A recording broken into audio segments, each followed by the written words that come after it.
Okay, we're back in Tuliolol. I'm going to carry on with the MSQ. It's a bit later now, it's nearly midnight as you can see. Put it back to Eorzea time. So when I have my camera on, I'll put it on now. It's going to be a bit darker. Turn the lights off. I have dogs with me, so I apologise if there's barking. So come on, let's keep things moving. Chances are good we'll find an elector there as well. Before we do anything, however, we should see that your patient Hanu friend has anything to say. So we're going to the other zone now, whichever zone this is.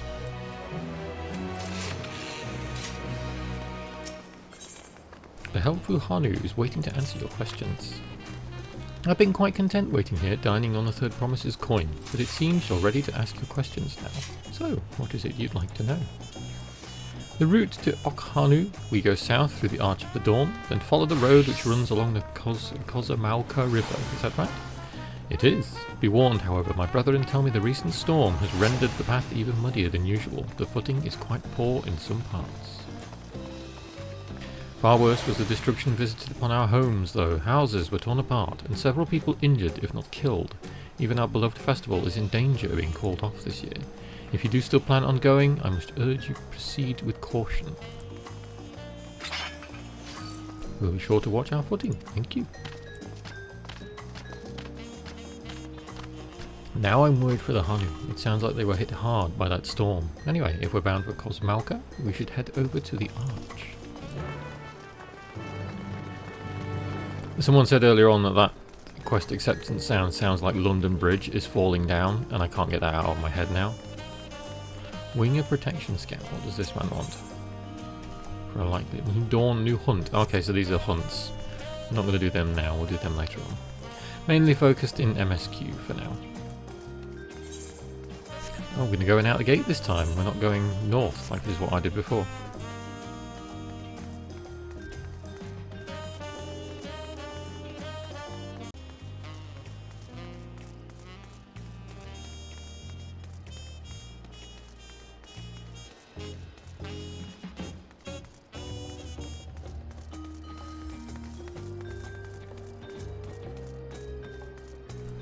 Clement.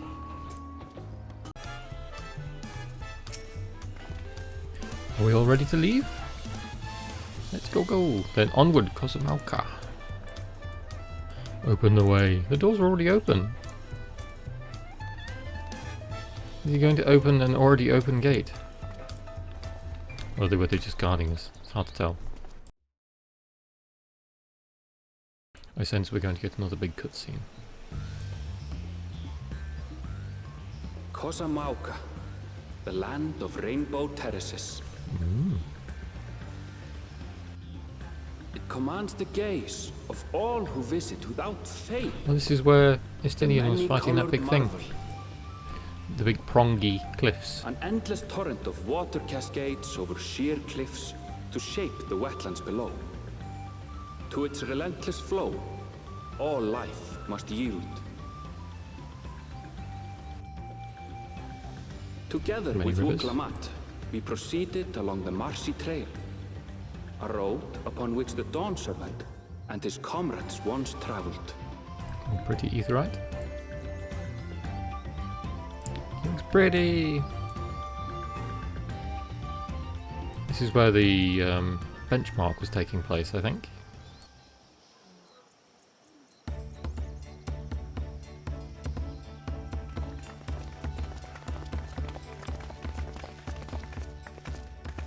Look at those falls.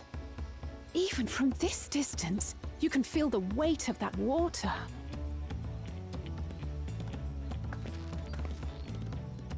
The Isle of Ham was impressive, but as you can see, Tuliolol does not want for natural wonders.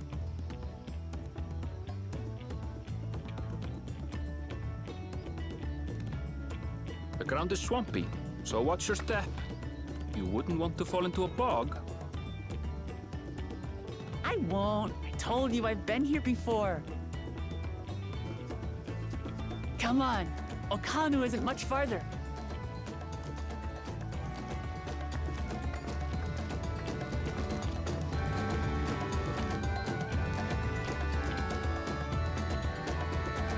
Onward into the next zone.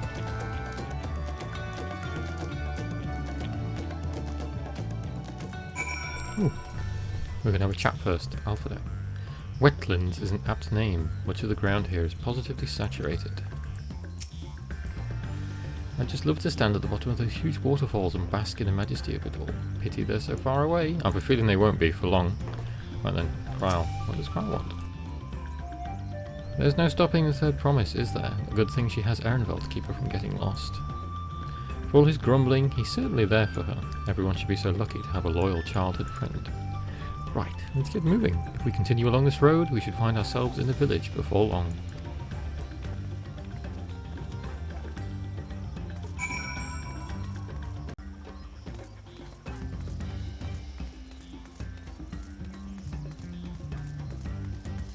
Oh, we can mount up here. Oh, big Yeti thing. Oh, they're weird. Oolon. It's very pretty. I'm guessing this is the home of the Vanu or Kanu? Yes. The water from the falls must flood the wetlands and flow into all these streams and rivers. Assuming we have the right idea, one of the Dawn Servant's electors should be here somewhere. So this is a Hanu village. One can tell at a glance how very different their culture is to the Vanus. Ow, stupid distracting waterfalls. Oops. Erenvel. Everyone has arrived, and none the worse for wear, except for a certain third promise who slipped in the mud despite my explicit warnings. Hey, I asked you not to say anything. Anyway, this is the Hanu village I was telling you about, Okhanu. Ding! Level 91. Wishes to seek out the Dawn Servant's Elector. Here comes one of them now.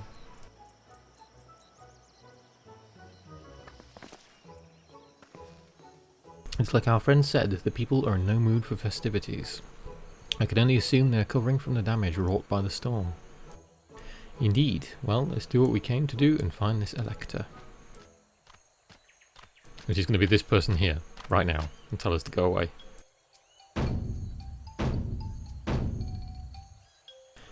Okay, Ali. I have no idea. Oh ho, what now? It's a Hanu greeting. Surely you heard it last time you were here. Well, I was busy enjoying the festival. Greetings to the third promise and her entourage. I, Zanu Hali, welcome you. As elder of my people, I shall also be fulfilling the duties of Elector during the right succession, so I wasn't wrong. I'm ready. Give me the feat and test my worth. All in good time, all in good time. In fact, I came to let you know we are not quite ready to begin. For the moment, please enjoy the hospitality of our village. And with that, he's done.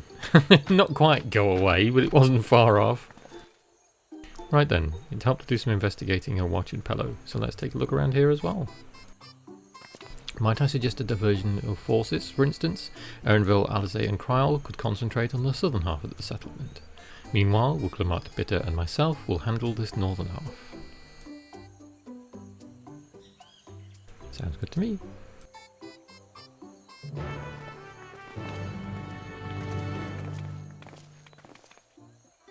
I'm on an adventure!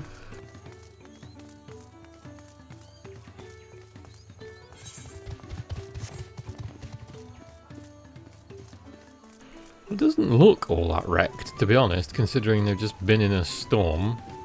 Just saying. Dispirited Hanu. So, you heard about the storm. I've never seen the likes of it before. With the supplies and help the Dawn Servant sent, we're making progress repairing and rebuilding our homes. But while roofs and walls can be patched, there is so much else that was lost for good. Roofs! Not roofs. Roofs? Okay. So, that threw me for a second there as I was reading it.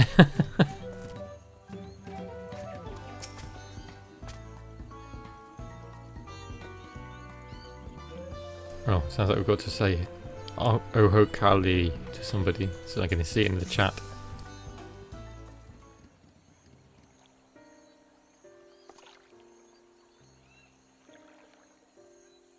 Oh, that's a bit more like it. The gaping hole in the wall and missing portion of the roof are clearly the work of the storm's powerful winds. Repairs appear to be ongoing.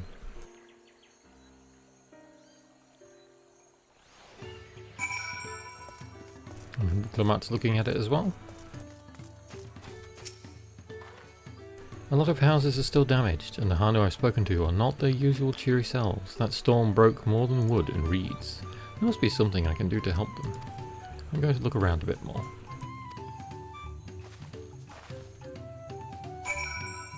And go to the other side now.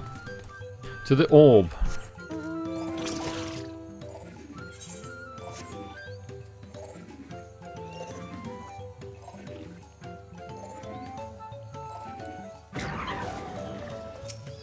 Bundle the reeds. To fix the roofs? Or the roofs? The dry and shrunken bundles suggest the reeds were harvested some time ago. Where are we going for the next one? Can we go that way? No, I don't want to sweep the floor. Might seem a bit disrespectful. Stood here sweeping one spot.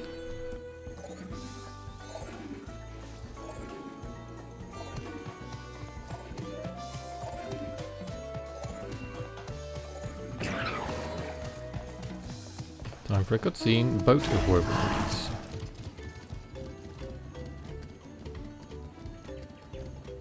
Woven from reeds, this boat-like vessel is reminiscent of a bird. The beak and feathered tail in particular stand out.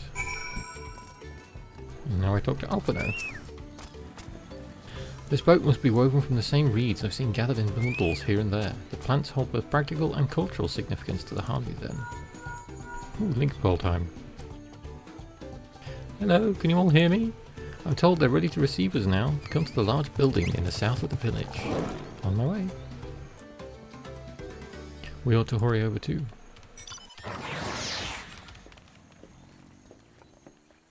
Cutscene time? Is that Catboy? Or is that a bunny? I can't tell. On the left. We had the big bad dude. Or we had one of the siblings, so it makes sense that the other's here. Yes, it is Catboy. No Koana. sign of Zorolja or that oversized lout. How much easier it would be if Zorolja were to fail here. But that isn't likely to happen.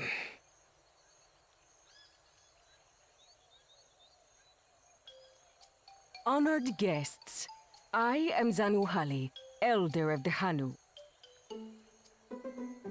I am also an elector, charged with judging which among you is worthy of ascending the throne. I feel like the shark teeth on her Without clothes. further ado, let us talk of the feat. Not so fast. Surely you couldn't begin without us. This is the big bad, isn't it? Yes. You made it after all. With his weird chameleon head.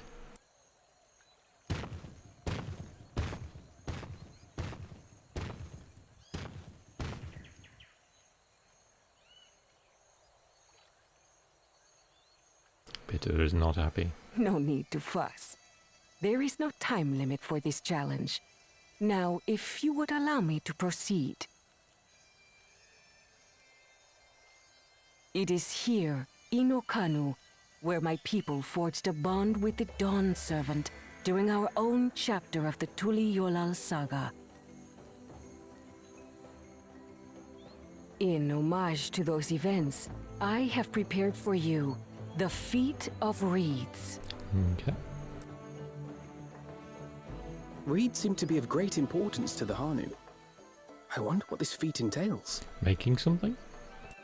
Like new roofs. Roofs, not roofs. We use reeds in every part of our lives, be it as food or weaving material. But look around the nearby paddies, and you will see that this season, our crops are failing.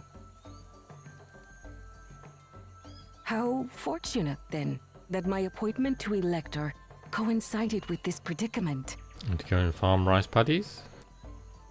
Or reed For paddies? surely, those who aspire to be Dawn Servant would find the matter of an ailing harvest a mere trifle to resolve. Aye, well, it is indeed the duty of a ruler to address the people's woes. Exactly, exactly. Do well in this, and you will earn my keystone.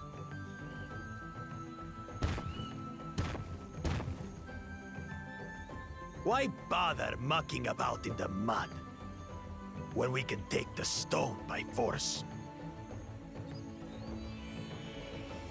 Oh, mercy me! You are a hot-headed fellow, Bakul Jaja. Some electors may enjoy going toe-to-toe with scrappers like you, but I refuse to entertain your base instincts. You tell him. Tell him to screw off. Arrangements have been made. Should you attempt to engage a feat giver in combat without their consent, word of your immediate disqualification will be sent to the palace. If you're still feeling feisty, then by all means, draw your weapon. Mm-hmm.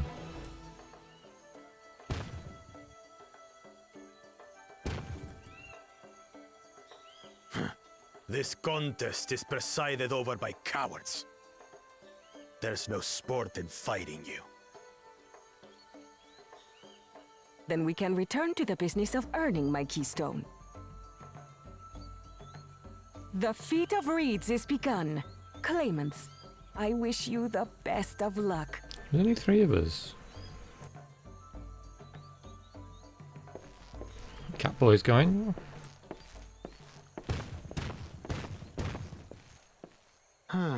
The clever kitty crossed the seas to study. I thought so. They're going to go and pollen follow him. He might know tricks we don't. Tricks we can use. What of Little Miss Mittens? You know the answer to that. Compared to the first and second promise, she's a distant third. Not even in the running. We're going to have to do an instance with this guy at some point, aren't we? Then we see eye to eye on this, brother.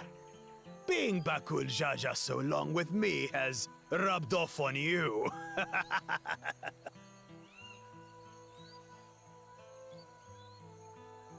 These allies of hers, though, they might be a problem.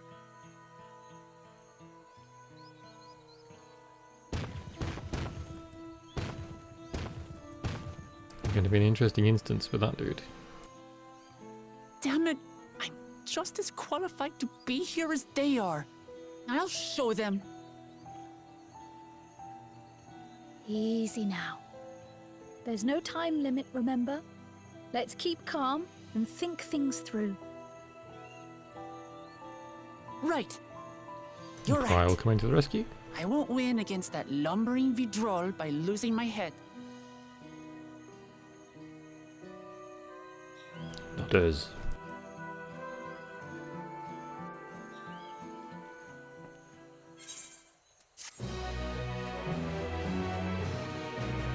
Next one done.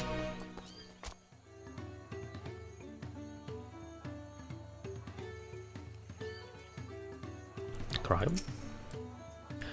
I understand not wanting to fall behind, but rushing ahead risks playing into our opponent's hands. Let's not do anything reckless and think matters through. This kind of feat is tailor-made for a rational, educated scholar like Goanna. So the Hanu Hanu also eat the reeds, yet another way in which they differ from the Volu. Not that I intend to gratify him with a response, but Bakul Jaja's provocations are hard to ignore, and we get to see Alice go and fight him. Uklamat is eager to help solve the Hanu Hanu's woes. I don't know the first thing about farming, but if there's a way to save the harvest and help the Hanu, then we're going to find it. I'll make Bakul Jaja eat his words. Understanding the nature of the problem will be the key to solving it. We need to examine the reeds themselves and then deduce the cause of their poor condition.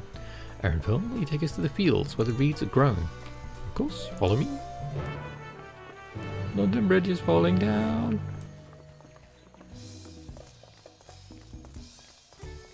Oh, someone talking about the last zone in FC chat. No spoilers, please.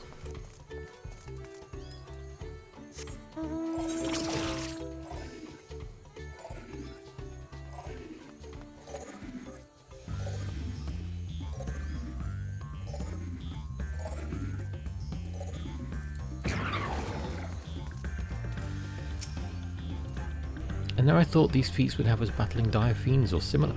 Agriculture is a far thornier problem. I see. They irrigate the fields by diverting water from the neighbouring river. 'Tis unlikely the reeds ever dry out. Look at those fields! Well, this could be a painting. For a Pictomancer. I know she wants to do her best, but she should be careful to not make promises she cannot keep. You can all stand back. I'll get to the bottom of this problem in no time. Oh dear. Give me strength. Let's all of us scour the fields and help our bold leader identify anything unusual.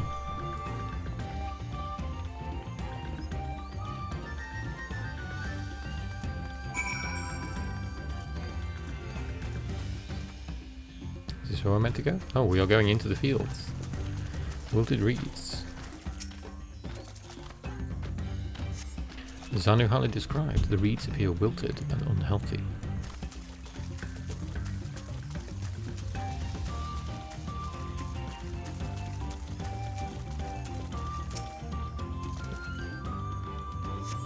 The water contains no obvious contaminants and looks fresh and clear at a cursory glance.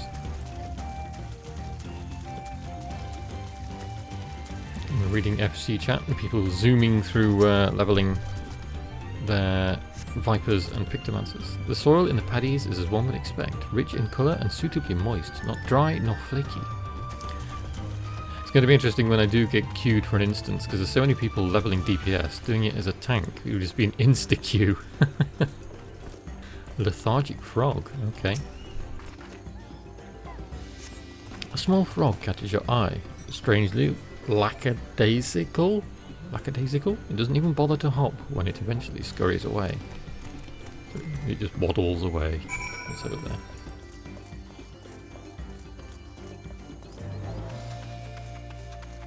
There's Alizé. I didn't see Kamata or anyone around, did I?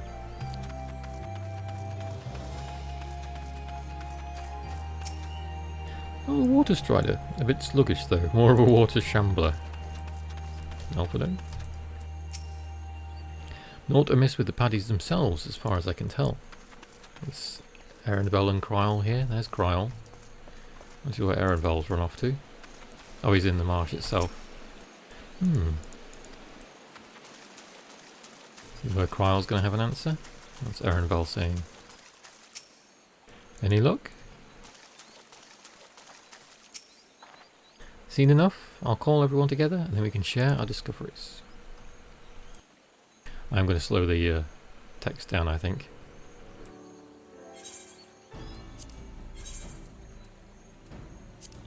Well, what do we think? Any obvious problems? Tell them about the frog. I agree. The waters look to be of good quality, as does the mud in which the reeds have been planted.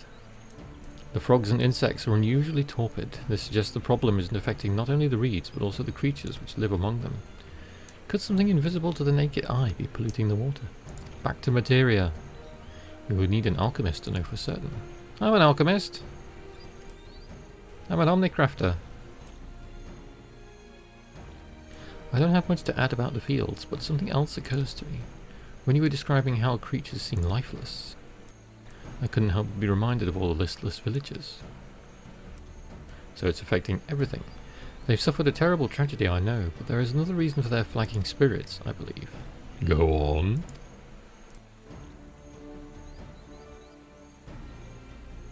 The festival! This is traditionally an occasion for celebration and renewal, so without it, the Hanu are struggling even more to recover. The last time I visited, the village was in the middle of the festivities. You'll never see the Hanu more joyful and alive. It's an indispensable part of their culture, and its absence will only compound their woes. So I say we help them put on their festival. Give them a reason to cheer in these sad times, and who knows? Maybe fixing one problem could lead to a solution for the other. Stranger things have happened. We've been to the end of the universe and fought a big bird goal, right? I fail to see the relation between festivals and fields. Let's not be too hasty in dismissing the idea. Things which seem unrelated can later prove to be connected in surprising ways. True, and being bereft of ideas as we are, any proposal is worth entertaining. I suppose? Besides, this is Wulklamat's journey. It's only right we follow her lead. Nodders? Nodders? Thanks, everyone. By the way, does anyone know where the festival float is? It's like a boat woven from reeds that looks like a bird. We went and poked it! In that big building to the north? Let's go and see it. And off she goes again. Arundel's not happy.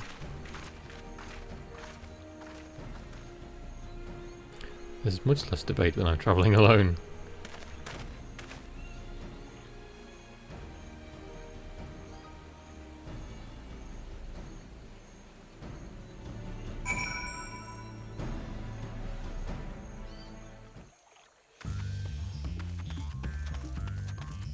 Okay, back to the village.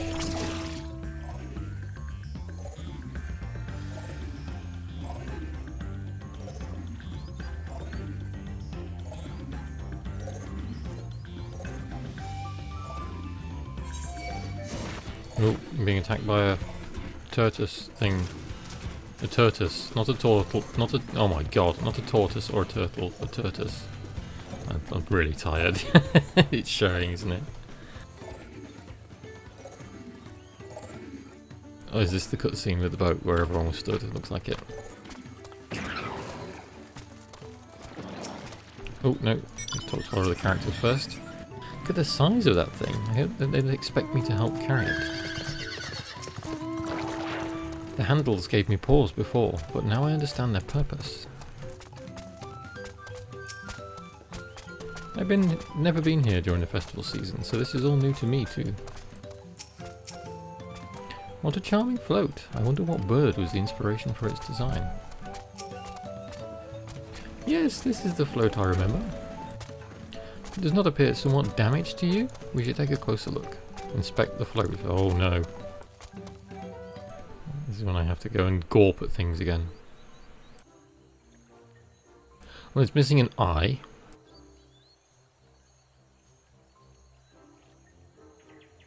It's missing a lantern, I think. Yeah. It's definitely broken. How will they lift this great big vessel without all the carrying poles intact?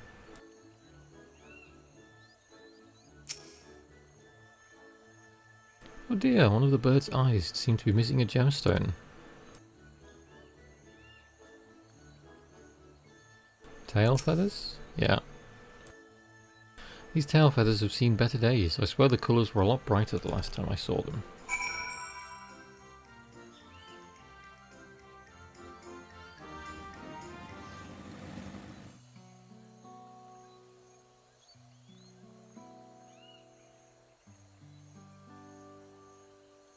Well, I think we can agree this bird boat is in dire need of repairs. Now, how do we go about fixing it?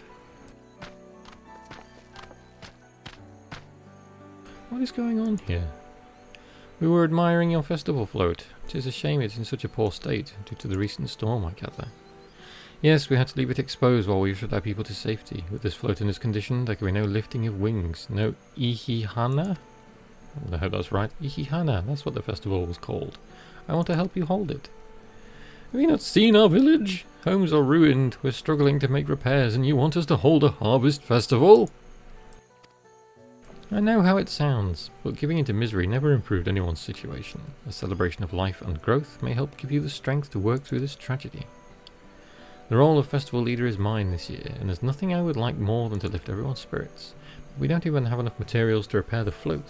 We need abokiksa for the missing eye, Uyoipo wood for the poles, and feathers from the winds chosen to adorn the tail. 2 of these I know. Abokiksa is a type of precious stone used in arcane equipment, and Uyoipo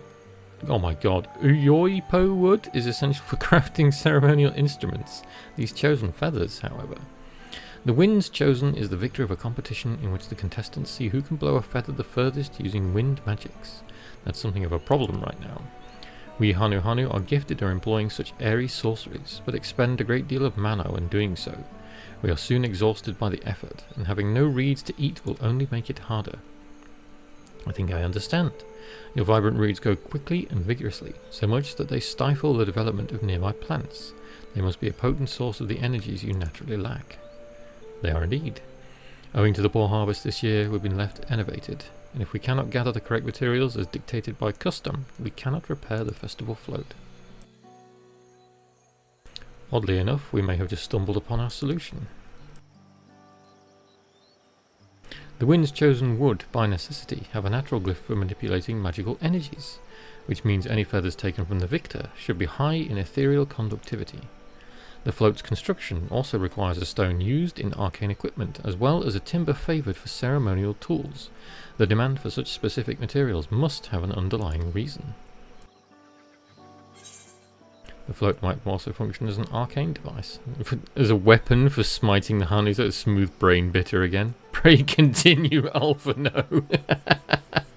Okay, we're not doing that as much as that's really funny. That's just smooth brain.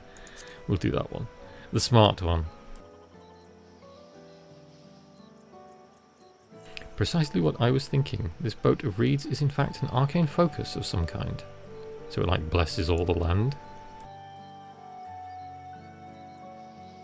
A focus for what? Oh, Ahimihana is a harvest festival, isn't it? So they need the festival to bless the reeds to make them grow. That must mean the float was made to encourage healthy crops. So if we repair the boat and hold the festival, its arcane powers might fix what's wrong with the reeds. We won't know until we try, but 'tis a sound theory. Celebration, prayer, ritual ceremonies, these are all known to elicit miraculous effects. Or disasters. Wait. The float a tool for magic? This is the first I'm hearing of it. In the beginning, it may well not have been. After a good harvest year, there would have been no reason to change it. But when the harvest was poor, new adornments were likely added, and those who performed the labour may have imbued their work with ardent hopes for a brighter future. Through years of trial and error, the Hanu would have refined the festival float into a focus for harvest prayers. Incredible. I know you're practically fainting from hunger, but reviving Ihihana really does sound like the solution to all your woes, and I promise we'll do everything in our power to help you.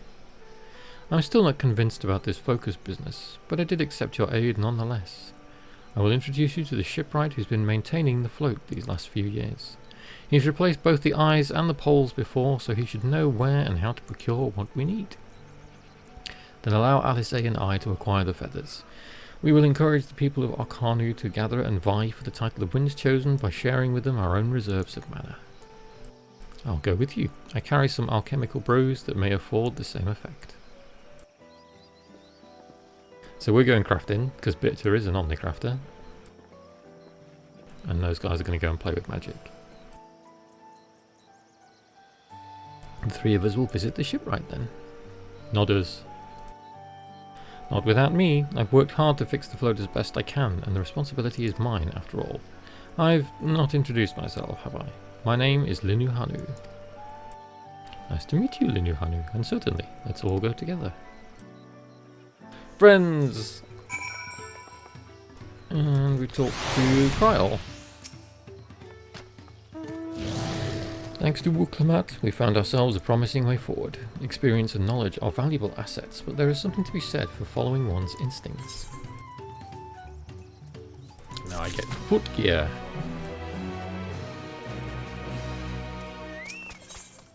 Linu Hanu wishes to take you to the shipwright. The shipwright's name is Wuk Ivu.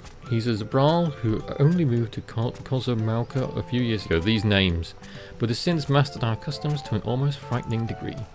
He's especially strict when it comes to manners, so make sure to offer him a proper Hanu Hanu greeting. We wouldn't want to offend him right before asking a favour. Oh god, here we go. A proper Hanu Hanu greeting? Oh, that one. Don't worry, I remember how it goes. Then we shouldn't have any problems. Let's head back to Okbek Bay to the east of here. Jesus. To the ball. These names are going to be the death of me.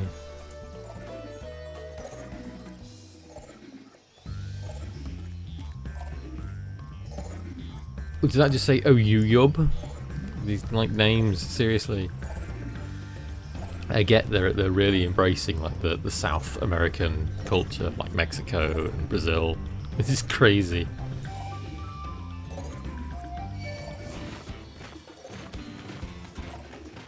Okbek Bay.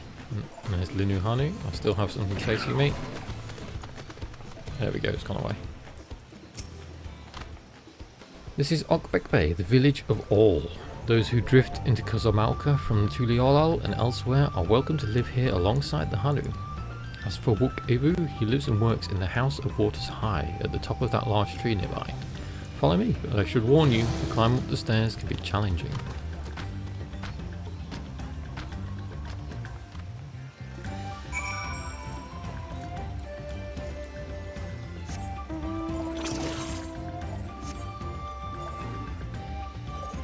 Alpacas! Oh, we're going up there, are we?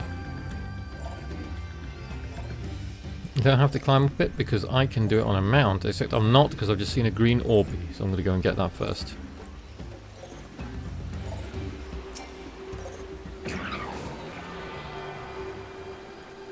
Give me the Orby.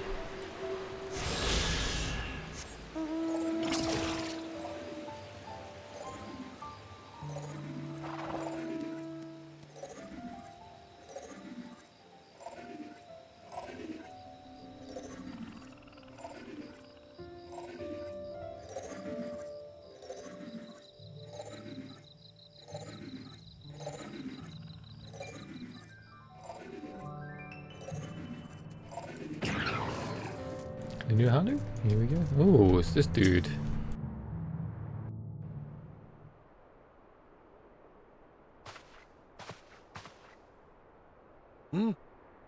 What do you want with me?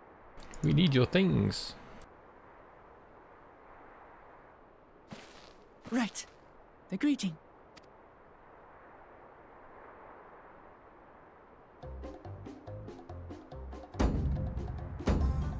Ohokali! Ohokali is how you say it.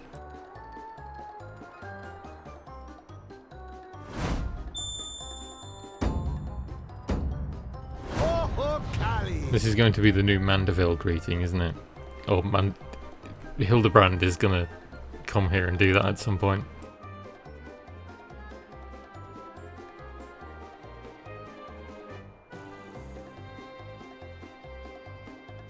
Good. You brought your manners with you.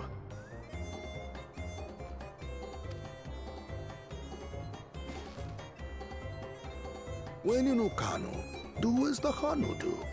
For a country as diverse as ours, the preservation of harmony demands that we respect the cultures of all peoples who call it home.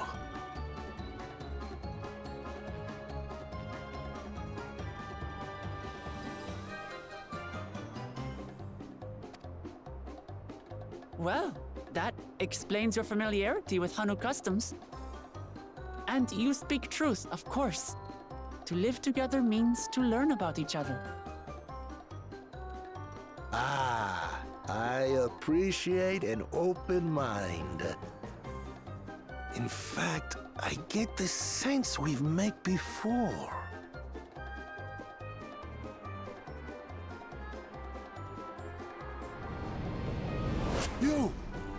You're Wuklamant. It's very dramatic. Oh, what an unexpected honor for old Wokevu. Here I am prattling on about manners. I've gone and insulted the third vibrating. goddess herself. There is no excuse for this betrayal of etiquette. Please, take up your axe and claim my impudent head. Will not? Keep your head. I hate formalities anyway, so forget about it, alright? All right then, consider it forgotten. Christ.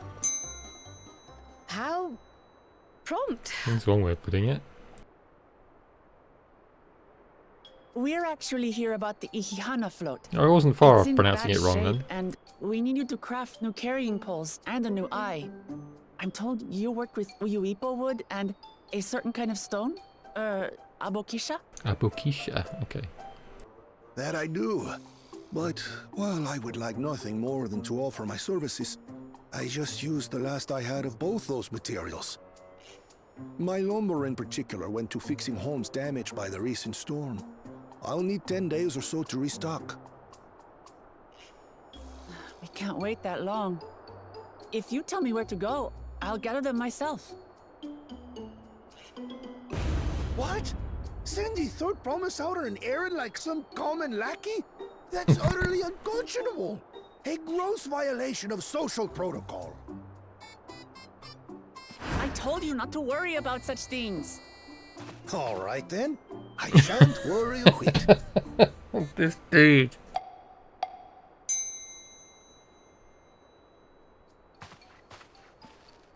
What's with your Hanu friend there? I am festival leader this season, and have come along to oversee the float's repair. As strange as it may sound, Wuklamat and her friends believe the float is an arcane focus, meant to encourage the growth of our struggling reeds. Too many Hanu have forgotten, it seems. So they went wrong. But that is indeed the true purpose of the lifting of wings. Your education is impressive, Third Promise.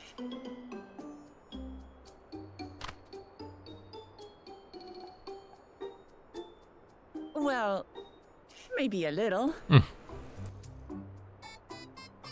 Allow me to show you where to procure Uyuipo. Uyuipo, God. These You can names. leave the Abokisha to your friends, I presume? Take yourself to Cave Kikitola, or thereabouts, and you should find the stones you need. Kikitola.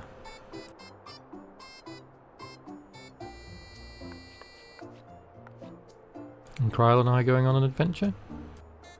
I've been there once or twice. I can guide you. Nodders. That should save us some time. All right then, let's get moving. Meanwhile, yep, of course.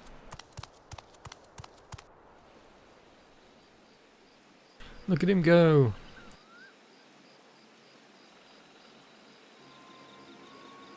Oh, and Brute Dude's here as well.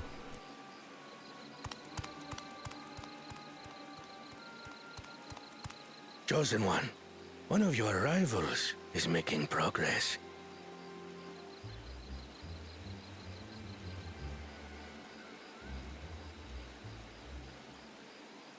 Sneaky, sneaky. Ihiana, you say? Should our first choice fail to deliver, it might be wise to let this play out.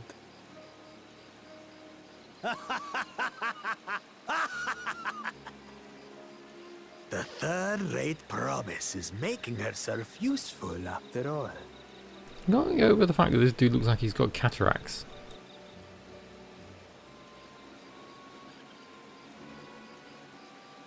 We shall see.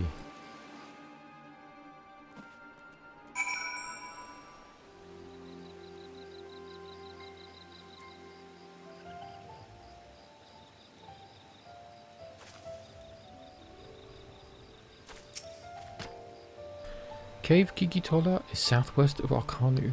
We can return to the village first, then head there on foot, going on an adventure with Kryl and Linu Hanu. Oh, I didn't attune to the Aetheryte. I've done it again.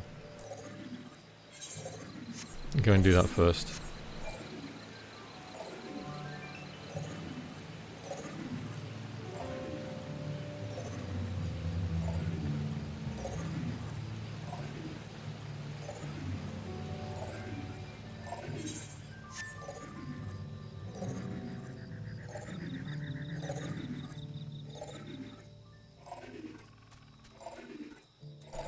Talking about Sage abilities in FC chat now.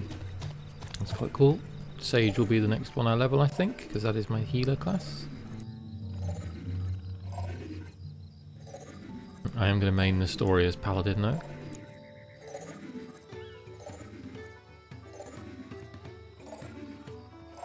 touch the big crystal.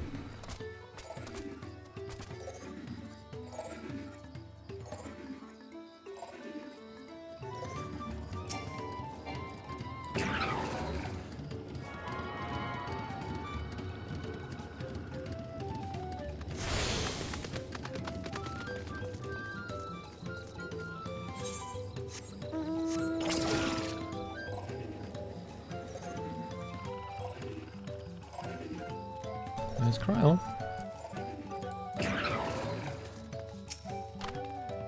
Southwest of here, was it? Let's be on our way. Back on the big orb. No fixed path here.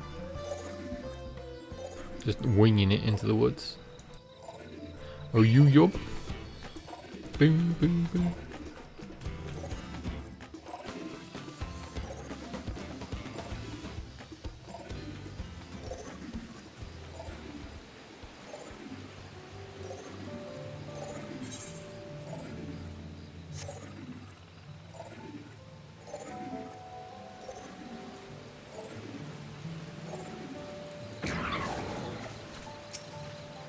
Look, you can see the falls at the back of the cave. These hollows must have been carved out by the constant deluge of water from above. Cave Kikitola as promised, home to many deadly creatures. Venture inside if you feel confident, but I will conduct my own search out here. You can spot raw Abokesia by its green-hued glimmer. Bring anything matching that description to me. I'll help scour the inside of the cave then. You can take the west half and I'll take the east.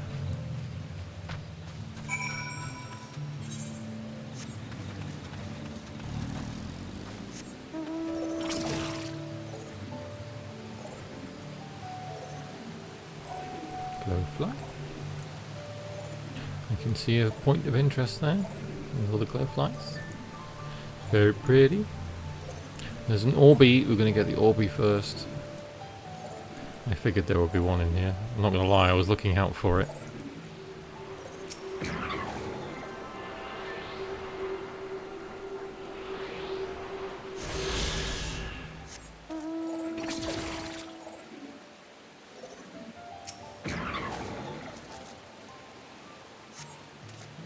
Shiny pebble catches your eye, but its colouring is more grey than green. Oh, nasty thing.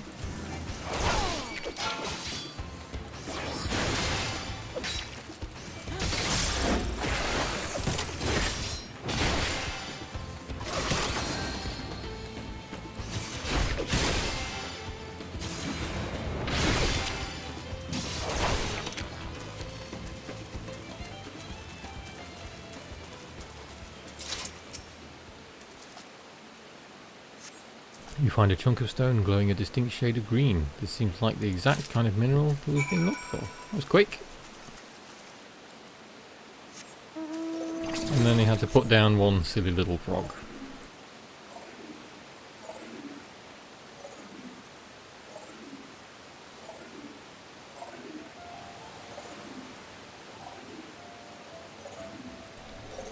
I thought I saw Kryl back there again for a second.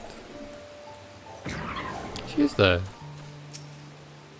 Some of the cave's inhabitants took umbrage at my presence, but it was nothing a few swishes of my brush couldn't handle. I picked over the ground near the entrance but found nothing. Did you have better luck inside the cave? Yes, this is Abokesia. Along with Kryl's contribution, we have more than enough for our needs. These stones you brought shine very brightly. I thank you both.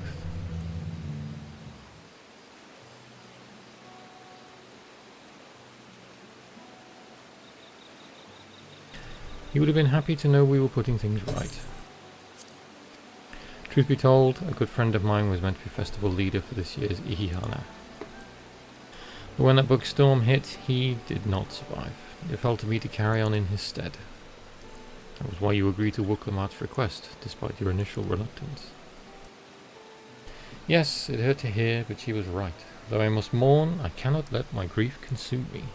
Her words made me realise that the path to my recovery, our recovery, is already laid out before me, and I will walk it, for myself and for my friend.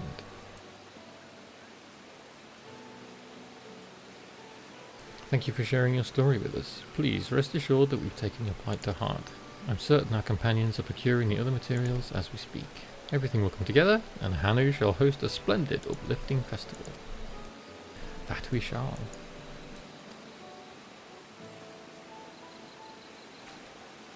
With that, let us return and deliver the Abokesia into Book Evu's waiting hands.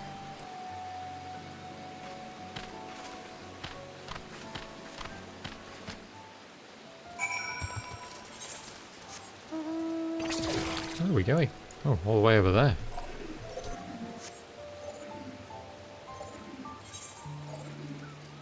Let's be lazy.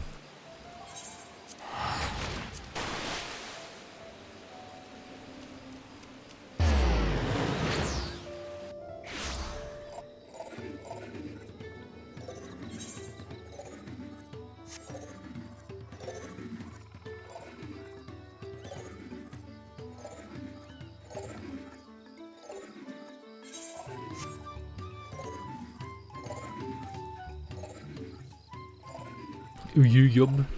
Uyuyub must just be like the land. Yeah, it's just the place. There's a fate over there as well. Oh. You have flying already? 95? God damn.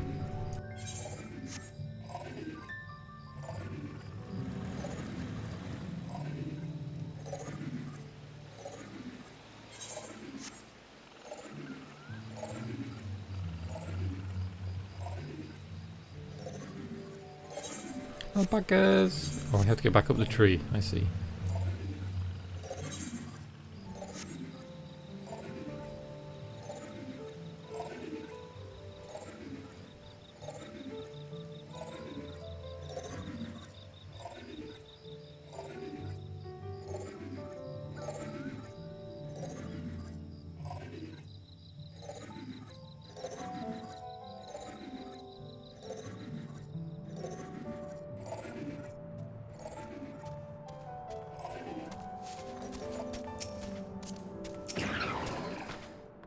Thanks to the third promise and her mighty swings, we've collected some suitable logs of Oyuipo out of the Abokesia. Have a pebble.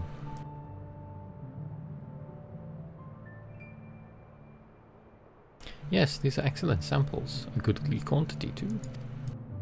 At this stage, you've likely surmised that the lifting of wings encourages the crops to grow, but not exactly how, eh? Well, you're in for a treat. If all goes to plan, the results should be spectacular.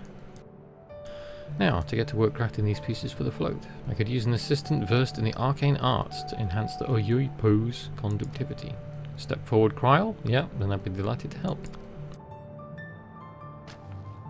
Everyone else should head back to Okanu. We'll join you at the float once the work here is complete.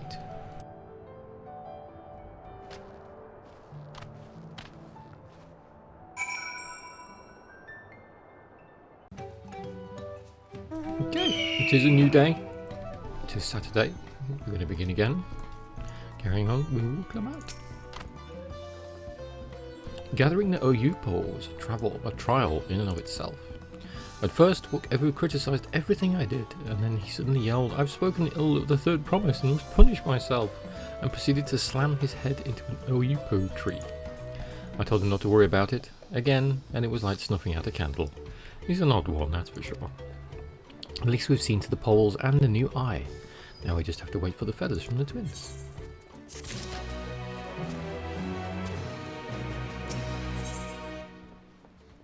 Wuklamat settles down to rest before the festival gets underway. We should get some rest before the excitement begins.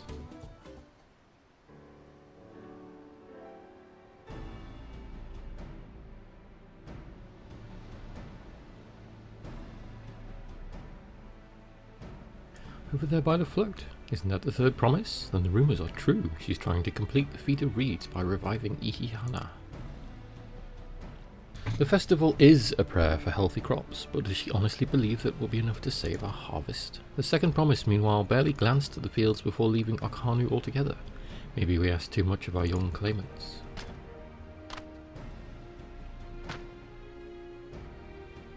I wouldn't be too quick to count Kwana out. A friend of mine overheard him muttering by the reeds, something about what needs to be done.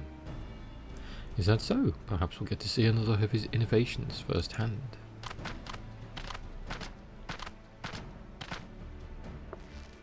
That sounds like our Koana, and one look at the reeds was all he needed to think of a solution.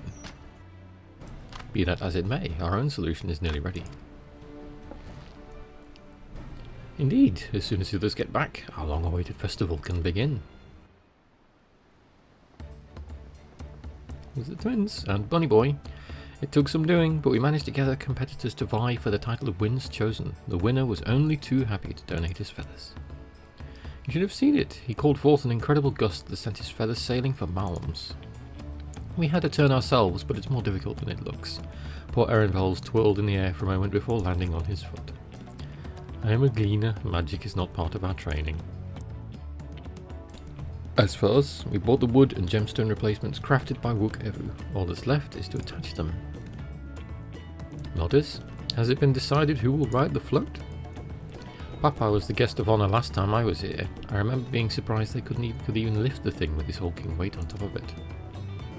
The rider must be a personage of great esteem, which is why an invitation is usually extended to the Dawn Servant. This time, however, I have another in mind. Oh, who's it? It's you, dummy! Our beloved Ihihana, the lifting of wings, is only being held because of you and your companions. Thus, do I nominate you, Wuklamat, as our guest of honour. Me?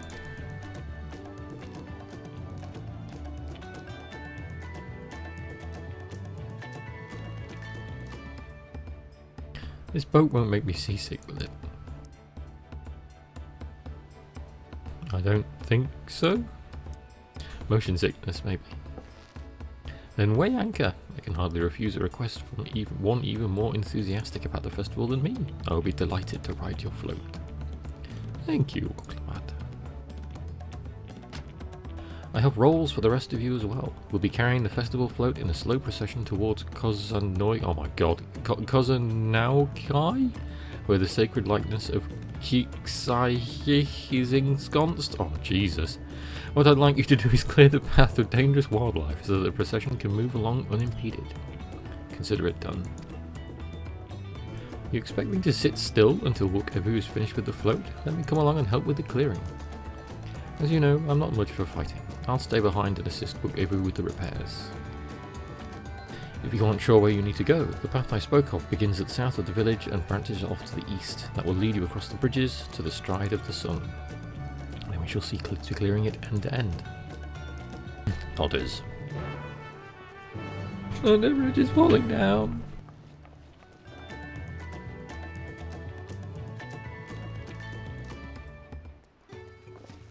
Where do we go? Oh, just a little bit south.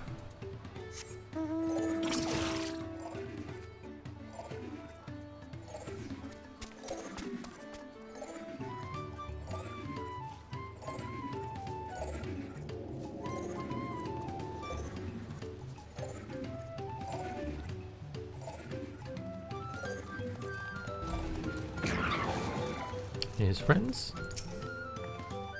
Weapons at the ready, and we'll make short work of this task. If the float functions as I think it does, I would not be surprised if it were attracting the creatures. The concentration of ether would be an irresistible law. The degree to which Wook Evu pursues his interests is remarkable. Apparently his studies of the Kozamauka region were so invigorating that he decided to move here and immerse himself in the culture. As Linuhanu said, Kozanoiki should be down this way and off to the east when the path branches. Then something about bridges and the stride of the sun. Anyway, let's split up and get to work. Once you've called all the threats you can find, we'll meet up in front of Kiksahi. Jesus. Have to go and poke things now, I assume. A little bit of a ride. More Calibris, the things we killed with Wuklamat, although that one was a massive one that we ate afterwards. There's a purple point of interest.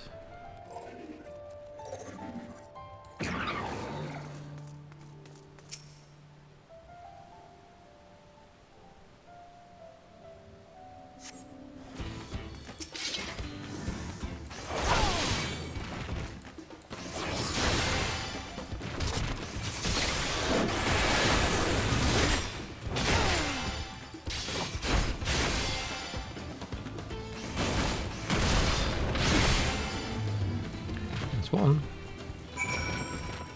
Is that it? Just one thing? Oh no, there's more over there. Okay. It seemed rather simple, even for a Final Fantasy XIV quest.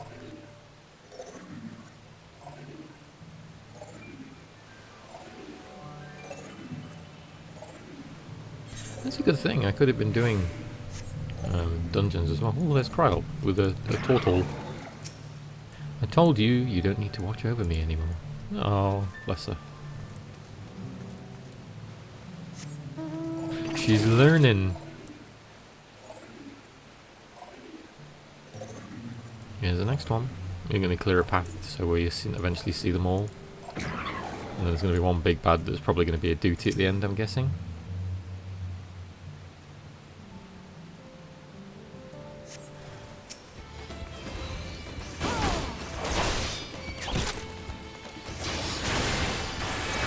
There is more than one of them, I thought there was.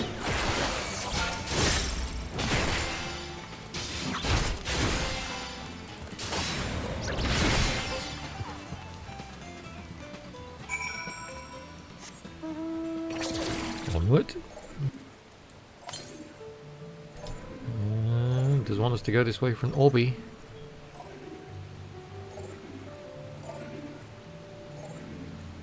Eureka gear. I'd been tempted to put mine on, but I prefer my Endwalker glams.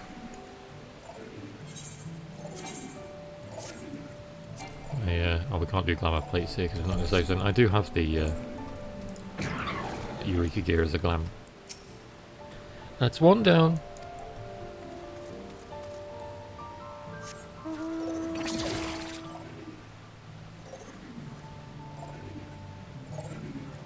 I did do so, yeah. I did do Eureka. I did enjoy Eureka as well. It's good content and good fun. And of course we got Ozma, one of the best mounts in the game, bar none.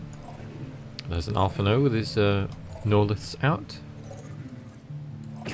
He killed some frogs. At this rate, we'll soon have the route to Kuzunoiki secured.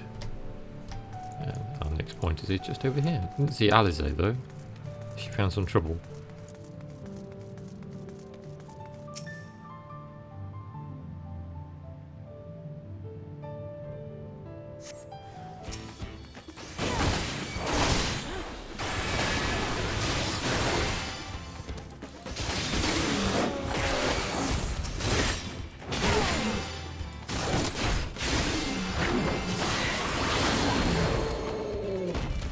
Sweet.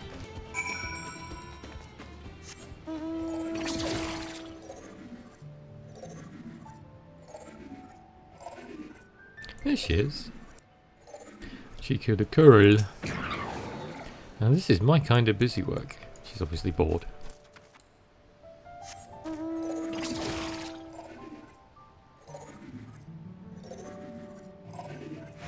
And you know Hanu? I see somebody's chugbo, bright pink.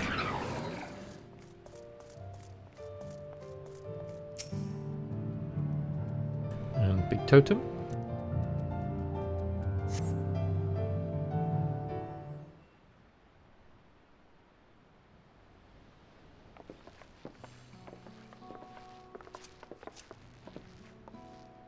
Ah, you were a step ahead of us. This must be the likeness of Kix-ai-hi, I'm guessing. The Hanu deity of the harvest. Even their sacred images are woven with reeds. I was half expecting a flying whale. Nope.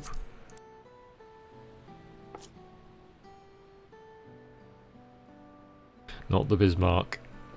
Makes you appreciate how much their culture revolves around the reed harvest, doesn't it? It's said that Kix-ai-hi was worshipped on another continent. This ancient faith was then brought to Tural by the first Hanu. The Hanu migrated here from another continent, then mayhap the two do share a common ancestor. This is all very fascinating, but shouldn't we be getting back to Hanu? You'll want to know the path is safe for the procession. Right, and I need to ride on the float. I'll run ahead and tell him we're done here. I'm still expecting a big bad to show up because we've done all the work now. Meanwhile, and here we go. Called it.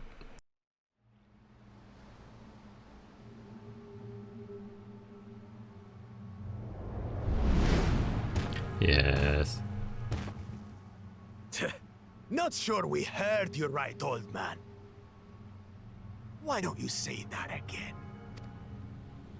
As many times as you'd like. The third promise tasked me with repairing this float, and I'll not relinquish it to an uncultured brute like you. Good man. Much less one that can't even manage a simple greeting. Oh, burn. We wanted to handle this in a civilized way, but we're more than willing to kill you. Erenbell's there. We have a two-headed problem. Yes, please hurry. Oh, at least he's using his new link pearl. She's on her way back already? Stand back, Wukevu! I will protect the float! Brave Hanu.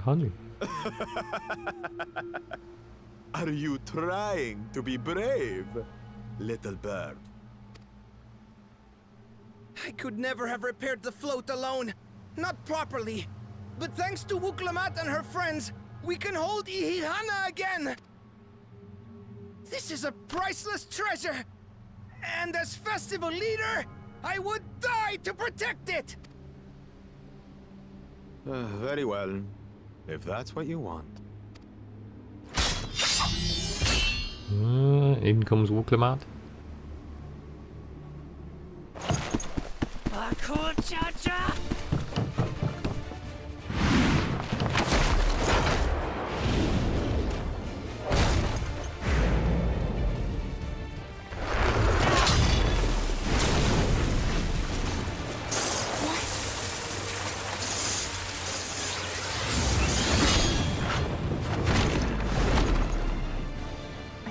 Everything into that. What do you mean to skip that there? Good. The better for you to understand the gulf between us. But you need more lessons. We'll carve them into your mangy hide until you cry and beg forgiveness. Everyone else is coming. Yep, here we are.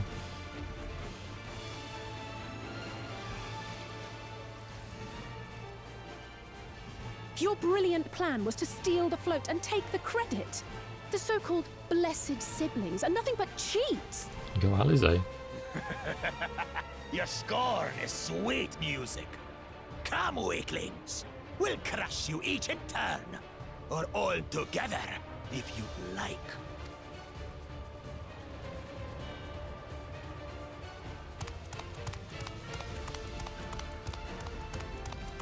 Calm yourselves, Chosen One. If you fight in earnest, this will end in a massacre. What's more, we have word that our other prospect is on the verge of success.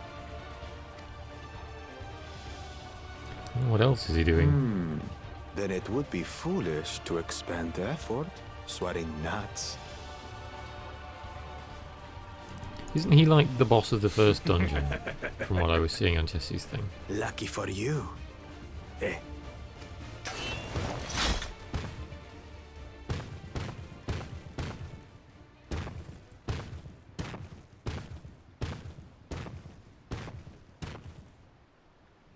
Ugh, two heads.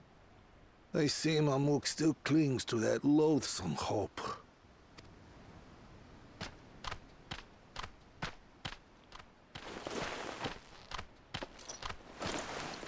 Talk to us, Third Promise. You're not dying, are you? It'll take more than that to kill me. So, are we having this festival or not? Ride the floaty boat thing, the wicker boat. Oh god, Yes. that's horrifying. Yes, we are. One of them smiles.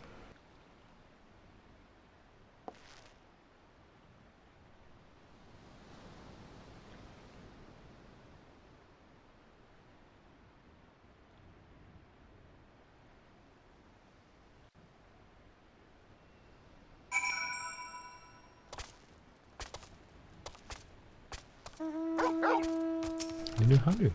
Thank you for coming to our rescue. I tried to protect the float, but against that two-head, I may as well not have been there at all. Nonsense, you stood your ground and bought us the time we needed to make it back. You were incredibly brave. Get some... yeah, I'm not really bothered about the dye again. We can do dyes later. Bell. A tense encounter. I'm thankful Alphano thought to share those link pearls. Yes! All the link pearl fun. He waited for us to leave so he could steal the float. A coward and a thief. Given the nature of the right of succession, I expect such altercations are inevitable. Where's Kryl? I can't see Kryl. She's hiding. There she is. I'm thankful we made it back before anyone was seriously injured. Okay. Whoever wishes to spread word that the festival will soon be held. With that exciting interlude over, you'll be pleased to know that my repairs are finished as well. Before we commence the festival, however, it would be a courtesy to inform the villagers that Ihihana will be held after all. Go forth, but do not forget your greetings. At this stage, I should hope the reminder is unnecessary. Ohokali. See, I remember. And she's doing it. That's going to be an emote, isn't it? From a tribe or something. Everybody leaving. Chat note, yes, we have to go and greet people. Oh dear. Oh, we have to do it to 3 people. Oh. It's like the dwarf one.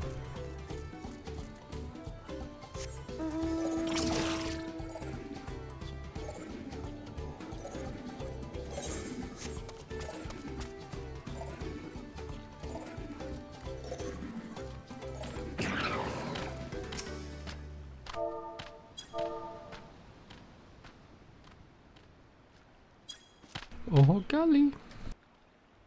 Oh, golly. There's a boat thing. Thank you for letting me know. I'd very much like to attend the festival, but the repairs should be finished as soon as possible. What to do? What to do?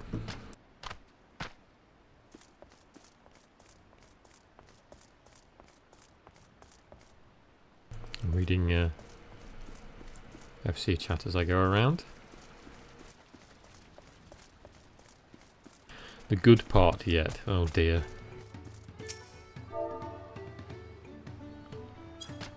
Oh, golly.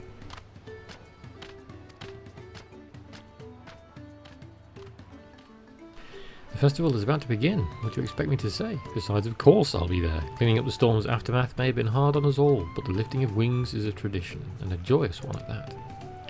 I won't sit here brooding my days away. Give me a moment to get ready.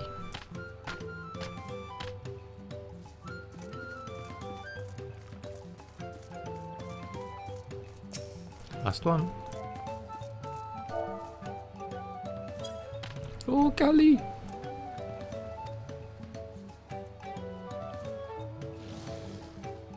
What? The float is fixed. Our fallen friends will be glad to know that Ihihana will soon be underway. They would have wanted us to honour them with celebration and not let their loss deter us from it. I must go and enjoy the festival for those who no longer can.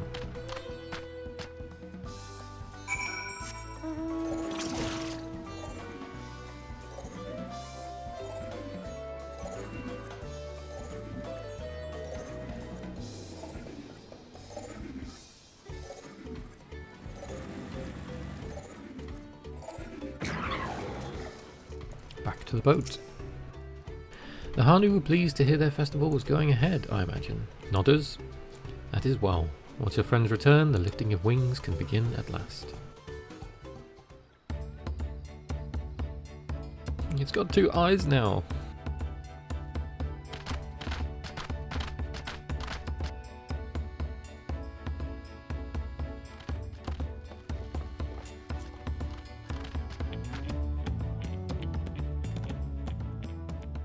So few have come. Patience. Once Ihihana gets underway, no Hanu will be able to resist joining. Clicked it again, I didn't mean to. Ukewu knows well the heart of the Hanu. Need to turn this on when I'm not needed to speak. Have faith, third promise, and climb aboard the float. It is time for the lifting of wings. Oh, that grin. Right. Off we go.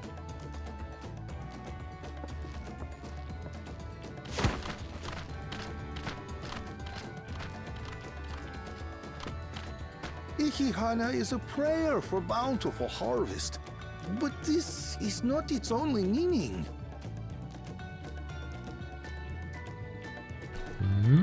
It is also an exchange of pledges between rider and bearers, a commitment to a long and fruitful friendship. Listen well, friends! The personage we bear today is Wuklamat, the savior of our beloved festival! Let your shoulders burn, or your feathers fall out, but do not even think of dropping her!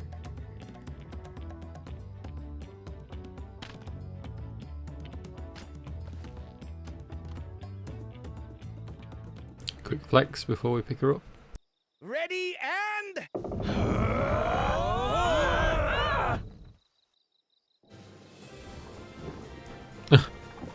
You like Cossack dancing. I could get used to this.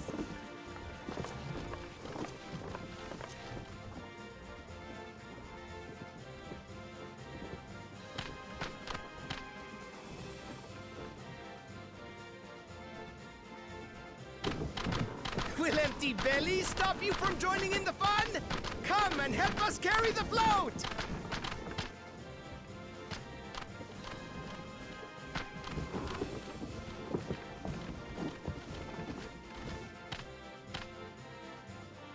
Well, well, well.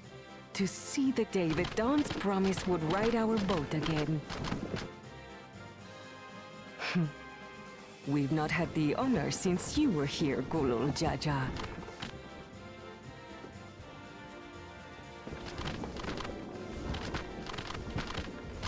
Right, we've enough bearers now. Onwards to Kozanuaki! Kozanuaki, that's how you say it. God, these names.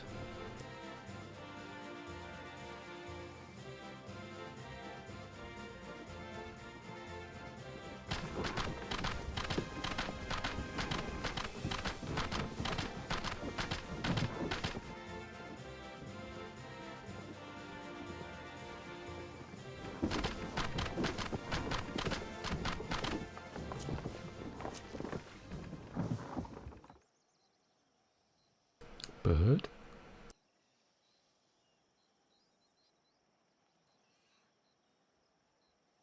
Watch well, for you are about to bear witness to the true glory of Ihihana. Sounds almost Hawaiian.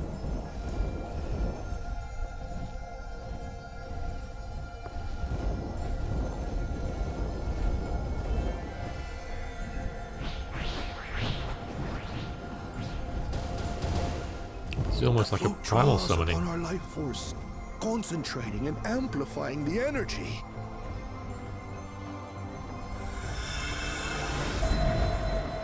Keshaihi then receives that energy and expels it in a great burst, where it showers down upon the land to replenish its vital currents.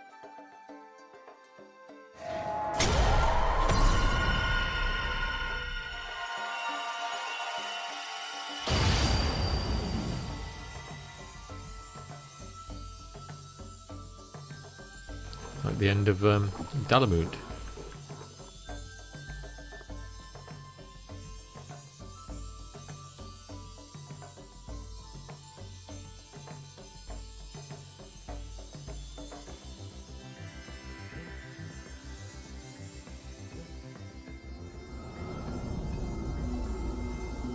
And just like that, all the paddies are healed.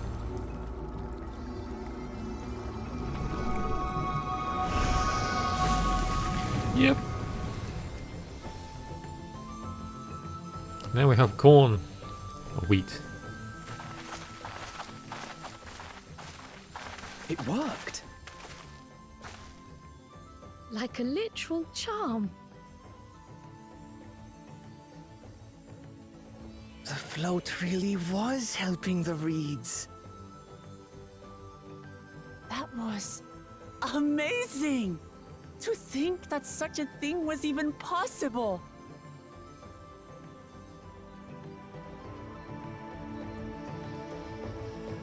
Now it's all going to get eaten, and they're going to go hungry again because they're going to eat it all.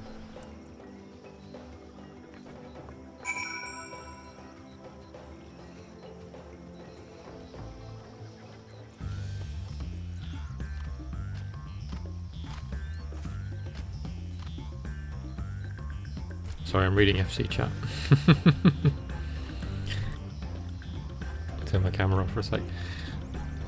Yeah, I'm reading about them. Yeah.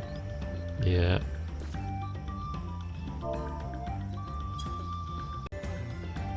I'm chatting about it for a second.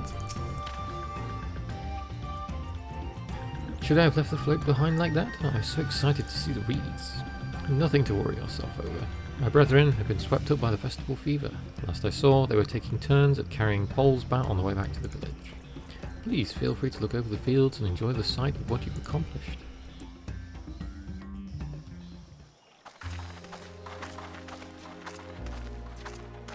We're farmers now.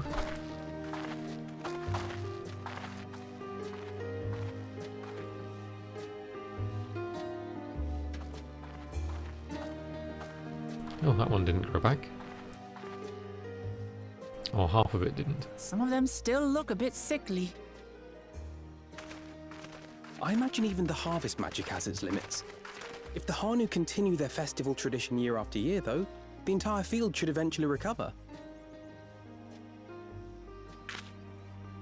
Where does that leave us with the feet, then? Good thoughts. You've got nothing to fear on that account. Our situation could never have resolved itself. The revival of even a single reed would have served to demonstrate your commitment to the task. That you recognized the nature of the float and found a near-perfect solution in Ihihana proves your dedication.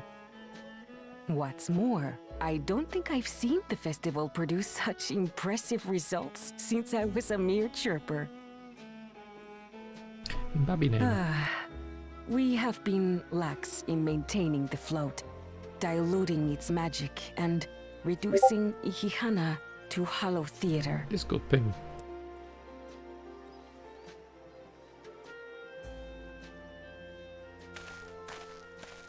Here's Catboy. Connor! I was delayed by an unpleasant encounter, but it seems I arrived at a good time. Maybe he interacted with the big bad as well.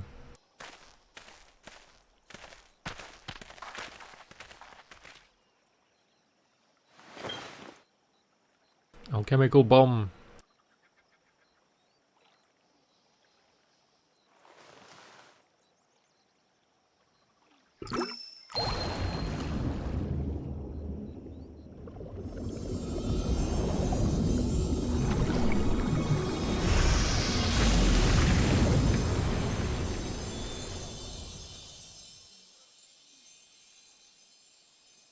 Oh, isn't that wonderful? What? You just pour in some mystery liquid and problem solved? Not happy. Stagnant ether was to blame for the reed's poor condition. I assumed that was an alchemical concoction which enhances ethereal conductivity. It utilized the flowing water as an ethereal current, thereby promoting the transfer of life energies. A method I could not have devised without the education I received at the studium and the cooperation of my Archon allies.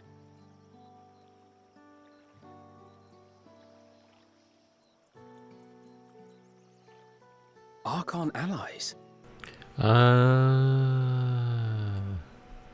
Here we go. You see, Lamachi, this is why we need to embrace foreign knowledge and technology. So Thancred and Oriange are working for this guy. Employed appropriately, they make light work of what would otherwise be arduous labor. There's no need to lug around heavy floats.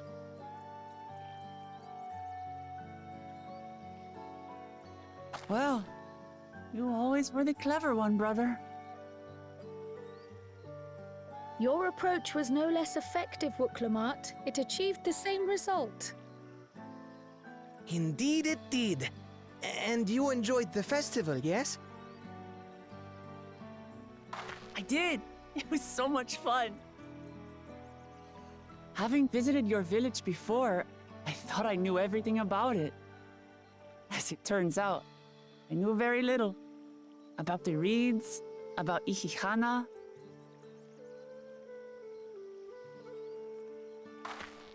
With all I've learned this time, I feel as though I've really come to know the Hanu. I like you even more now than I did before.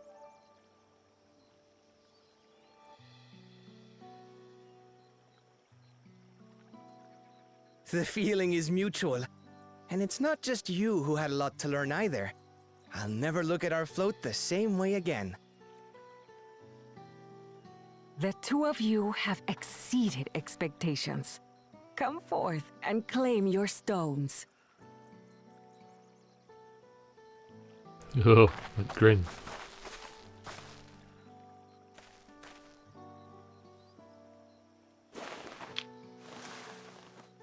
And forbidden toffee this time.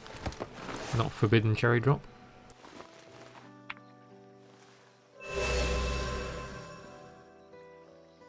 Five more to go. And on to the next. So Thancred and Urianger are going to be working with that Not even a guy. moment of celebration. That's Kona for you.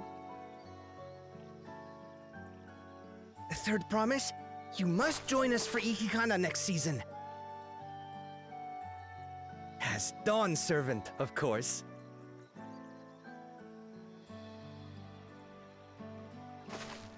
Right. It's back to Tulihiola for now. Thank you for having us. I look forward to seeing you all again.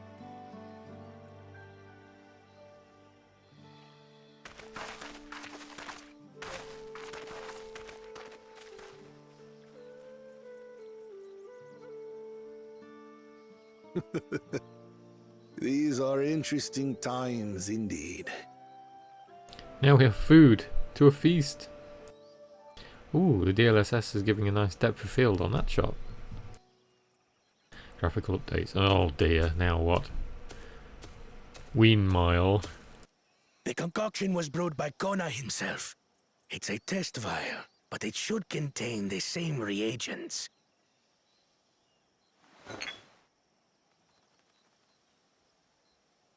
Good work. We'll use whatever we must to win. For win we must. So they pinched one from Kona. But all of the things are grown again now. I don't know.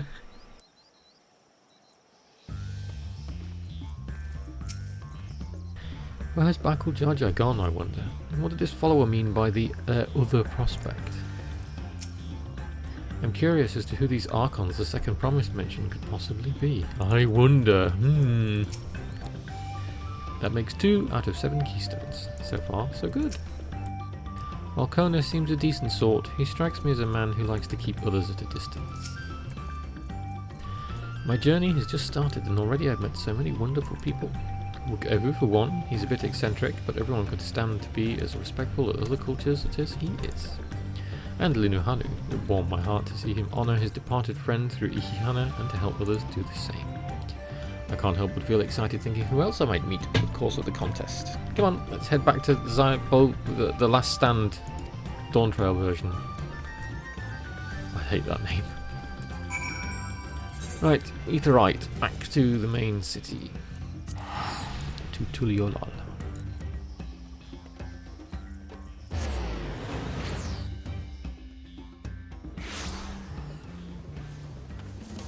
Ooh. Where are we going? We can use the Etherite, can't we? I forgot that's a thing now.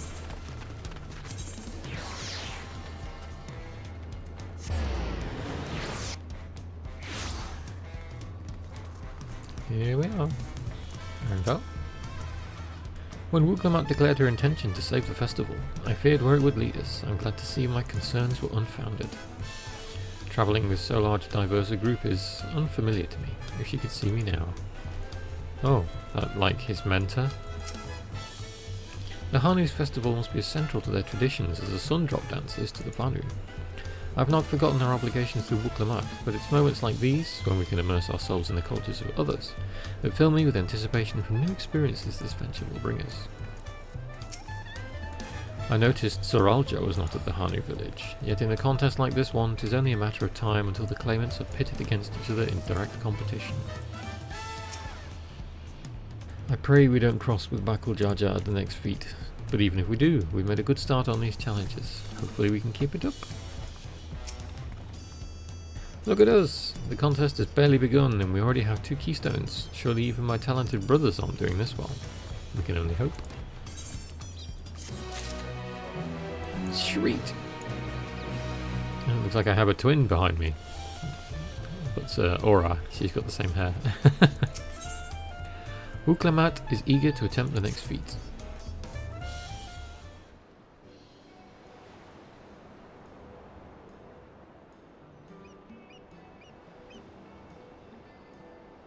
We've now won 2 keystones from the feat of reeds and the feat of gold. Surely that means our approach to the contest was the right one? Nodders?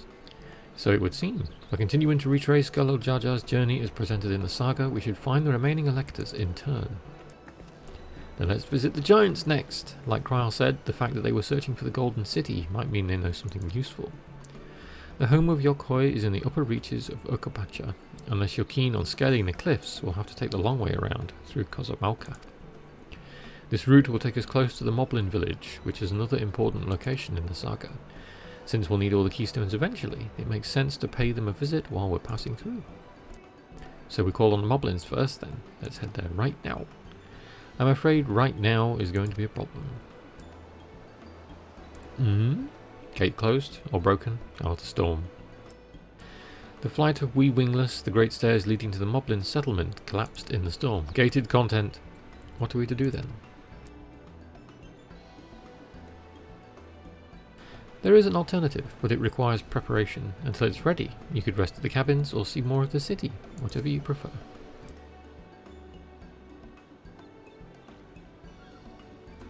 Just to be sure, you'll accept any method of travel as long as it gets us to our destination? Oh dear. Of course, who do you take me for? And there's your guide, I will see to the arrangements. Is he going to get balloons? Do we fly in the hot air balloons? Well, it seems we have some free time on our hands. Let us make the most of it.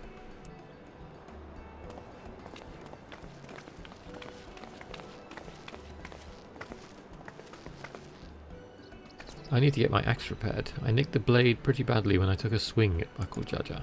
That reminds me, I never got around to introducing you to Ropley, did I? He's the man in charge of Wachu... Oh my god, Wachu Meki, and a good person to know. Want to come along? Nodders? Let's go then.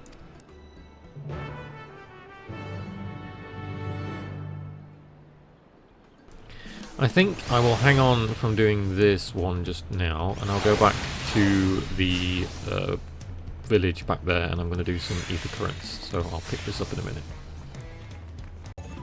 Well, here's one Orby right next to the tower with the eccentric dude up the top. It strikes me as interesting as well that I know this is meant to be like the holiday expansion, and we haven't seen much in the way of combat because there's much higher stakes in Endwalker. Oh my god, that's a long way away. But it does feel very much more relaxed, like besides a few animal encounters, like off the path like I am now, or clearing a path for the float and things like that, there hasn't been a great deal of combat in Endwalker, so I haven't seen Bitter really flex muscles when it comes to fighting things. We'll have to see if that changes.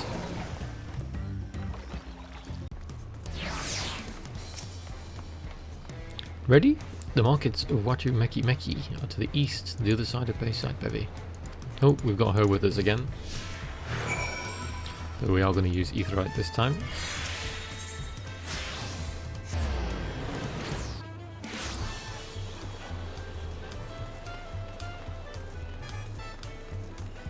Many people around where we need to be.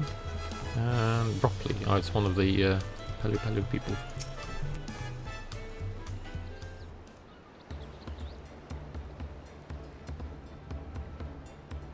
My, the third promise. How might I assist you this fine day?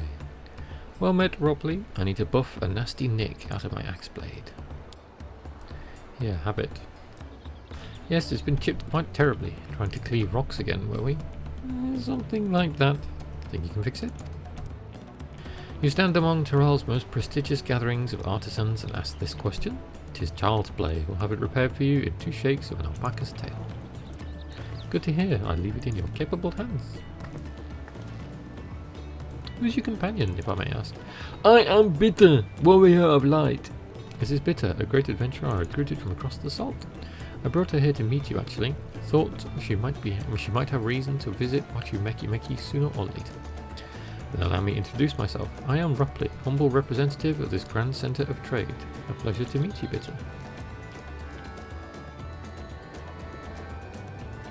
You there, stop dithering in the shadows and announce your business already. Thancred, Urianger? Oh no.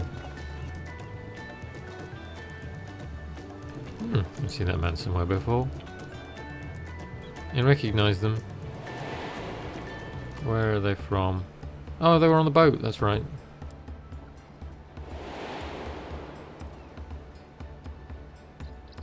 He was the dude who came because he lost his job, if I remember. The jewellery maker met you on the voyage over. Oh, I remember, I spoke with him too. Von Gentane, that's right, yeah. The person who lost their job. You've been loitering like a flighty admirer who can't pluck up the courage to confess his feelings. Out with it then, why are you here? Oh yeah, that is to say... Nope, they're running away. We're now closer to solving that enigma. I wonder if we could use someone to talk to. I say we go and ask. Let me know by Link Pearl if you find him first. Run!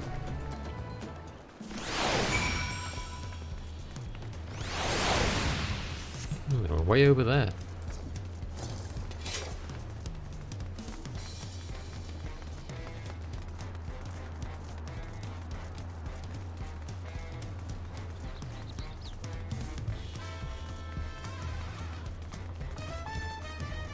Lotus person.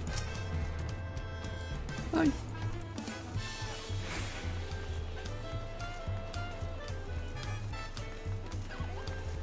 So they're around here somewhere, hiding inside the building.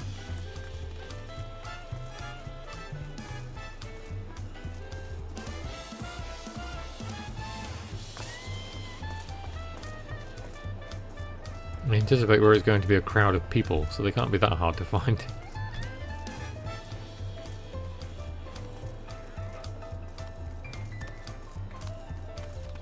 Hiding in the garden. Oh, here they are. You were conversing with Master Ropley, but wait, we've met before, haven't we? On the ship.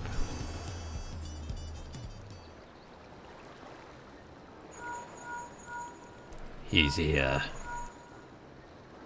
You found him. Good. I'll be right there. Why did you run off like that? Did you have business with Ropley or not? Please, you needn't concern yourself with my affairs. I'm undeserving of such attention. What are you going on about? I beg of you, do not ask me to explain. Do not. Sorry, but the more you tell me not to, the more curious I become. Besides, you look like you need a friend. You are too kind. So be it. I suppose I can share with you a morsel of my misery. Before I came to Tuliolol, I worked as a goldsmith at the most prestigious jewellery maker in all of Uldar. Esteem's aesthetics. Oh, it started off well enough, but as the days passed, everything began to go wrong.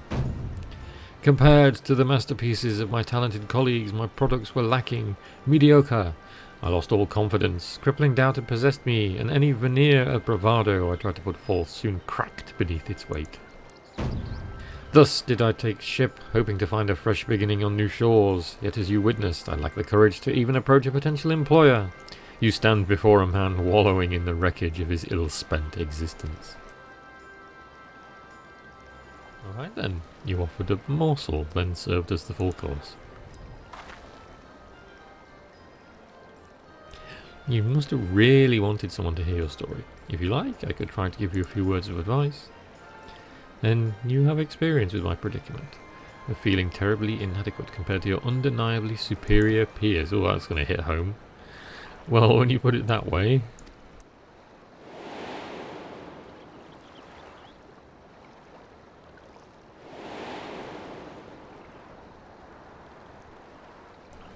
siblings. And then the two-headed idiot. Not me. I'm Wuklamat, third promise of Tuliolal. Daughter of the Dawn Servant. Oh, of course, you're a member of the royal family. Please forgive my presumptuousness. But what of you? Have you ever measured your work against that of your colleagues and found yourself wanting? This is going to be another "was your journey good" moment. You can't measure your worth by the success of others. Good life advice. How can I not? Should my work not meet the same exacting standards, no new commissions will be forthcoming. What then was the point of my becoming a goldsmith?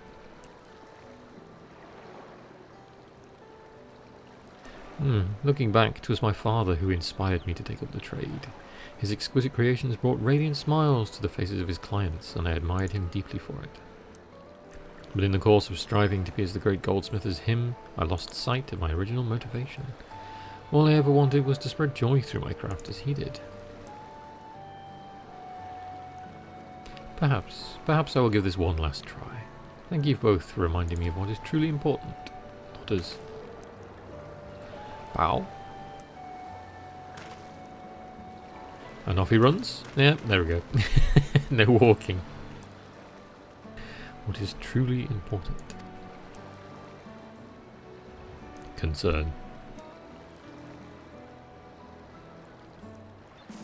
I was going to say, where was my quest marker? ... Oh, sorry, Bitter. I didn't mean to ignore you. But yes, I'm glad to see Fontaine is giving himself another chance. And we get some burgers. Swamp Monk. Oh, alcohol-soaked Swamp Monk. I'll have them. Can use them during the instance. Wuklamat wonders how Fontaine is getting on. I can't help but wonder if Fontaine will follow through. Let's see if he's actually going to talk with Ropley.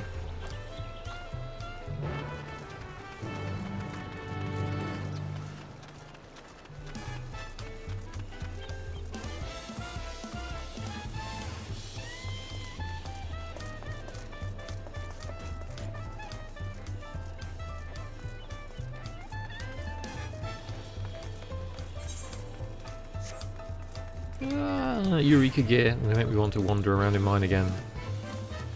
I like my Eureka gear, but the tank one is yellow and it's hard to find a colour. I like wearing white armour, in case you haven't realised. I just like the aesthetic of white, clean armour. And the Eureka armour, when it's white, just doesn't seem to look quite right. There's just something about it. It looks awesome, don't get me wrong. But I do prefer my Endwalker sets. They do look so clean.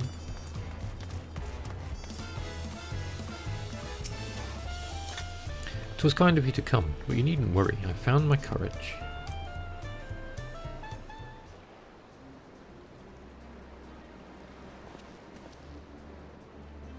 Pray accept my apologies for my earlier behaviour.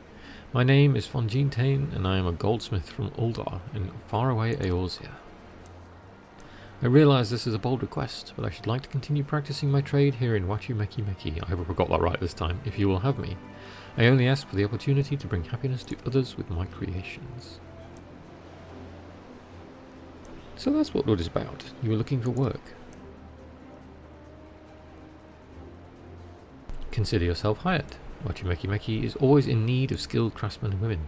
I'll handle the necessary paperwork. Can you start tomorrow? I'll start today! Yes, of course. I must thank you both again for your sage and timely advice. I don't know that I was all that helpful. But you were. Had you not come to speak with me, I would not have had a moment of much needed self-reflection. I like his purple eyes. Link Pearl Ding Ding.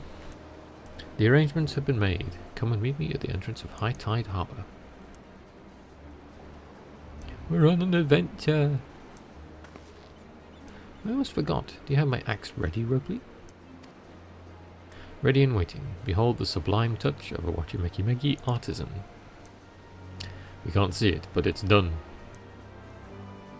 Oh, it's as sharp and deadly as the first day I held it. Thank you.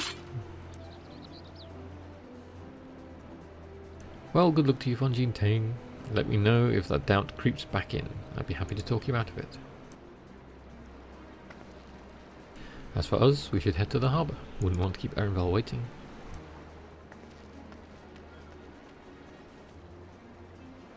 Bow.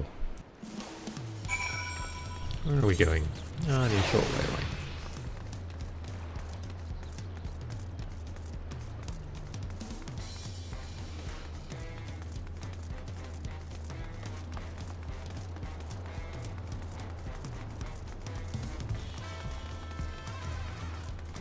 Erenvel.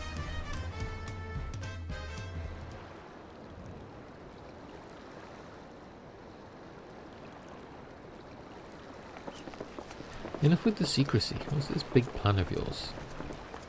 It's a hot air balloon, isn't it? Look there. That is my big plan.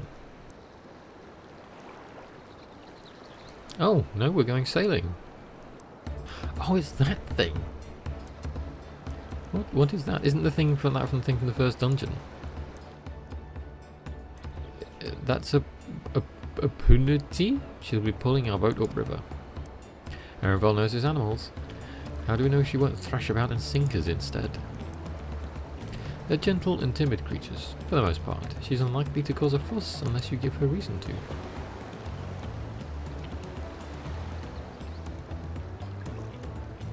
First alpacas, now Punutiys. We're relying a lot on animals for this journey. We should be thankful we have an animal expert as our guide then.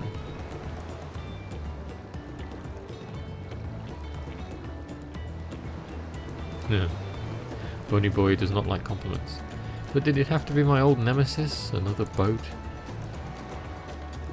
Well, I took you for someone who was up to the challenge. Was I wrong?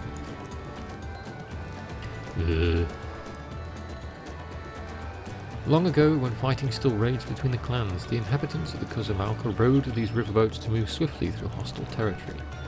But the vessels see little use with Tiral now at peace, so I was able to borrow one of the few which remain. I did consider a dirigible. I thought we were going in a balloon, but the pilots warned me that the updrafts near the falls would make landing difficult.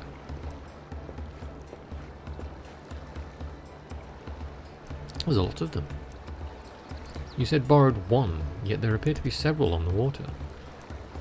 Ah, Kona. He smiled. Namati, travelling up the river, I presume. Seems that way. Does this mean you've earned 2 keystones already? I can't believe how well you managed despite undertaking the contest alone. He wasn't. He's hiding 2 sneaky scions.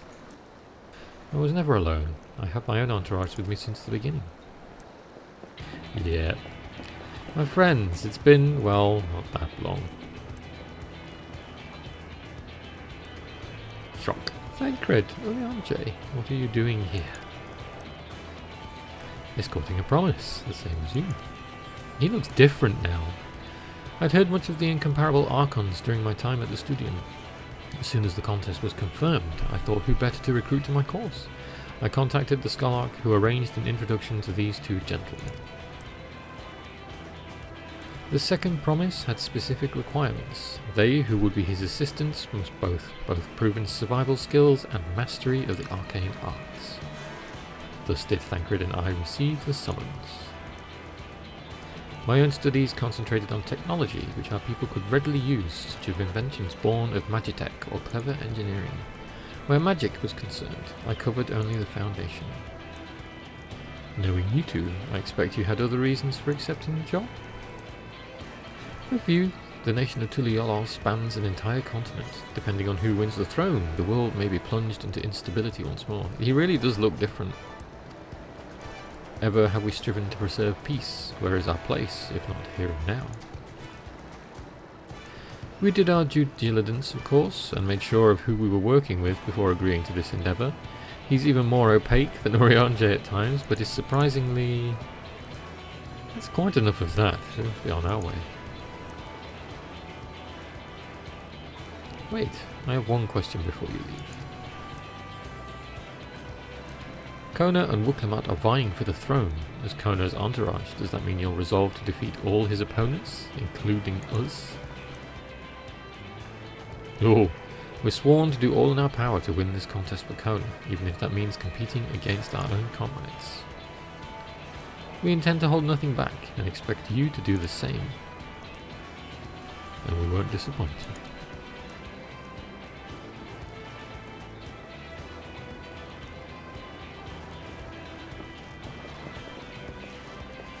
I thought you were taking a boat. If even you had been forced to travel on water, then the others will be doing the same. I would rather walk than risk confrontation on a leaky barge with no possibility of retreat. He's got the smarts, this one.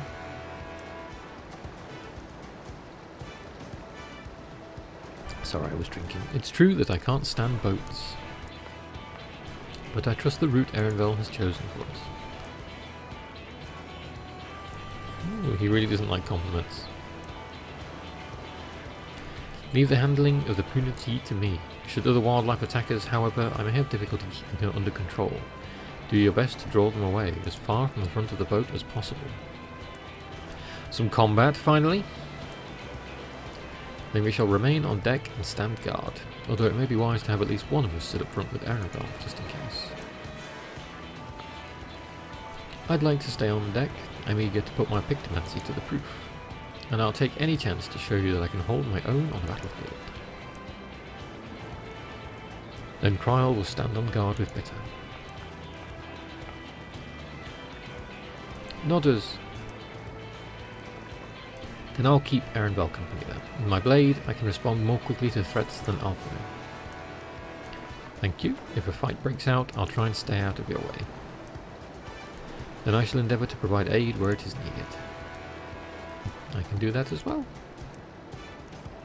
That should cover most eventualities. Secure your gear and board the boat when you're ready. Now, is this going to be a duty or an instance?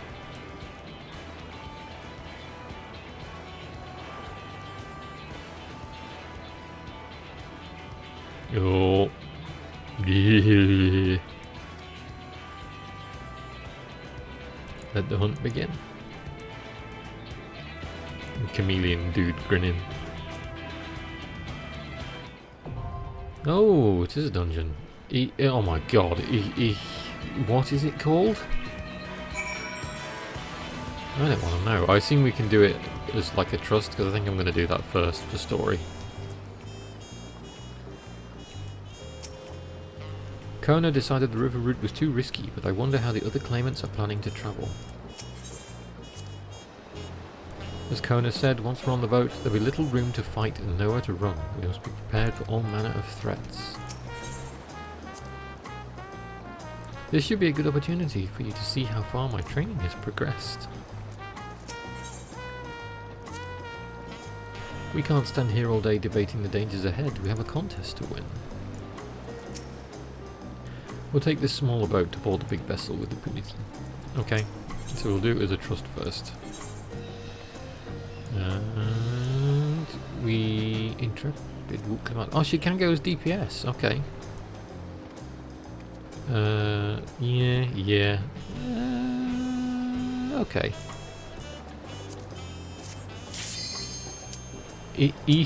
Ihoi Katumu? Oh god. Right then, time to do a dungeon proper. And for everybody to see how much I suck, because I'm probably quite rusty.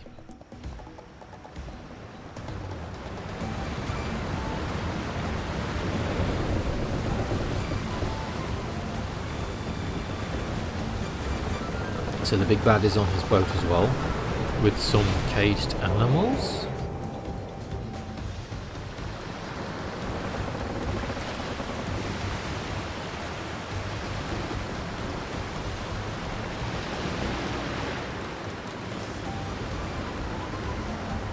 And we're on deck, which means combat on the deck first.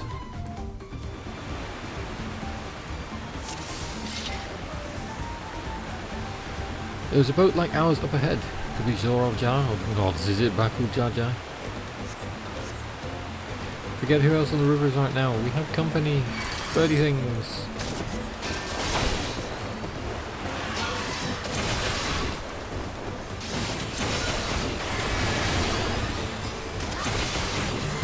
My abilities are not right. I'm going to have to do this on the fly.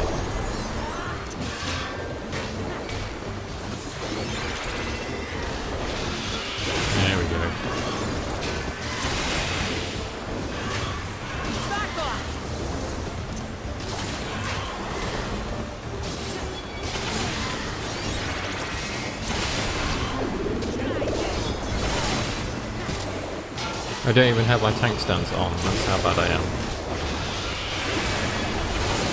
Like I said, I'm rusty.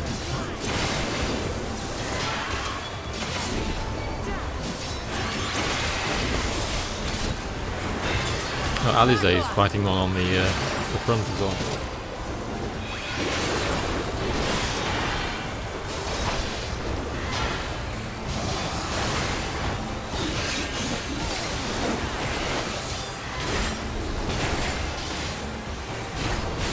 It's interesting, why can't I use Goring Blade?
It's getting darker, we're in for some rain. No umbrella this time though. So why can't I use Goring Blade? That is Bakul Jaja. Be ready for anything. Fight or flight. Oh, okay, so we have to use fight or flight. I see. Yes, come closer. We have something for you. A gift, courtesy of the blessed siblings. Oh dear. Scheming bastard.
That's not going to plan, we'll just have to improvise. He's going Super Saiyan, and he's hitting the harness. See you on river if you make it that far. He's broken the boat! Crippling our boat was a cowardly move.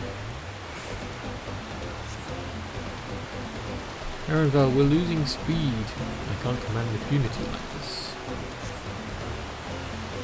The harness is broken. I'm sorry, but we have to pull over to the bank. Off we go then. We won't be going anywhere until we can make repairs. See if there's a route over land. We'll try to catch up to you later. On we go. What do you need? Alright, oh! I'm assuming this is a boss. Angry Punity? Prime Punity. 'Tis the mother of all punity. It's huge! Yeet!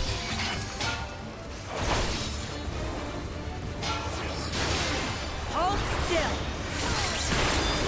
Punity Press. Okay, that's our AoE. Out of the way.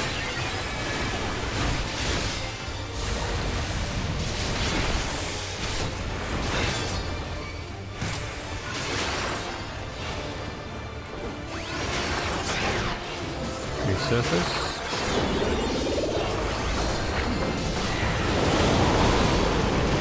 pulling in everything.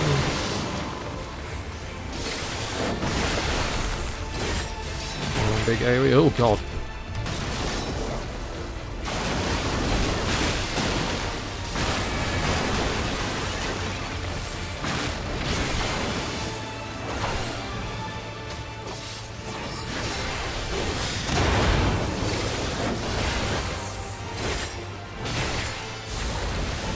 Buster seems to want to do everything.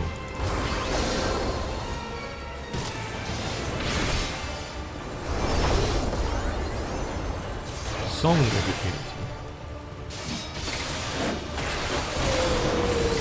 Herd convergers. I'm guessing we have to sort of face these away from everybody.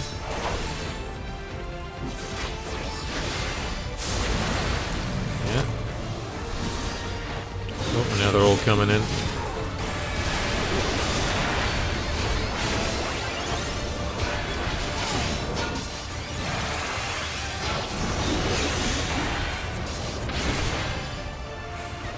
Shore shaker.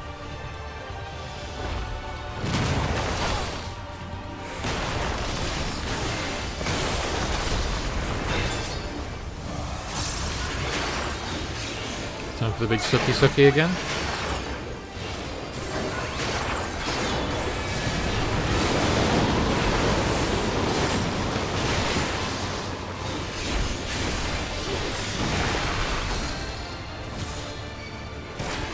Focus on getting out of the way of everything first. Ow.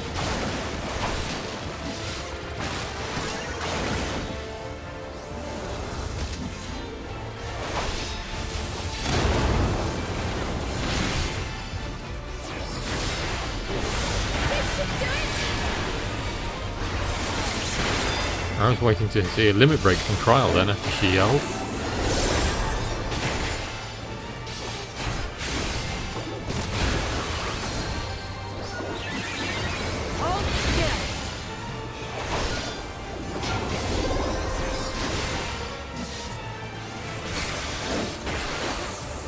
Spawning some ads again.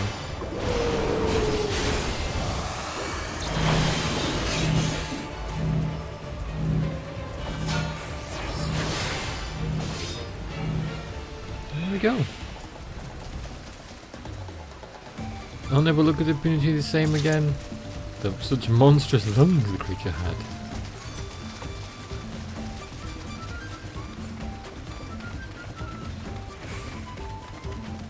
Scouting greaves. What do these look like? They're cool. They're detailed. I'm looking forward to getting some of these armor sets.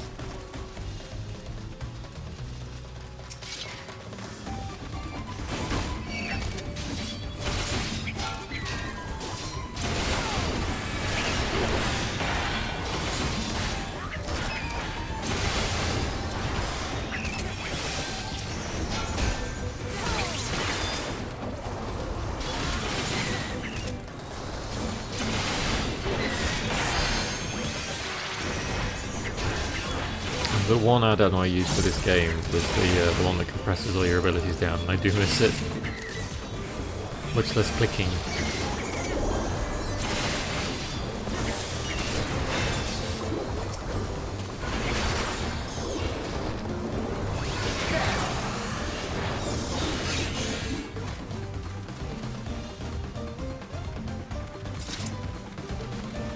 There's a tree!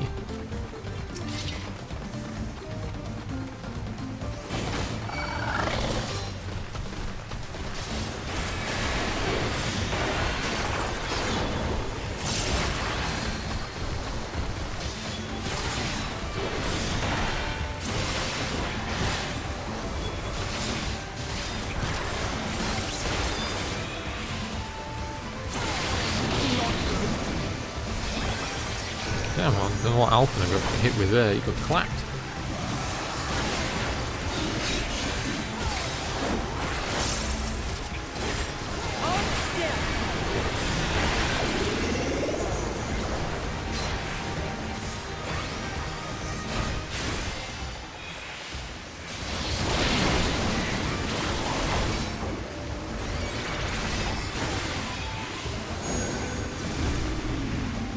copper.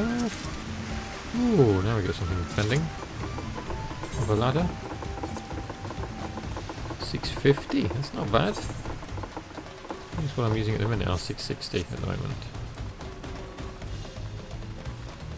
What strange happenstance hath some misfortune befallen thy vessel? Apologies, friends. Seems you'll be taking a long way around. Such cheek. I'll have to find another route.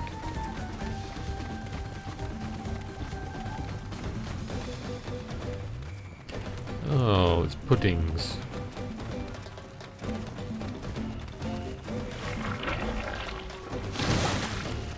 Oh, interesting. What is going on? They do look like us.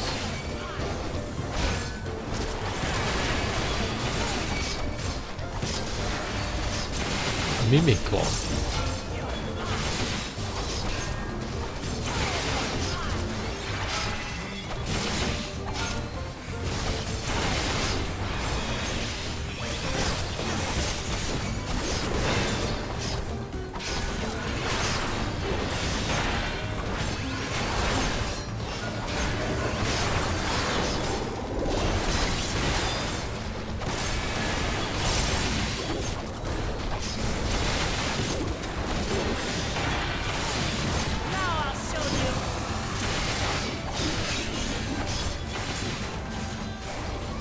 Interesting. Healing.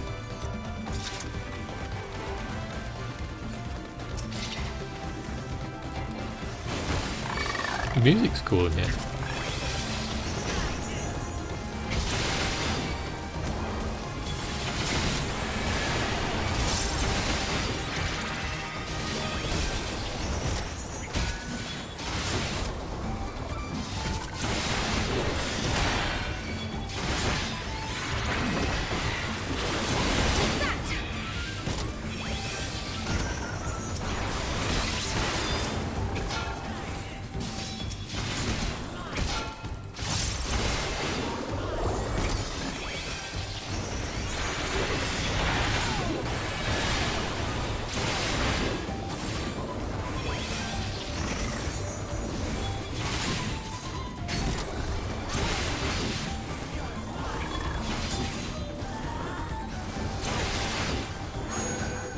Here we go. Oh, another teleporter. Oh, climbing the ladder anyway.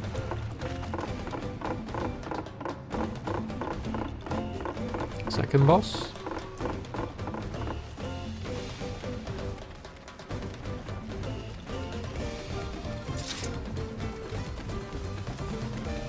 Drowsy. Drowsy's grotto. Can't we simply sneak by? Not likely. Okay. Somebody doing a limit.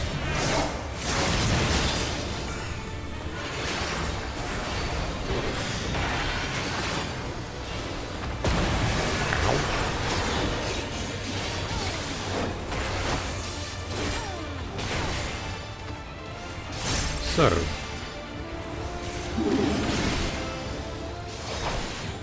Drowsy dance. Oh, get out of the way.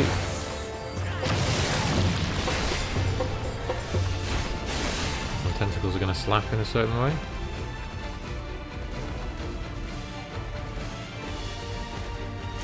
There we go.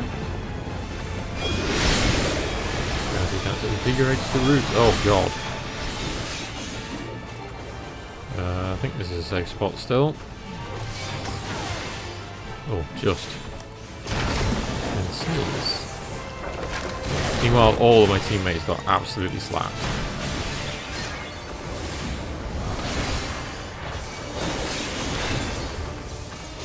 Spit.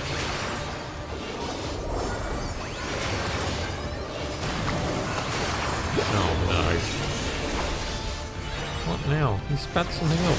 Mimics from before. Yeah, here we go.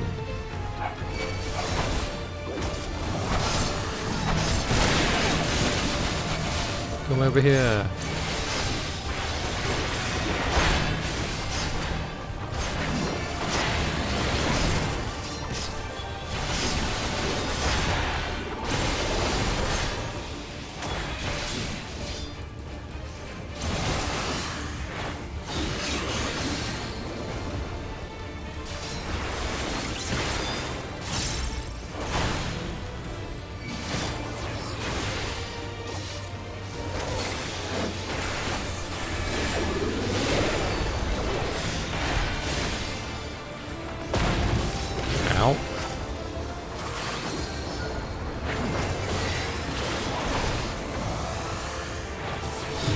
so again.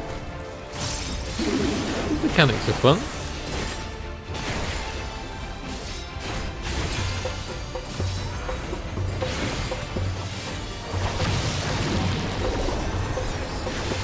Save space this time. Looks like over here might be the key.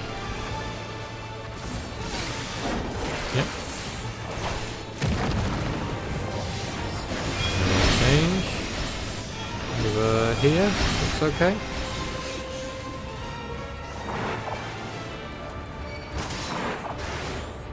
Yep. And they all got slapped again.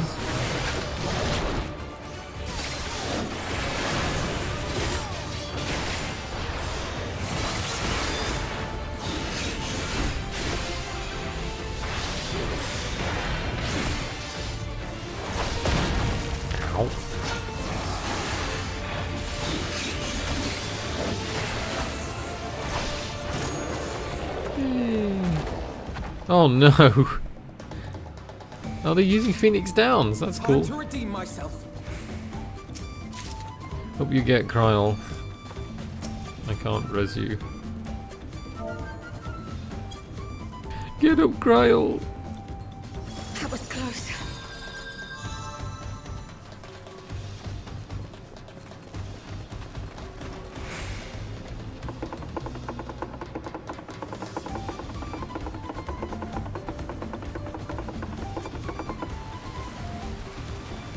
Okay, so where are the others?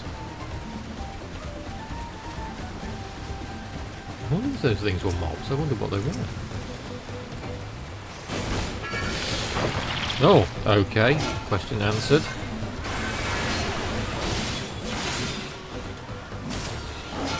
Stop slapping it, Ultimate. My job to tank. It really is base tanking it. Jesus Christ, he's almost killed it.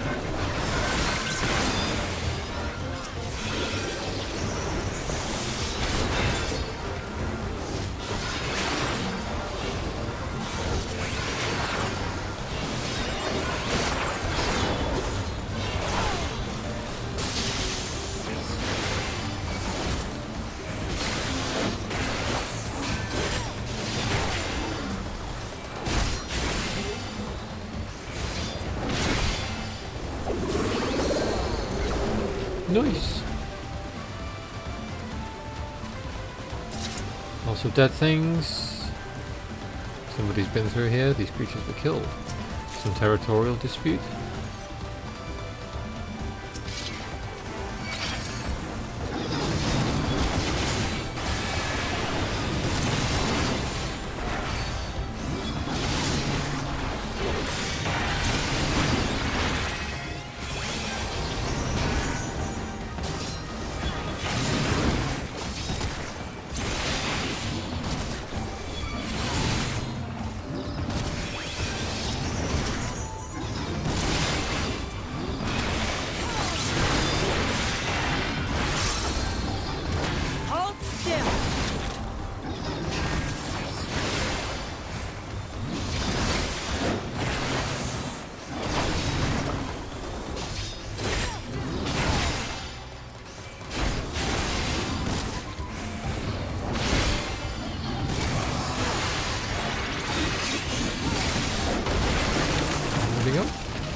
Not boss, but certainly big bad.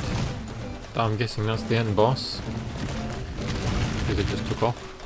What's below? What was that? Some species of Vilekin?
Ooh, more things.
Oh, I've forgotten to use the food buff. I knew I'd forgotten to do something. I'm a fool. Casting earrings? Is this the big bad time?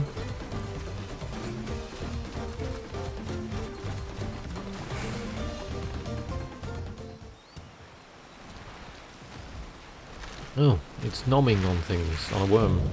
Apex Predator Apollyon. That's an interesting name.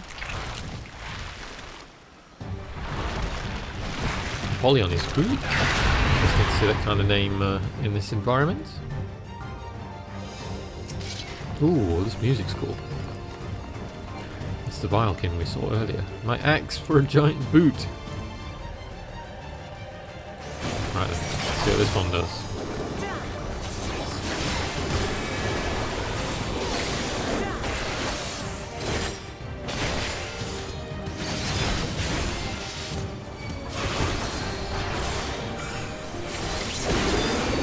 Oops, took that one.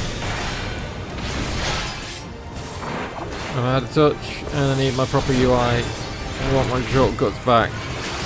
Wild beasts emerge.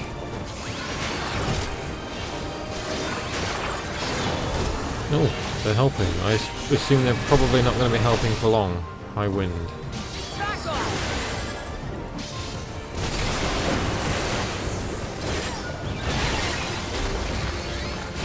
Eating them. Everything is food to this creature. Oh, okay. So it's going to blow us back.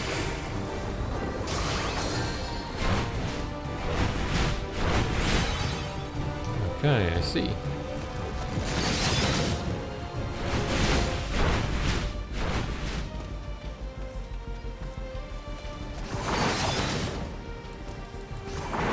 Come here. Careful, it's much faster now.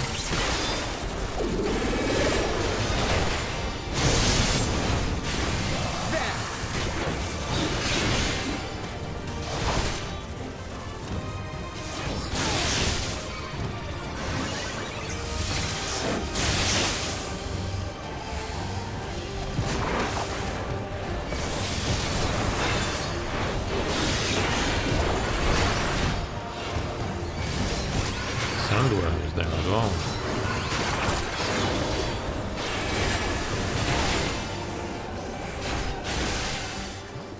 Same ability again.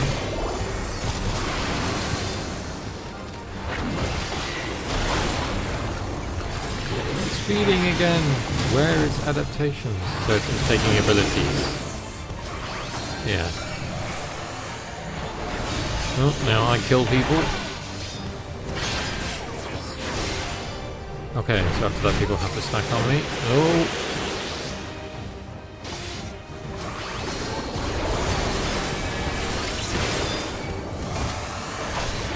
Keep going around.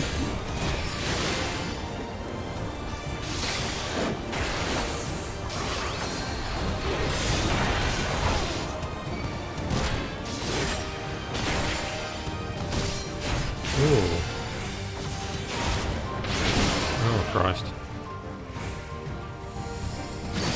It moves this thing around, that's weird.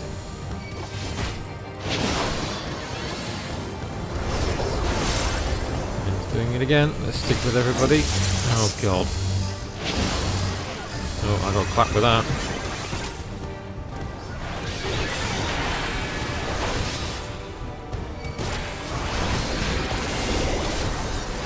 Levin sickle again.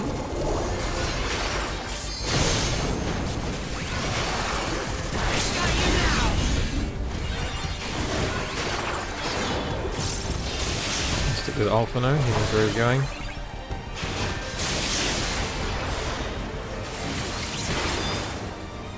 Oh, he's picking on Kryl.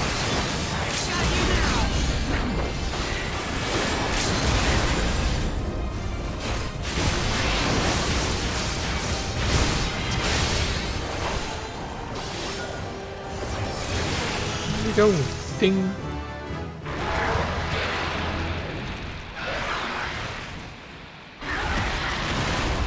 He'd be deaded. That was a cool instance for the first one. I'm definitely rusty.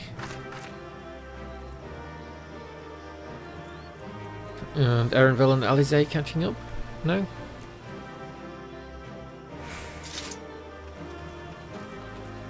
Action learned Guardian. What's Guardian?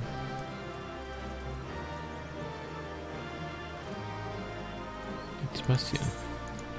Sentinel Guardian. Oh, okay, so it's in like enhanced tank cooldown. I see. Pendulums. I got stage weapons. Oh, that's cool. Good for look for samurai. And what do the sage weapons look like? Oh, they look awesome. They're like the guard things, the lance guard. They look amazing. They look cool. This is like the stuff I'm actually going to keep. Nice. And some fending stuff. 650. I'm still using my like 650, 660 stuff, so I'm good. I didn't eat food, which I'm mad about. Never mind.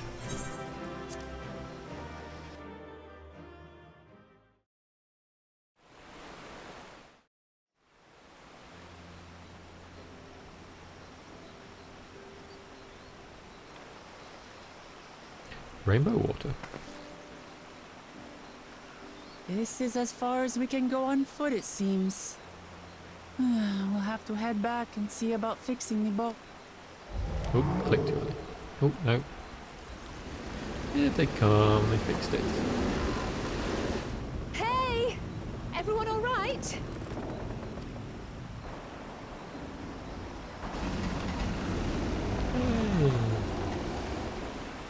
I wonder where the others got to. I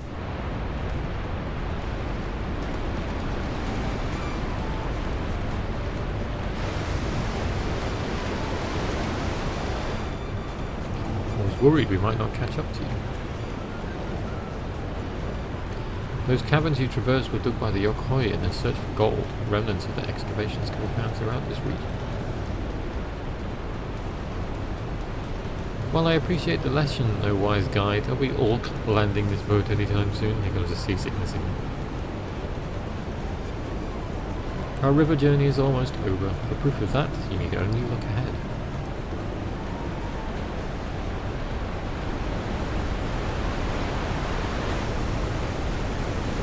The big waterfalls that Alizé wanted to go and stand in. The falls are impressive enough from a distance, but it's almost too much now. They're very loud. It's amazing. No, please let me off.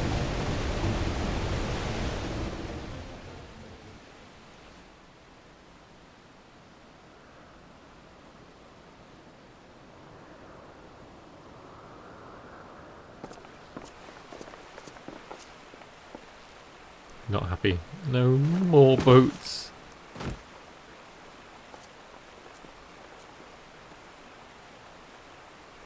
Are you? Oh, you're not alright. I should be surprised if she was. Even without the nausea, we're all spent. There is a mountain shelter nearby, a resting spot for those who've ascended the stairs. I suggest we make use of it. That will be a welcome respite. Have we the strength for a short walk, Uklamat? We can rest along the way too.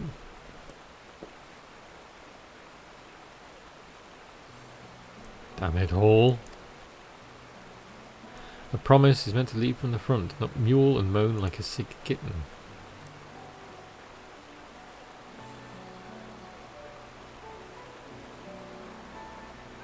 concern.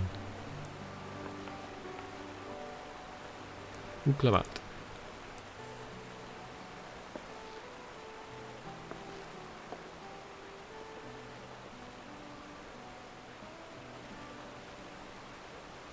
Ignore me, it's the nausea talking. I'm fine, really. Lead on. Follow.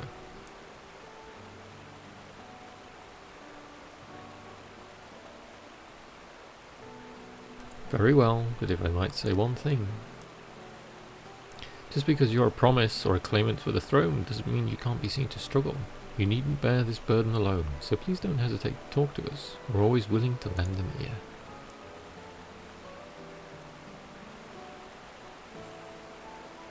But cry no lie.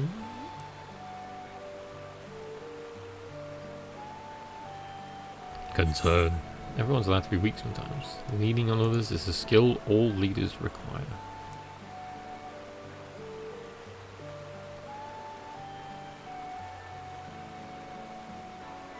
You as well, Bitter.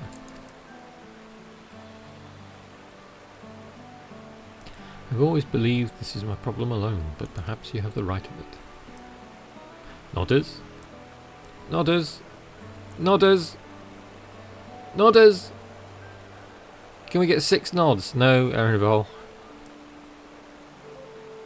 Alright, I'll talk about things. Just give me a moment to collect my thoughts. 5 nods, sorry, not 6. Of course, as long as you need. We'll be waiting at the shelter when you're ready.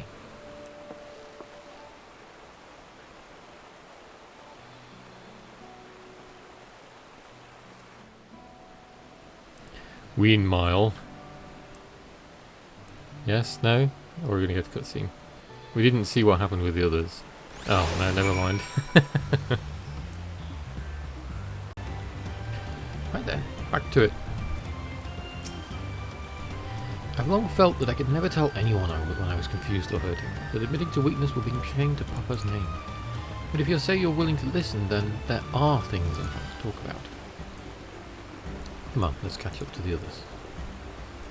Learning more about Uklamat. Where are we going? Ooh. Okay, so we're in a different area now. Of the zone, anyway. Is this the first zone, or the second zone? This is the second zone, so that's our Carnu up there.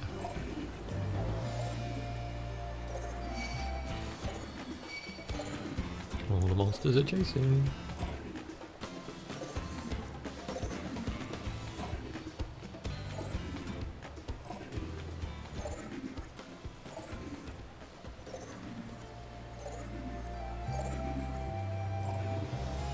Next Aetheryte.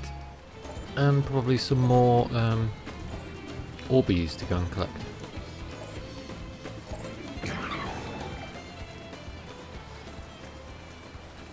Okay. This place is called Many Fires for the constant stream of peddlers and travellers who make camp here after climbing the stairs. These are the stairs that are currently broken. Now that I've decided to share, I feel so nervous. This side of the region is so different from where the Hanu live. The striking colours of vegetation alone, it is very colourful. It's almost like Thavner. We should stop here for the night. I understand the desire to rush ahead, but we need to recuperate from our punishing river adventure. Then let's settle in. We'll need a cook fire and there's meal preparation to be done. Cutscene?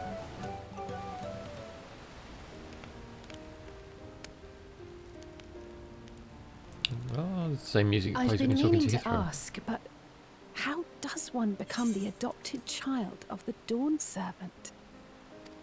I was but a ball of fuzz at the time, so I don't remember much. My earliest memories are of life in the palace. All I know is that I was born in Ikbrash, a village in Yaktel. But I've never bothered to return there. As far as I'm concerned, Ulul Jaja is my only parent. This is going to change, I imagine. I quite understand. I have no memories of my birth parents either. For a while, I wanted to learn who they were. But over time, that curiosity waned. Galuf was my dear grandfather. Ooh, more And he was foreshadowing all I for needed. Section 9 maybe? Or the Golden Gate? So our situations were quite similar.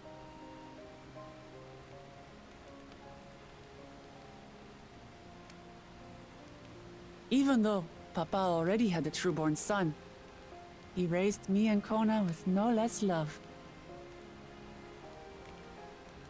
One time, I'd wandered off alone into the forest and gotten lost.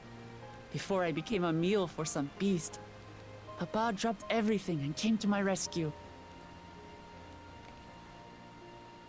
I was scared and sobbing and ready for a scolding, but the head of resolve praised me for surviving the ordeal.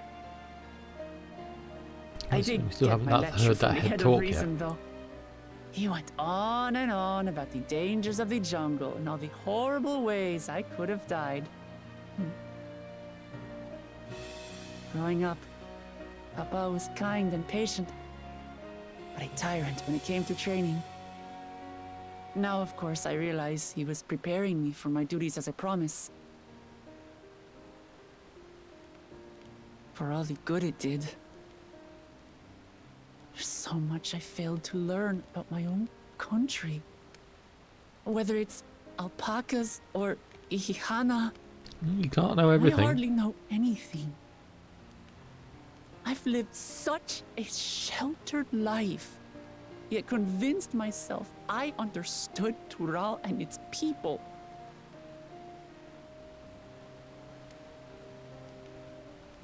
I don't have Kona's education, or Zoralja's strength.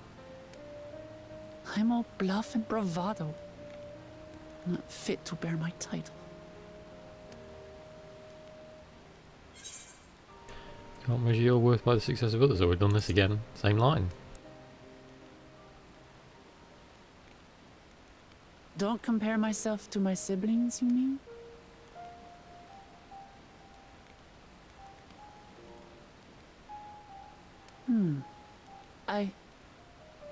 I think I see what you're saying.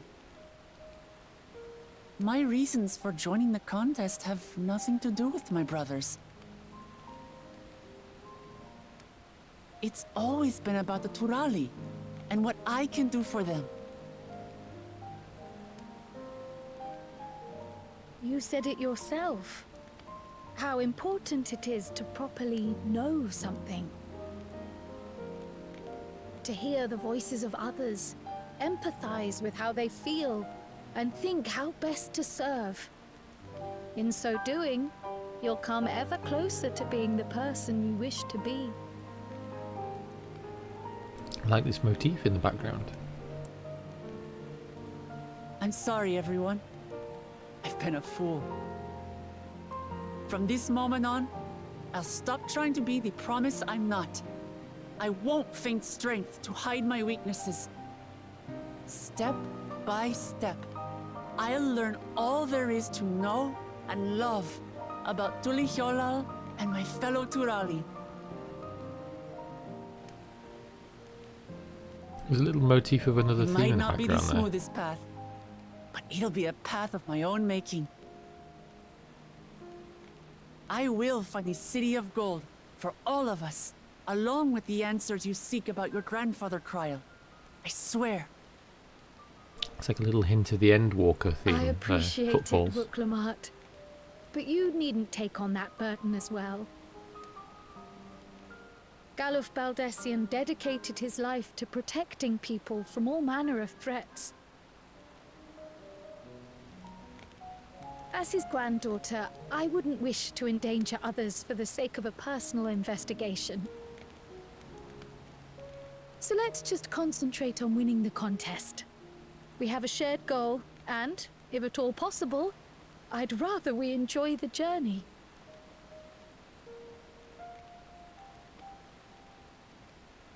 Hear, hear. We are companions on the same road, bound for the same destination. With our combined talents, nothing will stop us from reaching the Golden City. Thank you. Thank you all. I am proud to call you my friends. Odders. Erenval's being very quiet.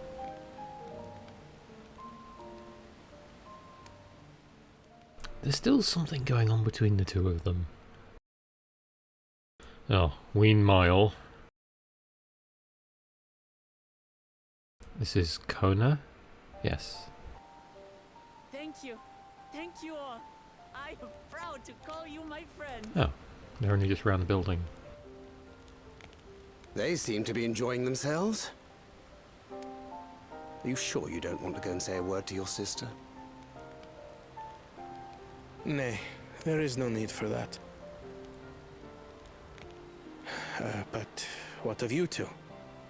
Wuklamat's allies are your comrades. It must feel strange to be rivals. Helping you has made us rivals, aye. But we're not about to break into fisticuffs over it. Unless, of course, it is a matter of winning or losing the contest. Then I'll have no qualms about putting Alizé on her rear.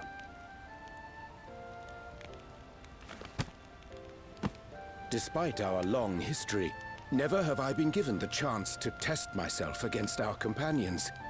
The thought stirreth within me a most unexpected sense of competition.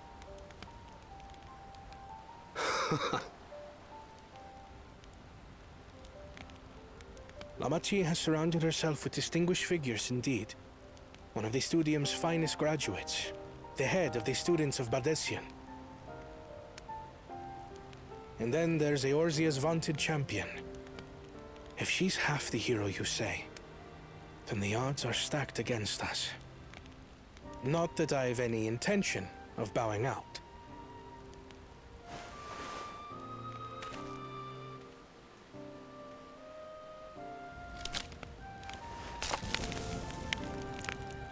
Our time in Urkelpacha only served to strengthen my resolve. We saw how a single storm cut off the alpaca roots and threw my people's lives into disarray. Such uncertainties are why I advocate for the adoption of Sharlayan innovations, that Tuli Yolal might know greater stability and prosperity.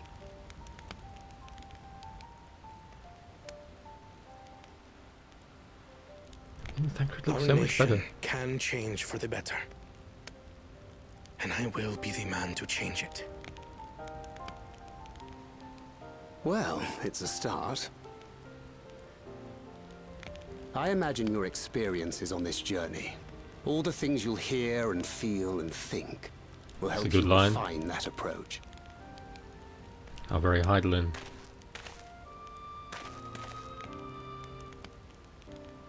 But to return to the subject of the rite, I'm a touch concerned by the condition for victory. The claimant who breaks the seal becomes Dawn Servant, not the one who performed the 7 feats first. The would-be victor need only possess the 7 keystones.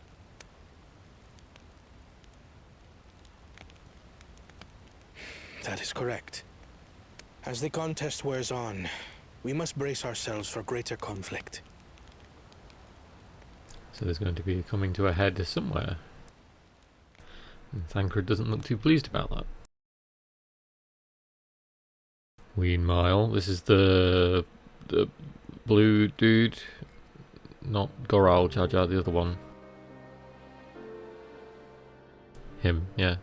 Your rivals still lag behind. The second and third promise may have recruited competent lackeys, but none compared to you. How can they hope to compete with the resilient son?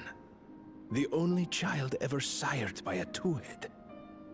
Only the ignorant or foolish could fail to see that you were born to be Dawn's servant. Such titles mean nothing. Zerald, yeah. I need to try and remember his name. Ah, I neglected to mention. When I first heard the rumors that the contest involved the Golden City, I spoke in confidence with Gulul Jaja's inner circle. They all agreed on one thing. Whoever reaches the City of Gold will attain a power so great, it can dictate the course of history. If this power truly exists, then I knew he was going to have his beg a own fair end share of with it. a seer. Time is passing, and I would put my plans in motion without delay. The useless tool is cast aside after all. And just so there is no misunderstanding, you consent to this course, no matter who is made to suffer. So he has his own plans. In battle, everyone bleeds. The Dawn's promise is no exception. What better lesson to teach our people the folly of war? So is he offering himself up as some kind of sacrifice? For this dude? Interesting.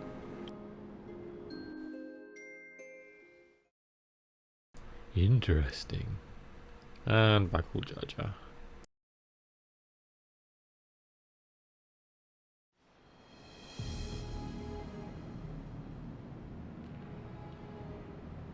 I was hoping for a good scrap, but this bloated sack of bile was no challenge at all. I wonder if the house cat is dead yet. Be ashamed to lose a plaything, but we'd still have 2 more. If I may ask, Chosen One, what are your plans for Tuliyollal after you take the throne? Plans? What makes you think we care about all that? We care only about the contest and proving our superiority. Yeah, this guy just wants to win. That would surely please Mother and Father. Yes, and when we become Dawn's servant, we'll drive out the weakling masses and invite our kin to live in the city. So the giants? Fine idea! Our family deserves better than that rotten jungle. Back to it then. We must catch up to that one-headed pretender and remind him of the natural order. I made it. I thought we were missing someone. Where have you been? Oh, I feared I was done for when I fell from the boat. Yet somehow I made it. His future doesn't look good. I can barely lift them. If I could just rest a moment. You expect us to wait for you? Those who can't keep up will be left behind. My brother has spoken. March, or be fodder for the beasts. But I followed the teachings. Everything I've done, everything I've sacrificed, all has been for the blessed seedlings. Wait. Don't leave me behind. I'm begging you.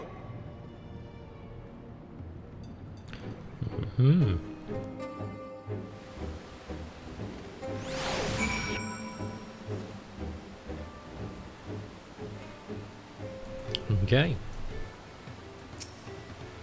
I'm glad we could take a moment to talk things through. Wuk-Lamat seems much happier for it.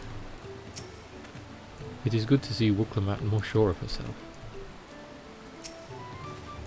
It doesn't matter if Wuk-Lamat's scared of alpacas or gets sick on boats. It doesn't change who she is or what she means to her people. I have some experience with the pressures of leadership, and saying something, and crumbling beneath its weight, as you well know. If anything good can be said to have come from my failures, I hope it is my capacity to help others avoid the similar mistakes. Being able to say those things has brought me such relief. It's like a stone has been lifted off my chest, and I can take a full breath at last. I don't want to encumber myself like that again. I want to be better, will be better, for myself and for my people. Yay, friendship! You mean, oh, there we go, there's a trust for that instance, a promise for the people. Ready to move on. Ehrenvel, oh, next weapon, 655, is concerned about dangers on the road. The Moblin settlement of Earthenshire is not far from here, but be warned, the road we'll be taking is a favoured hunting ground for bandits. With the stairs currently impassable, there will be fewer travellers, meaning the brigands will be desperate for victims to ambush. Although, considering present company, I suppose my concern is unwarranted. Bandits on the road? What have Zoraljar and the Landsguard been doing? Seems it's up to me to restore order to the... Oh, there she goes. And off she goes again for now. We'll head west and aim for the bank of the second river.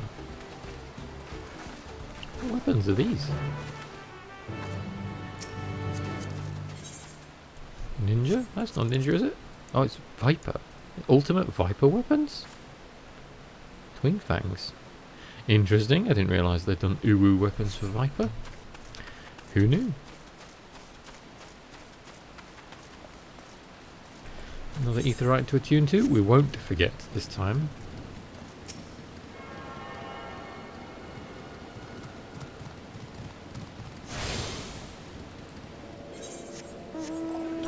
You got a bit of a ride. And our next green Orby is quite a way away.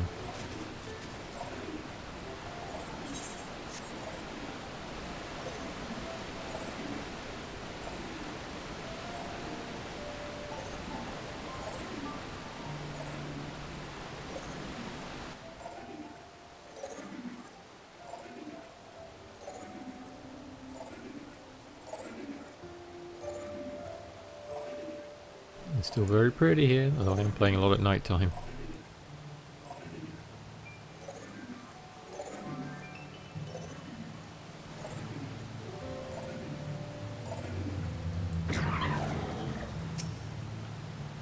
I see. This is the river which feeds the waterfalls above our canoe. Again and again I'm struck by the majesty of the falls. It is difficult to comprehend the sheer volume of water this natural wonder produces. I felt eyes on us several times as we made our way here, though they soon seemed to lose interest. Somebody blasting over who's got flying already? The bandit's lair is said to be somewhere near here, but I prefer we avoid seeking out trouble. Well, where are these bandits? Apparently they're not foolish enough to attack a party of this size. Earthenshire is just a little further ahead, on the opposite bank of... Oh my god. Miyakabek-zuma? Miyakabek-zuma? But let's remain vigilant all the same.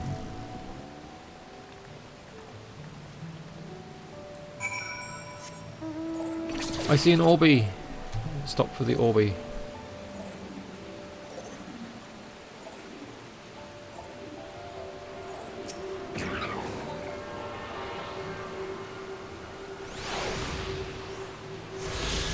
Nice. The next one is south. I'm not going to go and get that just yet. I'm going to carry on. Bird of Ligaka.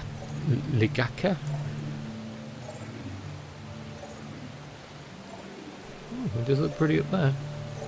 Up top there is where Estinian fought that giant dragon thing, wasn't it, in the trailer? So you could see them and the Mamolja all climbing up through the jungle.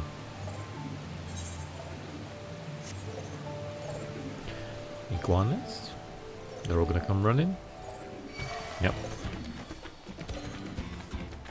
What is this?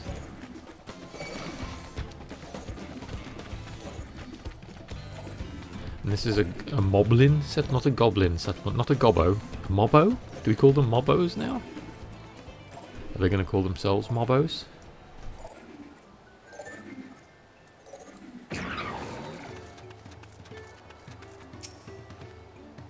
Even as Hanu culture is distinct from the Vanu, Moblin society is developed quite differently to that of their goblin cousins. Well, yeah, they didn't try and take over a giant mechanical primal and kill everything.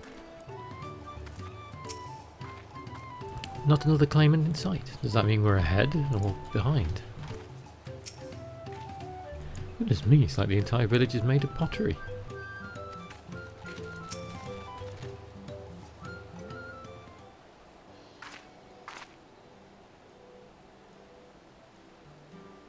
This is it.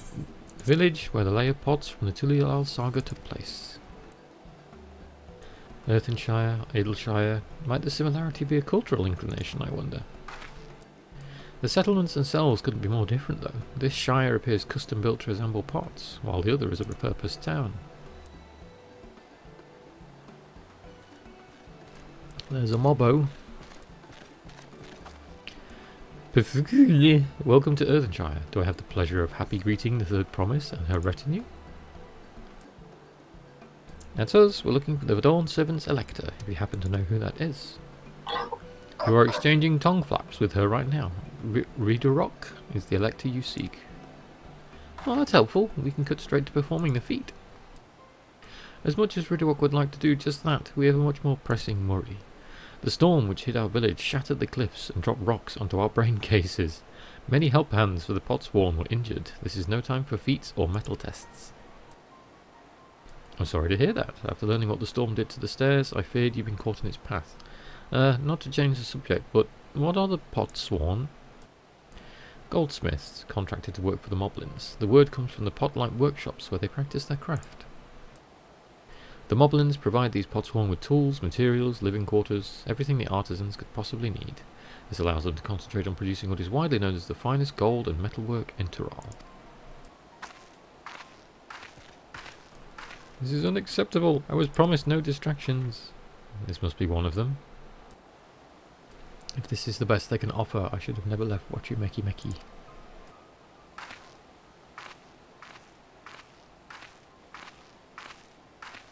Someone else from the boat? I'm sure we won't see them later on. You see, the Potsworn deserters. Without enough healthy help hands, we are failing to uphold our side of the podcast. Should all our Potsworn leave, Earthenshire will grind to a halt. We have to do something, and do it soon. Luckily, we're here. Then let us stand in for the injured helpers. It will give me a chance to learn more about your people and your village. And if it brings us closer to beginning the feat, then all the better. This isn't strictly part of the contest, so don't feel obligated to join in. Take a rest while you can. I could use a nap. Of course I'll help.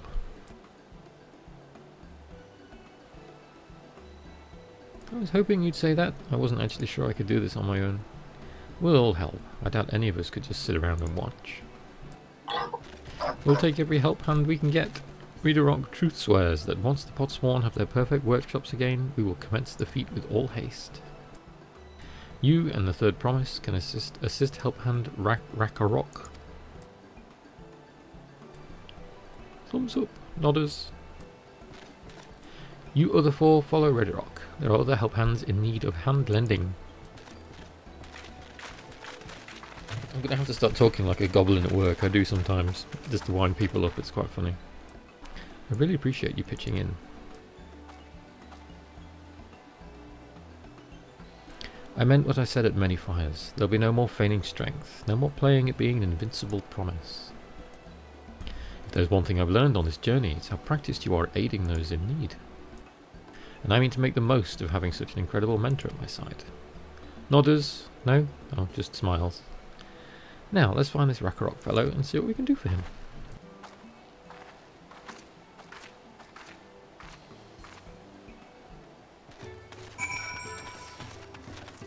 More Aetheryte, make sure we attune. So this is like Edelshire. I saw a Mender back there, that might be an idea. Because I'm lazy and I don't use dark matter. He's over here. Is that Tobley? Oh, Cobley. They've all got that name now. Rakarok can't meet his obligations without more help hands. The pot pact is broken and the pots are emptying. We're here to help. You've come to aid Rakarok. Rakarok accepts your hand lending with joyous feel smiles. If we can offer the Potsworn their promised good living, we might save the day yet. Whatever you need. There's another weapon that we'll have to have a look at. Let's see what this one looks like. Oh, this is the footgear from the previous thing.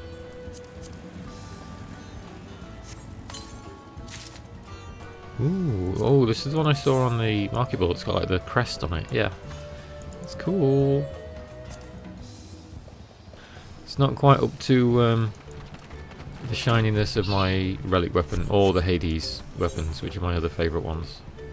Rakarok needs help learning about the Potsworn Kahi and a 655 chess piece. What Rakarok needs is for new help hands to create good living for Potsworn Kahi. The help hand assigned to Kahi was hurt during the rock rain, so Rakarok took over, but he knows nothing of Kahi. What does Kahi want? What does Kahi need? Help hands do not bother the Potswan with straight tasks. Our job is to observe and anticipate, prepare things with guess think. Guess think is a great word. Please guess think with Rakarok. Find out what Kahi's lacking so we can provide it. You can count on us.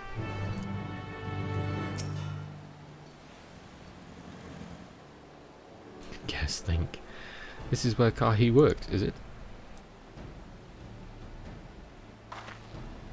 Let's take a peek inside then.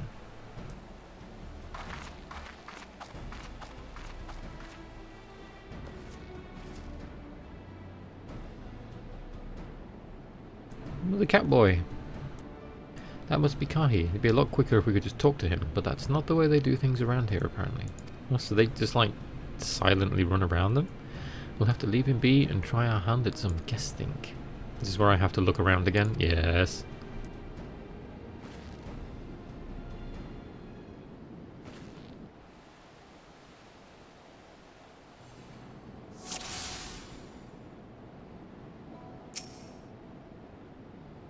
Table? Well, he has no shortage of crafting materials. There must be something else he's missing. Some kind of vice? Or grindstone? These tools are looking pretty worn down. Maybe it's time for some new ones?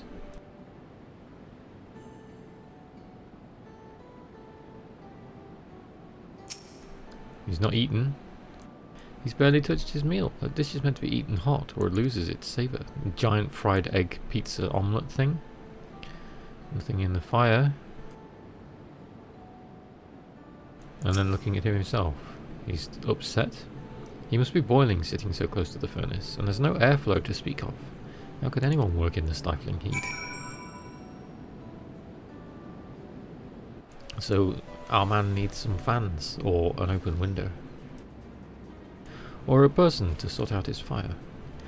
Alright, after taking a good look, I think I have an idea of what brings Kahi, or what things Kahi might want to improve his working conditions. Let's head back outside and talk to Rakarok.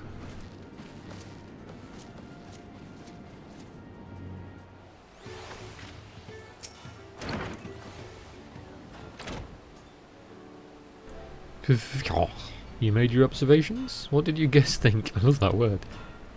First off, I noticed Kahi hasn't touched his food, and an empty belly can't be good for his concentration. Maybe the cooking isn't to his liking. But our food is very mouth-pleasing. Why wouldn't he want to eat it? This is a very good word as well. But Rakarok is sure of nothing when it comes to Kahi's tastes. I can help you with that. My brother Kona is also het sorrow, and while everyone has their personal preferences, there are some they tend to share. Like an aversion to piping hot dishes. If it was brought to him like that, Kahi probably wouldn't have been able to eat it until it cooled down, and by the time he came back to it, he might have found it cold and unappetizing. The simplest solution is to serve dishes that taste good no matter the temperature. Rakarok would never have thought of that. What would the third promise mind explaining these things to a cook? Not at all, but I don't think that was the only reason Kahi couldn't concentrate. The Hetsuro homeland is hot and dry, but even Kahi seemed to be suffering in front of that furnace. Is there any way you could cool down the workshop? Oh, we could try a drafty shard. They make a lovely breeze. It's like a wind gem. Do you know where we can get one of those? You can gather them from the shoals of no return. Oh, that's not foreboding. There are many old boats there, abandoned by those who gave up on their search for the Golden City. Oh, that's coincidental. So we salvage them from the wrecks. Could you handle that for us, Betty? I'll do it. Nodders. Oh, and one more thing. From what I could tell, Kahi's files and saws and things were very worn down. Maybe a new set of tools is in order. Ah, Rakarok was too preoccupied with stocking materials, a serious oversight which we will rectify. Supplying good tools for good living is a help hand's responsibility. Then we all have work to do. We can meet back here when our tasks are done. The shoals of no return are past the crags, through a tunnel southeast of here. You should be able to spot the passage from just outside the village. That's right, send the Warrior of Light to the place with the really foreboding name.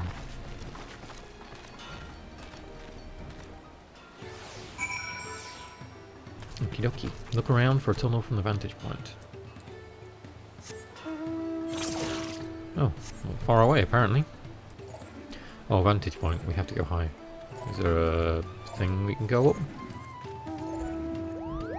Oh, no. This isn't much of a vantage point. This is just a path.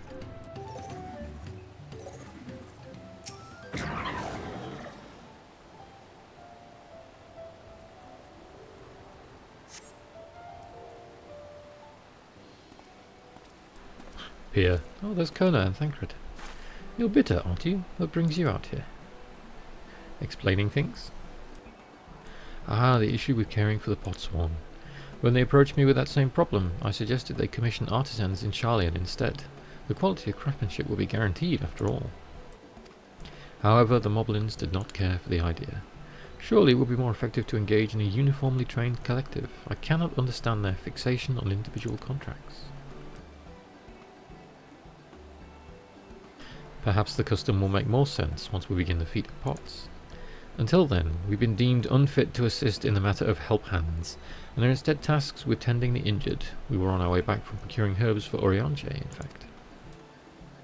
Settlements in Cosmauca too have been isolated by the storm's destruction. What would have become of the wounded had we not found a way here? Should I become Dawn Servant, one of my first acts will be to establish reliable trade routes to the capital, when I imagine how much good we can achieve with Charlian technology. No, he's not too sure about that. My apologies, I have much to consider. If you'll excuse us. We'll meet again soon, I'm sure. Take care, Bitter. At least Thancred's being nicey nice. We're going to be talking like a goblin now for the rest of this expansion. It carries on peering. Well, there's our cave entrance. That wasn't hard to find.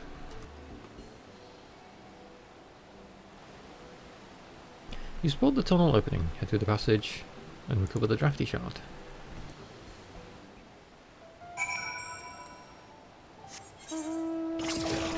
Oh, there wasn't iguanas in the way a second ago, but never mind.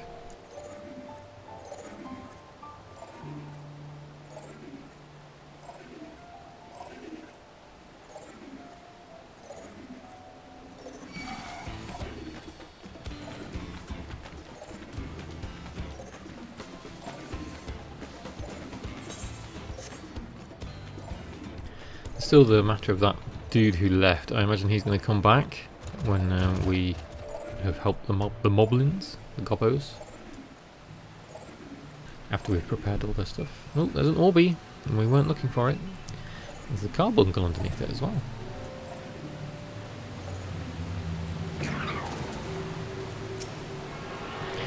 Surrounded by two Popotos, one in the wedding ground and a Fallout guys.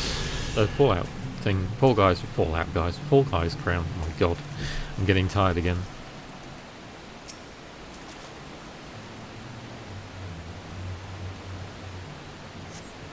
The crystalline shard is faintly warm to the touch. It does not appear to be the crystal we seek. Green? Green is normally wind, isn't it?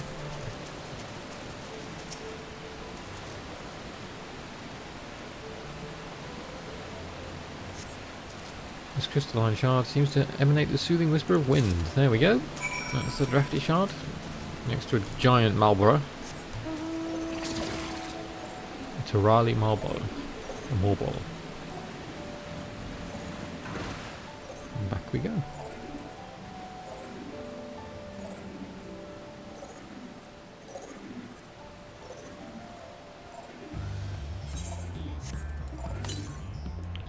Next one is all the way to the east, so it's going to be miles over there somewhere, probably in this area where we haven't been yet.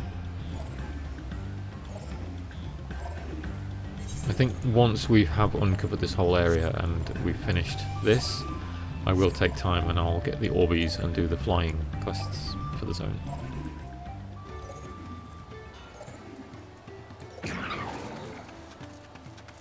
No Wuklamat yet.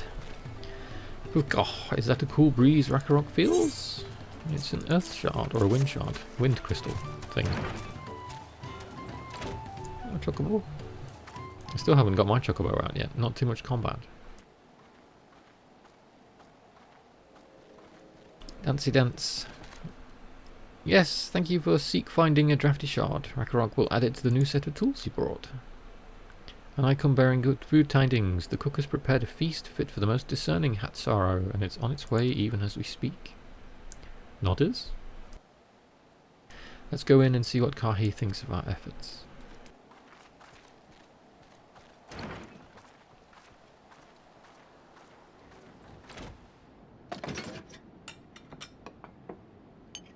Yes, I can hear eating noises.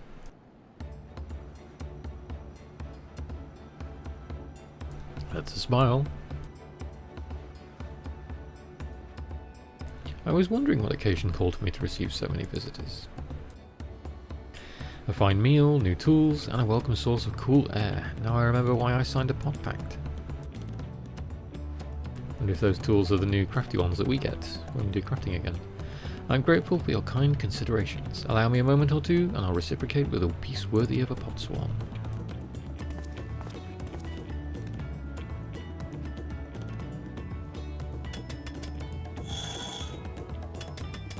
Crafting trauma. That looks like a screaming head. Tis a bowl. An oil lamp, okay, to brighten the halls of Volok Shunsha. The craftsmanship satisfies Earthenshire's reputation for quality, I trust. Such luster, such brilliance, truly a gift fit for the Dawn Servant. I'm glad you like it. Considering the time I've wasted till now, I hope to continue crafting at this improved pace. I have a contract to fulfill, after all. Dancey dance.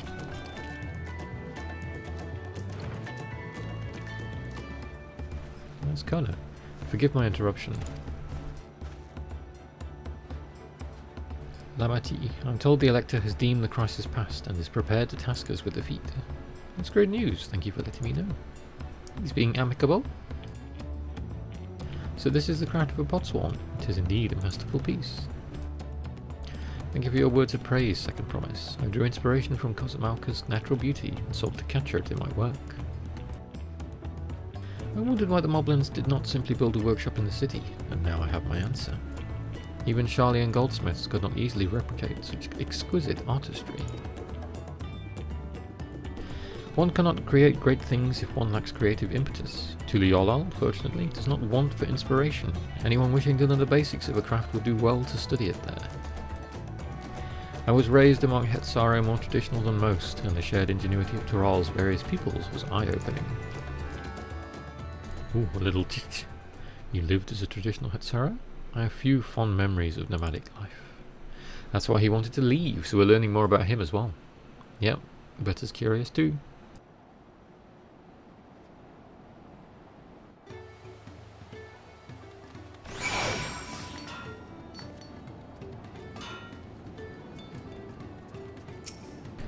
Would that I could forget that time. Okay, so he wasn't happy with his upbringing, basically.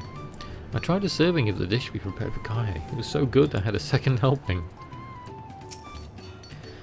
Karok is very grateful to you. I thank you both for your hard work and clever guess think. When it comes to help handing, knowing the potswan is really important. I need to write these words down. These people are geniuses. Well, that's true for pretty much everyone you meet. It's a lesson I've had drummed into me several times already on this journey. And a new chess piece. Should we pop this open and see what this one looks like?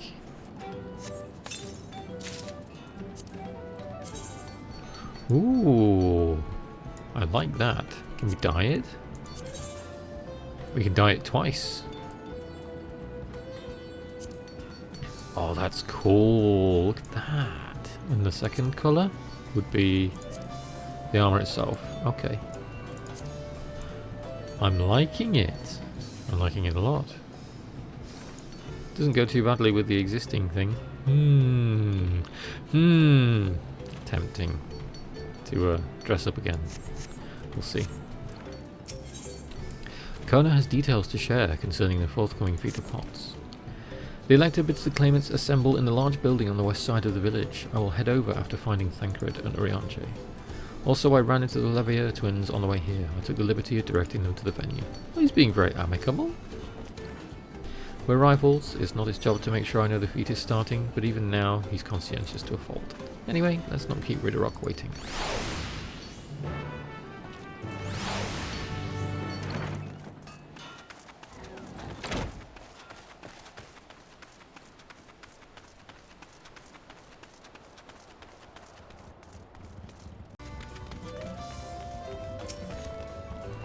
Ridderrock, thank you for assisting Help Hand Rakarok.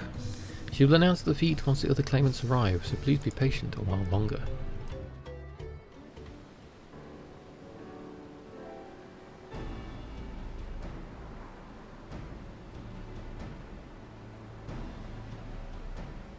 There's only two of us.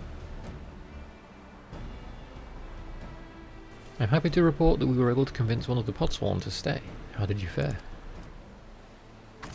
Nodders? Oh no, little explanation. So you managed to do the same. Splendid.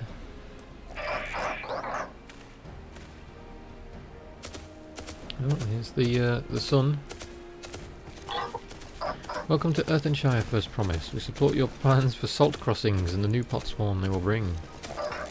Hail the mighty Zoraljar. He cleared many piles of rockfall as if they were pebble stones, the resilient sun for Dawn Servant.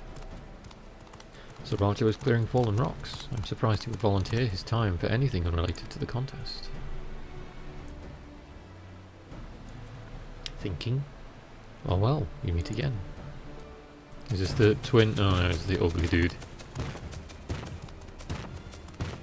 We're all here now. Just in time for the feat to begin. Alberti was already here, laying low, while the rest of us did all the work. Nodders? Claimants, your attention please. As Redrock has explained, many of our Potsworn left us following the storm. The precious metalwork crafted by those artisans bring in much jingly shine from across the salt. Should our stream of trade goods dry up, Earthenshire will suffer. Tuliol merchants will suffer. So Redrock sends you this feat. Each of you are to find one clever hand goldsmith to bring back here to us. So we're to recruit new Potsworn. Makes sense for the feat of pots. Calling this a feat does not justify taking advantage of the claimants and their influence. How does finding workers for you demonstrate their worthiness for the throne? You are free to refuse Redrock's requests. She will be happy to inform the Dawn Servant of Zoraljar's disqualification. Burn! The right is a means to an end. The steps we take to get there are not important. He's not wrong. Then Redrock declares the feat of pots begun, but remember, a pot pact must be agreed to willingly, no grab snatching or deceitful tongue flaps.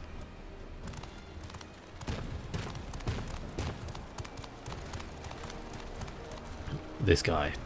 The Elector said nothing of taking a willing artisan from a rival, which is exactly what we should do. Oh dear. Oh dear. A fine suggestion, brother. I'm glad you think so, brother. Come, let us lay our plans. Oh, he's actually planning for a change. The nasty brute is up to something. Aye, he may seek to delay us again as he did on the river. We can but remain vigilant while we plot our course.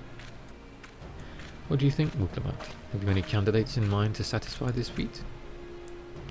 Bitter is an omnicrafter, but I'm busy. I know some artisans amongst my supporters, but they're all in their twilight years. I couldn't ask them to give up the comforts of Tuliolol to live in this remote village, no matter how beautiful the scenery. Meanwhile, Kona probably has 100 young craftspeople to choose from. Not that I'm comparing, as you understand. It's just a statement of fact.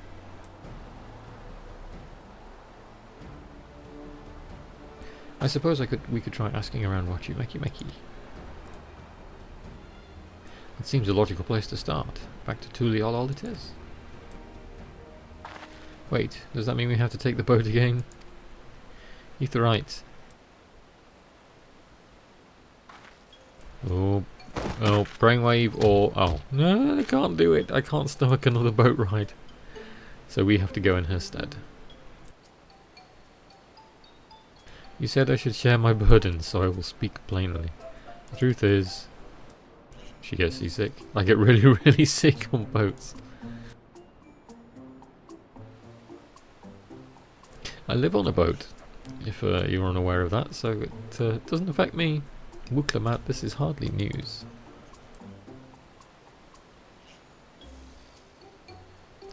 But it was brave of you to admit. In any case, we won't be fighting the current this time. Heading downriver will be much smoother. But she's got to come back. It will, are you sure? Oh, the crying eyes. I'm positive, mostly.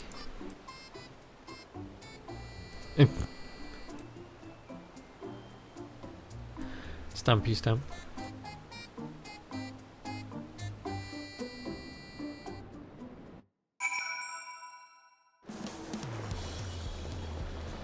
Okay.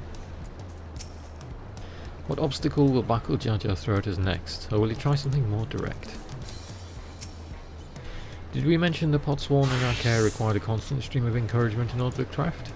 The four of us must have chanted the same cheer dozens if not hundreds of times. Ehrenfell was scolded more than once for not cheering loudly enough. Uklamat suffers such terrible bouts of seasickness. I wish I had a spell or potion that could ease her nausea.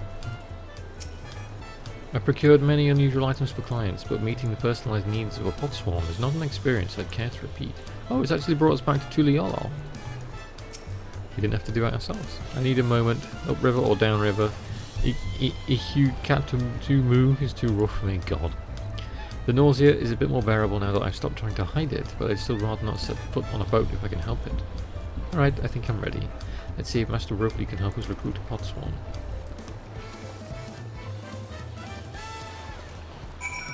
And off we go.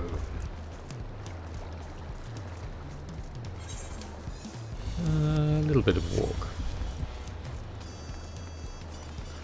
I also tried to glam the armor piece, but you can't do it because it's a lower item level than what I'm already wearing, which is a bit of a bummer, but never mind. Can we go this way? Yes, we do.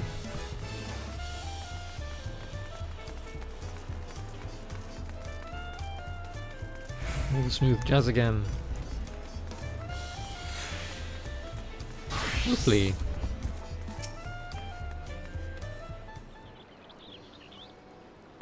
Greetings, third promise. What brings you back to Wachu Meki Meki? You've not chipped your axe again, have you? No, Master Robley, actually have a favour to ask. Explanation cut. Notice. Thinking. So what do you think? Do you know of any craftsmen who might be interested? Surely he won't want to give away his own people. Yeah, filtering my artisans for the moblins, eh? Well, seeing as it's the third promise making the request, I'm willing to look the other way if one of them decides to take you up on the offer. Only I can't think of a suitable candidate off the top of my head. Who do I know with a mastery of goldsmithing that would also have no qualms about relocating to Earthenshire? Oh yeah, the Eorzean dude. Name having a brain fart now. Or the Ellison man who just started working here. Begins with F, doesn't it? There we go, Fontaine, that's it. He did say he was employed at some fancy jewellery store across the Salt. And considering the distance he's already come, I'd like to think he wouldn't mind moving a little up the river. That said, he's only just got himself a new job. Is it too soon to ask him to sign a pot pact? There's no harm in making the offer. Once he hears how well the Potswan are treated, he may even jump at the chance. Either way, you won't find Fontaine at his workbench at this hour. He's finished for the day, probably enjoying a meal over at the Last Stand.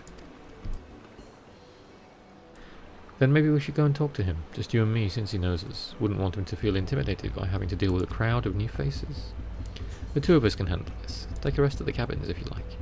Others, times 4.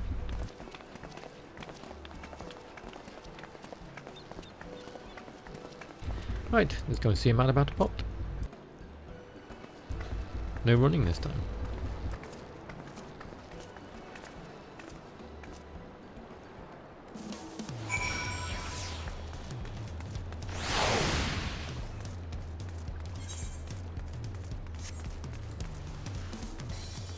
Back with the jazz.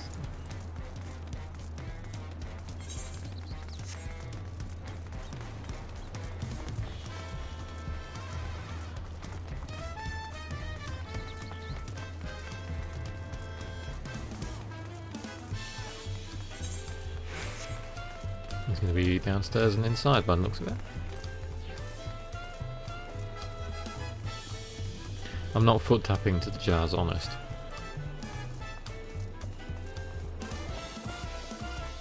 There he is. I'm still not sure about this. Oh, Bitty, you're here too. The third promise said she wanted to chat. I've just finished eating, so shall we find a quiet spot outside?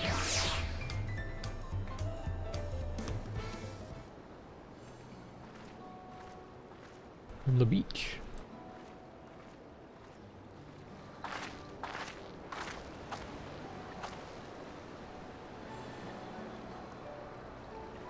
The last time we talked on this beach, you were in a miserable state. Ah, yes I was, wasn't I? A lost soul, until the two of you came along and helped me rediscover my purpose. My new place of employment has been most welcoming, and for the first time in a long time, I feel content with my lot in life. Time to uproot you again. That's wonderful. So what is it you wish to discuss? Discuss. Well, it's hard to ask this right after you've settled in, but I'm looking for someone to become a potsworn. I've heard my new colleagues mention the term. It's when an artisan signs a contract to work with the Moblins, isn't it? But you're not a Moblin. I'm not sure I understand. It's for a feat in the rite of succession. I need to bring a new potsworn to Earthenshire. So that is the way of it. We barely met, and after pushing you to work at Wachumeki, I'm now demanding that you throw that away and sign a pot pact instead. It's a selfish request, I know. And I have something to tell you, Third Promise. The other day, I completed the necessary procedures for immigration. I'm pleased to say I am now an official subject of Tuliyolol. I've since endeavoured to learn what I can of my new nation, beginning with the right of succession and its claimants, including you, of course. Now, you will recall it was my father's example which led me to pursue goldsmithing. He was at East End when Garlean forces laid siege to the settlement, and in the ensuing chaos he was slain. War took him from me in an instant, the man I loved and admired. I never wished to suffer such a loss again. And so, as much as I'm indebted to you for turning my life around, it is a fellow peace-loving Tuliyolon that I want you to win the throne. If I can help you achieve that by signing a pot pact, then I shall gladly do so. Punutiys, thank you. I shall return to Master Ropley and inform him of my decision. Allow me, I'm the reason you're leaving, so I should be the one to deliver the news. Nodders?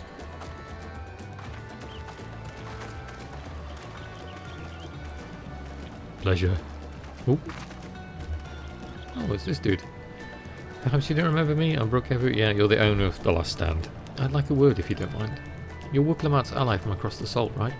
And a hero of some renown too, if the gossip's to be believed. Well, as it so happens, I could use some heroic help. Doesn't need to be right now, but could you come by when you have a spare moment? Side quest, question mark? Or is this crafting stuff? Not sure. Oh, role quests, okay. Okay, so the role quests are from this dude now. That's going to be a while.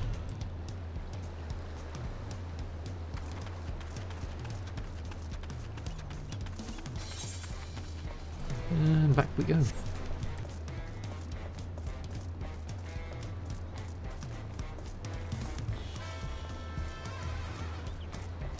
This is so pretty, and it does look so good with the graphical update and the bopping jazz.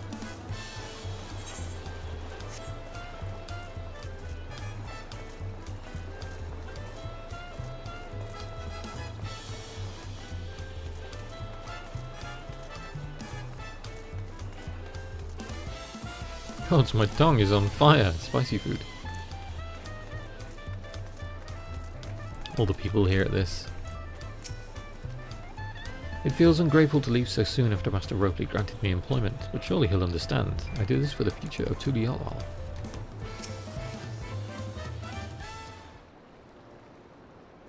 Master Ropley, I'm sorry I have to tell you this, but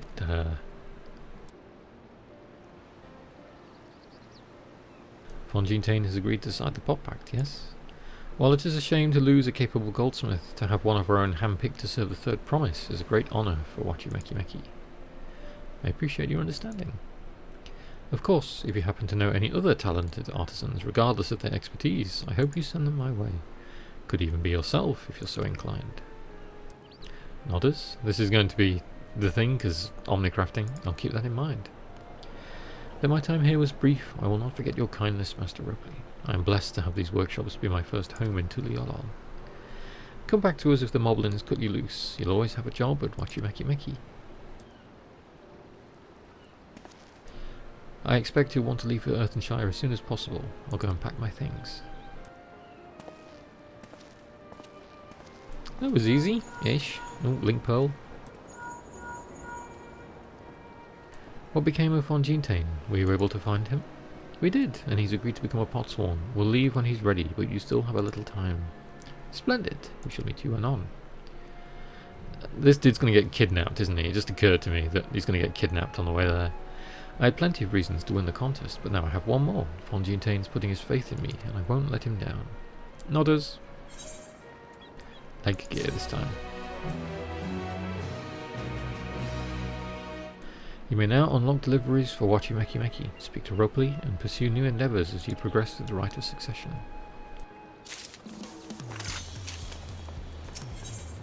Wuklamat needs to pay a visit to the palace, and she needs to go and see Dad. Right then, I have some things to take care of at the palace. While you can pass the time however you like, I suggest you head back to the cabins. After all, even heroes need to rest, and we still have a big journey ahead of us. This is where Fontain's going to get kidnapped by the big bad. I might use the Aetheryte because that's a bit of a walk, and I'm lazy for the sake of video. You can't go that way apparently.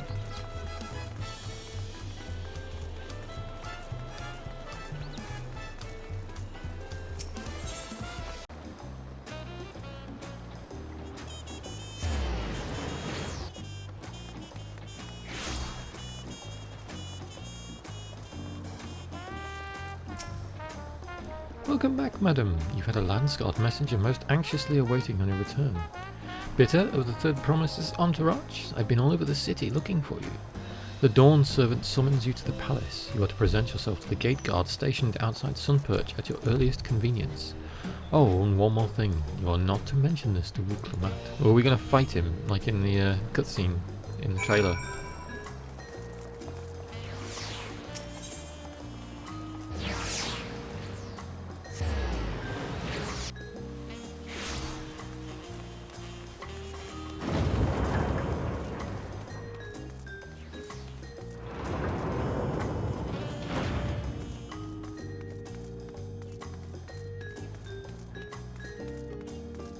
Smooth nighttime jazz. The Sunperch Guard.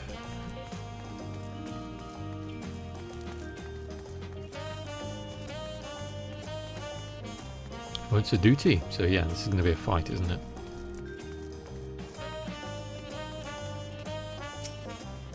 The Dawn Servant awaits you within. While I was not informed of the reason for your audience, in terms of attire, I would suggest full battle regalia. This is going to be interesting.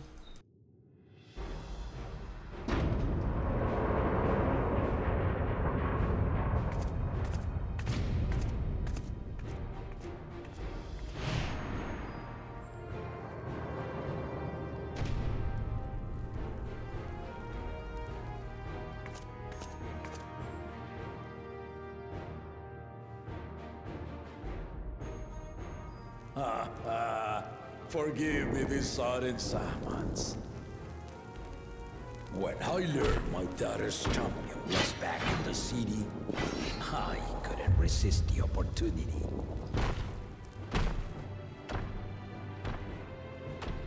There's going to be a fight.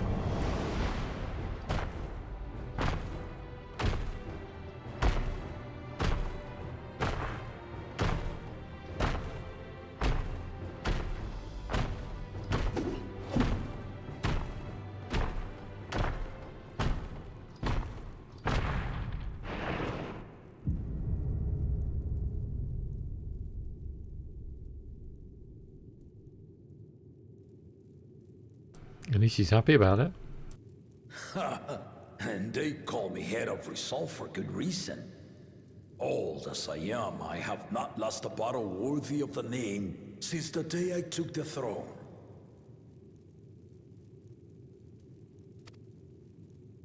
And I've been craving a proper challenge.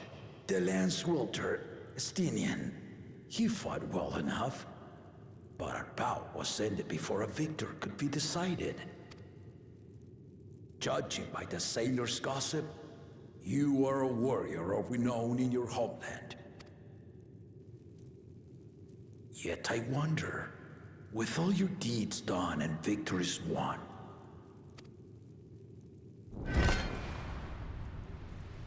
are you warrior enough to stand that? Oh, I didn't mean to click that. Why didn't we find out? Smirk? Yes.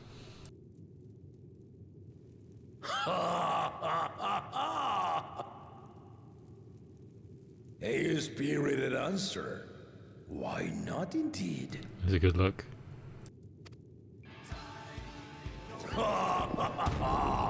The battle rages upon me. I'll stop short of killing you, of course. But expect no other mercies. Come! Ready your arms, and show me the truth of the tales. Here we go.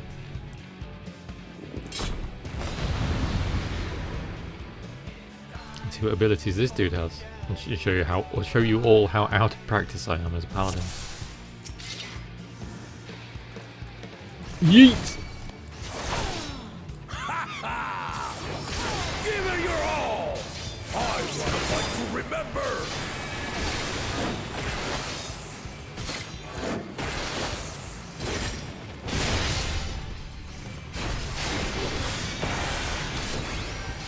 Let's test the water. Dual blows. And back to this way.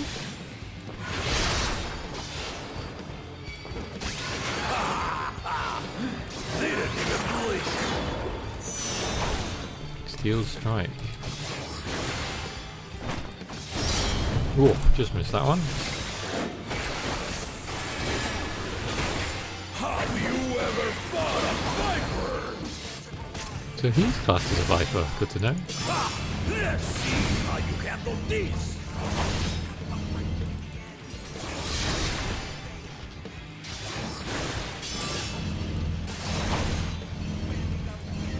Interesting mechanic. Okay. Still not sure about that one, where the safe space is. The spearman did not lie. Very well then. Battle break. Ow.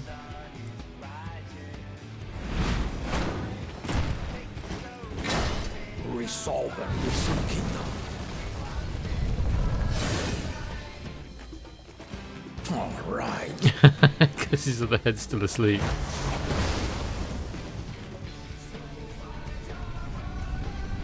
Big boomer.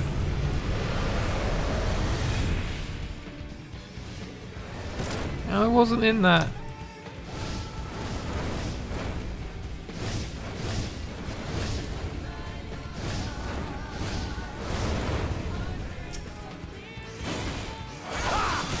Did you think you had my measure? Take this!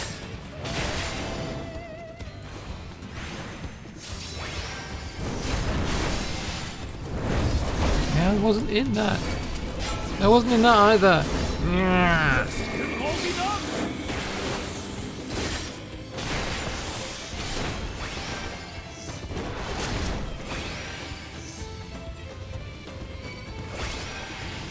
We're far from finished!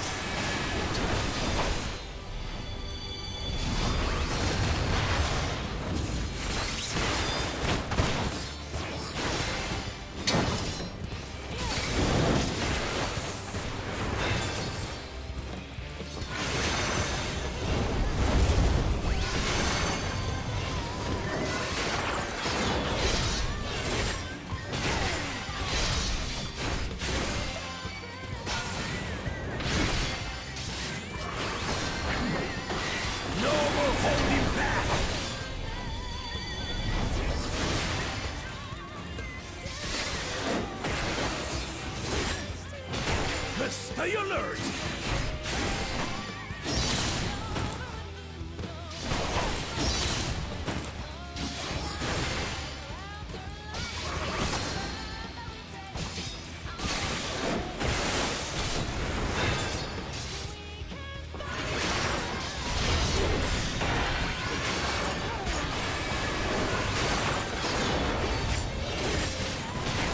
I haven't used my new tank ability yet.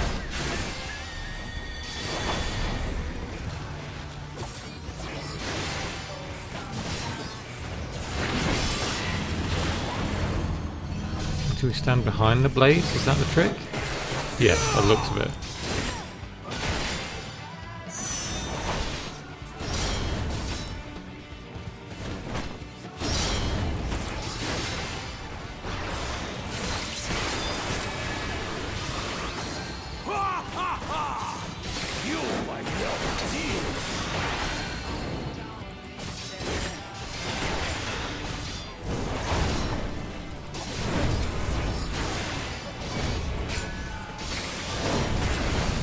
Oh.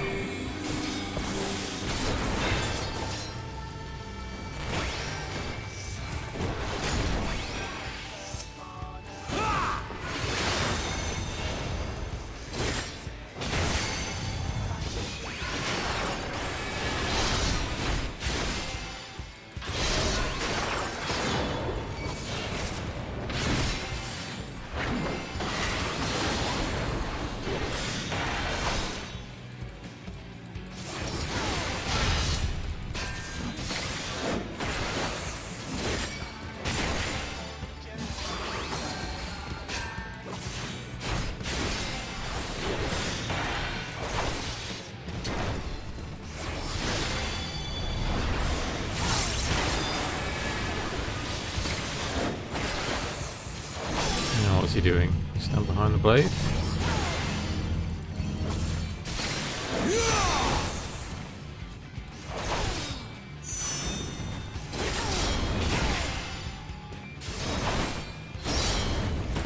Getting the hang of it slowly.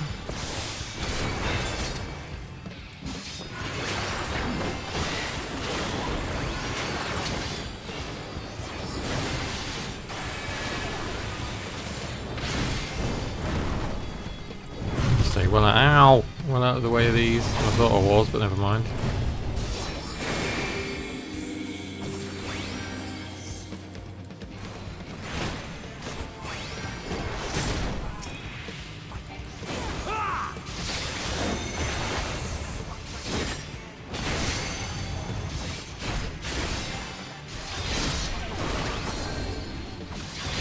Oh, nearly missed that one.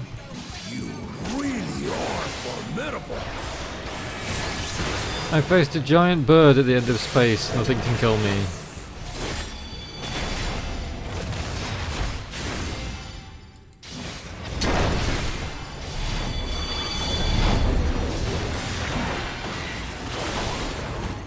So where are they going? What on earth? Okay. Stand behind the blades. Oh Christ.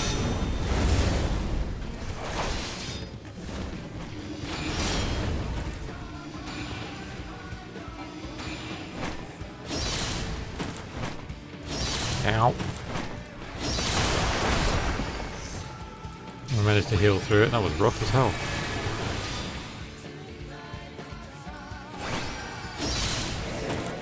Oh, he's doing it again.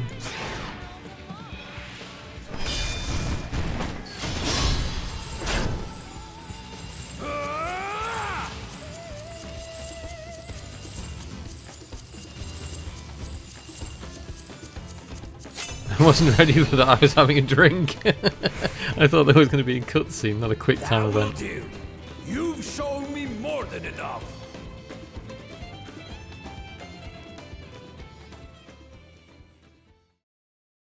That was fun. Still rusty as hell.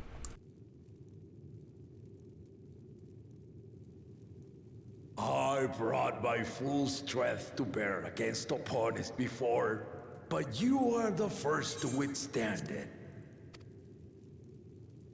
Even with my head of reason asleep, I never expected you to give me so much trouble. Yeah, you make us ruin. First time hearing it. Estinian did not exaggerate. You are a force to be reckoned with. I wonder if the head is really asleep.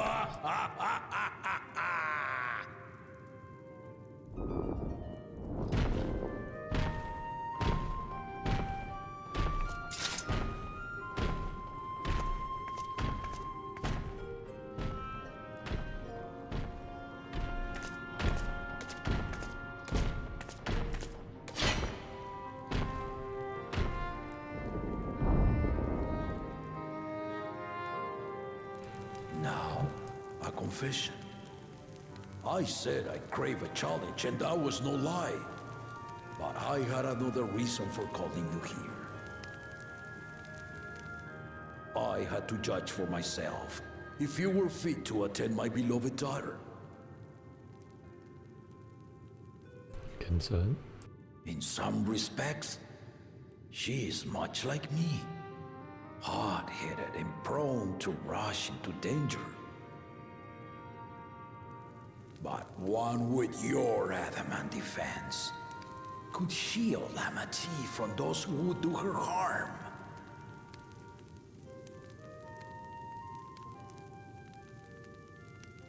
Will you hear my question and answer me plainly? Address me not as the ruler of Tuliyola, but a concerned father. Notice. Thank you. Then tell me, given your journey together thus far, what is your impression of Lamati? So we get to answer properly. Whether it be as third promise or just a companion on the road. Speak your mind.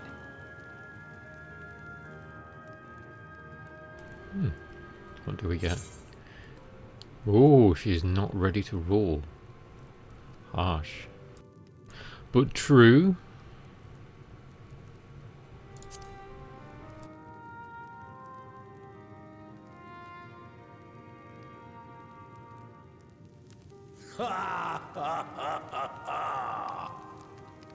Well, I did ask you to speak your mind, but agreed, she's not ready for the throne. Not yet. Lamati thinks she understands our many peoples, their histories, their cultures, their beliefs. But she knows only what she's seen in the capital. She's realizing this now, though. And it's not only her who concerns me. Even this early in the contest, you must have realized that her brothers are fools. As potential rulers, all four claimants are lacking. They've all got their own weaknesses. Well, then again, so do we all. This is why I elected to hold the right of succession. Not to choose a fitting candidate, but to cultivate one. By following in his footsteps. And if no one has impressed me by the end of it, then to no one will I yield my throne. Interesting.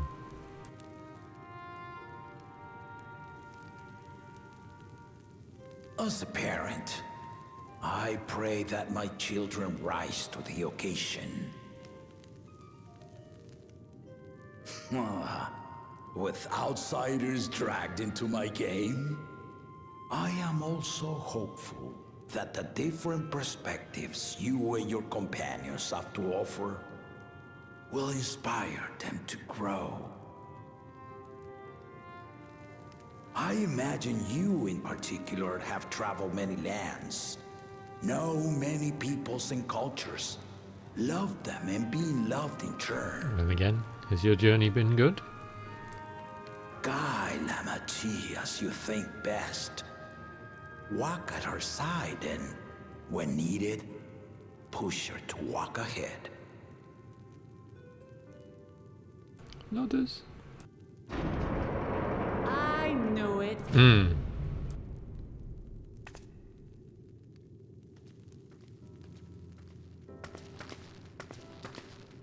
There I was, about to sit down for some of Namika's cooking, when I heard that Papa had sent for you.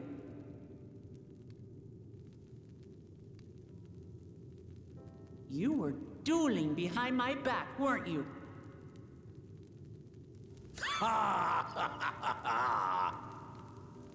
I see there is no point in denying it. You needn't worry, daughter. I took care not to inflict lasting injuries. You and your ally may return to the contest without disadvantage. No harm done. I swear, just as I was learning newfound respect for my father. Let's take our leave of this battle-mad oaf before he calls on the rest of my entourage.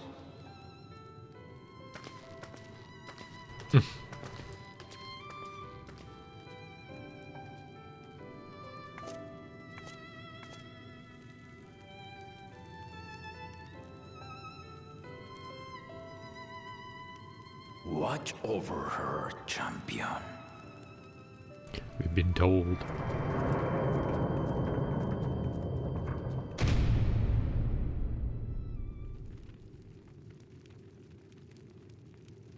Is this where we find out that the other head wasn't really asleep? Are no less sharp, as one might expect of Galloff's countrymen.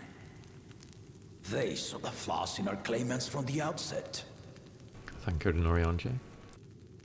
The other two, though, they dismiss comrades willing to point out their shortcomings, and no good can come of it. Discord ping.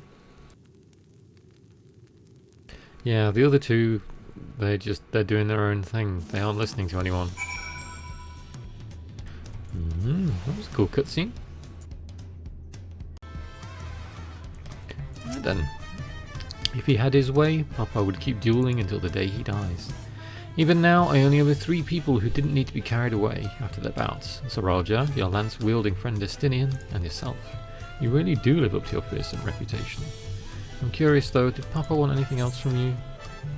Just a sparring partner. We'll keep his secret. Well, if that's all it was. And we get foot gear this time.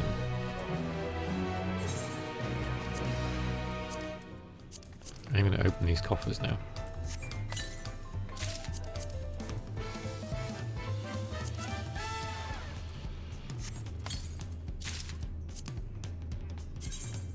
Ooh, the pieces do look good. I'm going to have to make like a glamour plate with them though if I want to wear them, which is annoying. Wuklamat thinks it's time to gather her allies for the road ahead. I still haven't had one bite of Namika's food thanks to Papa's nonsense, so I'm going back to finish my plate before I head out. I've otherwise asked everyone to meet at the forward cabins. Come and join us after you've had a moment to recover, eh? Let's go. We know that something's probably going to happen to von Jeantain, if I remember that's their name.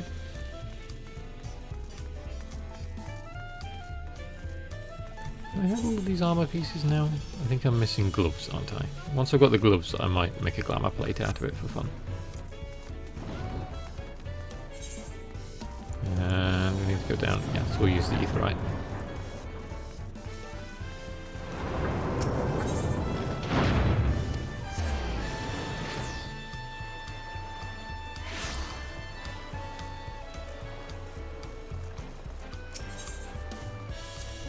Await your companions.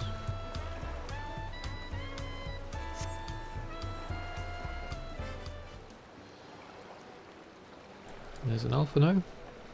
Twins, Kryl, Wuklamat, Erenvel, here they all are.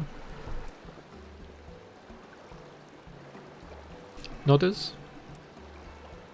And here's von Jeantain. Not kidnapped, as of yet. Sorry to keep everyone waiting. Is that it? You're all set to go? I left Aorza prepared to travel in search of work, so I had few belongings to begin with. Bidding farewell to my fellow artisans took rather a lot of time, however. Again, I appreciate you making this commitment, von Jeantain. Nodders. Shall we depart for Earthenshire then? A word before you go. Oh, it's this dude. I can't remember his name. Bock something. Is it not Bock? I can't remember. Bock is the dude who owns the last stand, isn't it? Wook, that's right. Wook Ivu? Ah, I spend my days correcting manners, and here I am perpetrating the grave offence of delaying the third promise's departure. He's about to get down his hands and knees again. Oh, maybe not so much. Please take up your axe and rend my flesh onto taco meat. Must your demands be so gruesome? Besides, I told you that kind of thing doesn't bother me. Okay then. Alright then. I won't let it bother me either. What was that all about? I'd come to the city to purchase supplies when I spotted your entourage getting ready to leave. You seek the City of Gold, if I'm not mistaken. Kryl's listening. That's right, it's the final step of the rite of succession. If you know anything about the subject, I'd love to hear it. Nodders. Then allow me to be of service. As you know, legends of the Golden City have been passed down in Tyrol for 1,000 years. Yet when it comes to describing the palace itself, the stories do not always agree. Some portray it as one might expect, a glittering metropolis of golden towers. Others suggest it is more unassuming and owes the name to a fabulous treasure hidden at its heart. Every telling, however, has a common thread. Those who go in search of the Golden City do not return.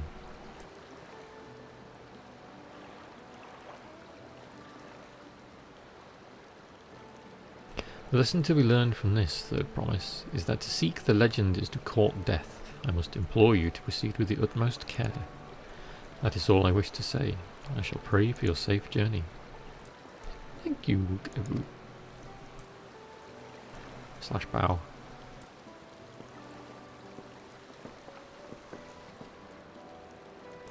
What are we to make of these cautionary tales? If every expedition has ended in tragedy, how then did the Dawn Servant find the city and return without incident? It seems the legend originated with the Yokhoi. Speaking with them remains our strongest lead, I feel. A lead we shall follow in time, but first let us see von Jeantain safely into the Moblin's care.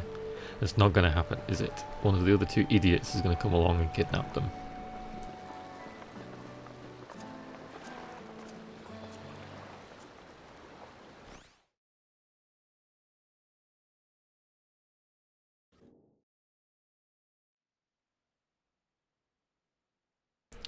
Weenmile in Kozamalka. He's idiot number 1. He has a bunny following them. Finding a willing artisan was even easier than expected. Many indeed are eager to curry favor with the Resilient Sun, especially if it means sharing the promise of new territories.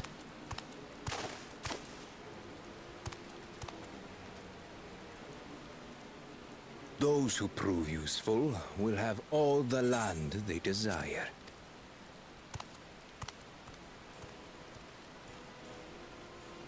Such generous words, yet the manner in which he speaks them.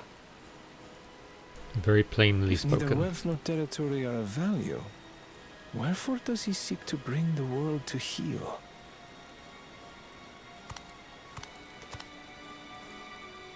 Is this the poor son of a bitch that's going to get captured? Oh, yes. Step aside. Not the bunny lady. Remind me. There was no rule against poaching craftsmen from other claimants. Was there? And here we thought von Jeantain was in danger. Instead it's poor bunny girl. Do not be foolish, Bakul Jaja. Foolish would be carrying on with these dull feats when all I need to win are the keystones. And besides, it's long past time I humble this arrogant one-head. The Dawn Servant may have sired you against all odds, but there is nothing blessed about your birth. Only a two-head is fit to rule. Only we are worthy. Draw your weapon! Face me in battle, and learn your place. So we're going to see the aftermath of this.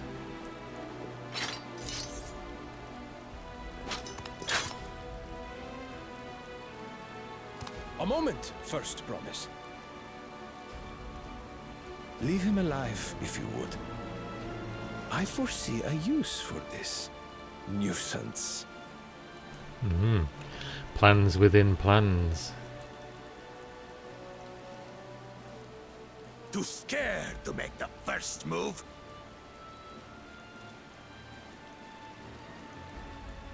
Then allow me! Oof.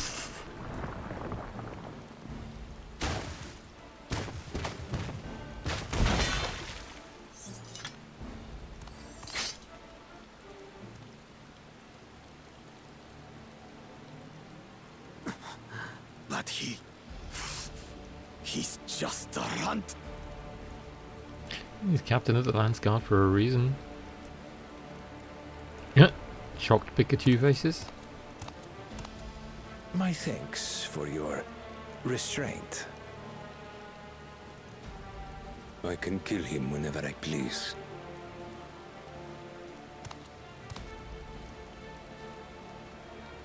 Stand aside. They want nothing of that. Your part in this is far from over. This dude is like Palpatine with his weird chameleon head, just planning from the shadows. Oh, bunny girl's going. At least nothing happened to the bunny girl, that's what's important.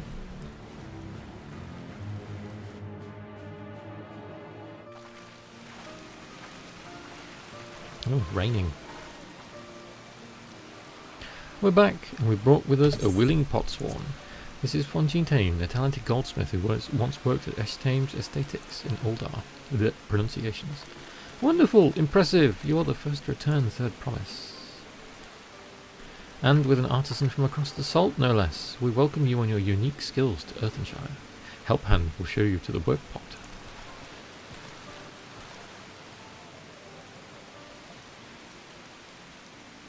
This is it then. I look forward to hearing you proclaim Dawn Servant. Thank you, Fontaine. I'll be sure not to disappoint you. Nodders? Nodders? Come with Gobbo.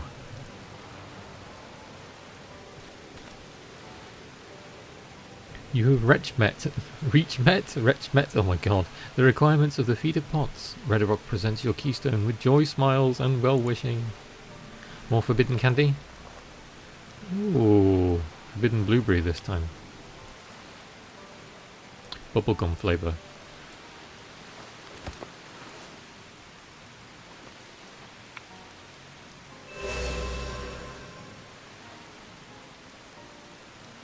That makes 3. I was about to say I was expecting Kana to show up. Oh, and the other two are here. More potsworn candidates. Come, tell Redrock your tales.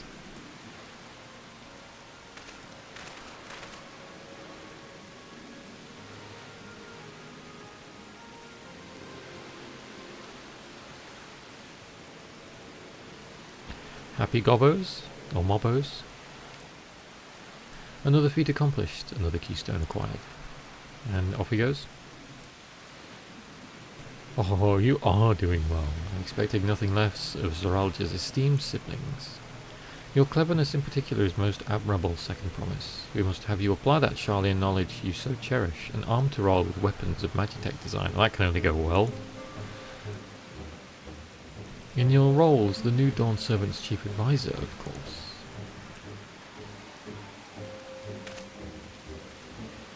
The tools of war hold no interest for me. I wish only to improve our nation through practical innovations.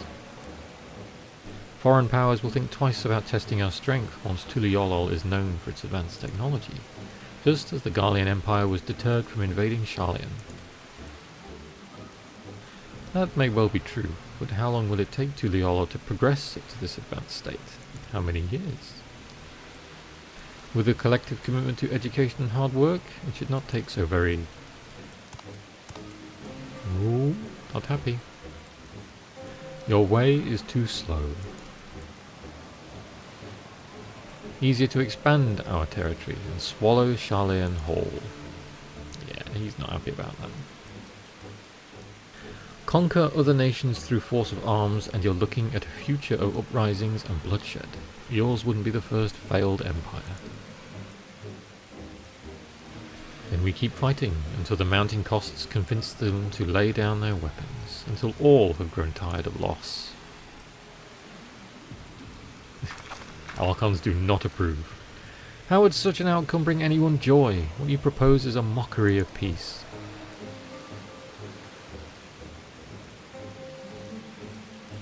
Ugh, Redrock is reminded of days long ago. In the time before Tuliolol, there were no pot packs for the potsworn. It was normal to grab snatch artisans and force them to work for mobbies. Yeah, mobbies, not gobbies. Until the day Gulal Jar Jar arrived. The families of the grab snatch pleaded with him, and so he came to Earthenshire. Mobbies are not a war-make people. We feared death had come for us, but Galor Jar Jar just wanted to talk.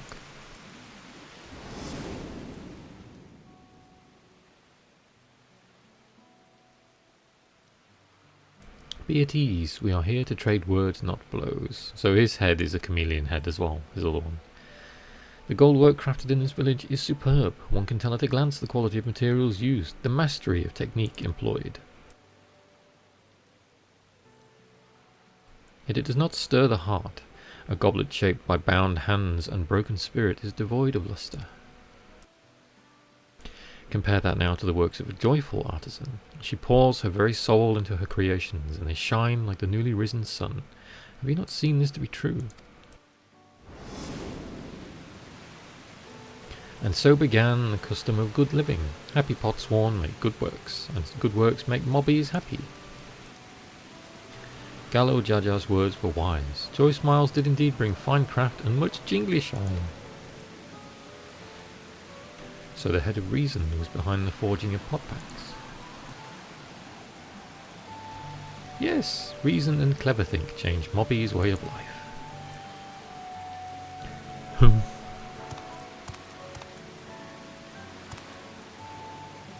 And off he stomps. The first promise tires of your talk of olden days. He would rather look to the future and the next feat.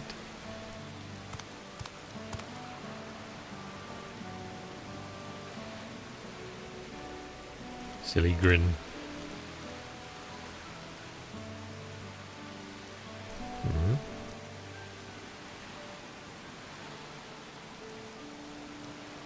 We should be getting on as well.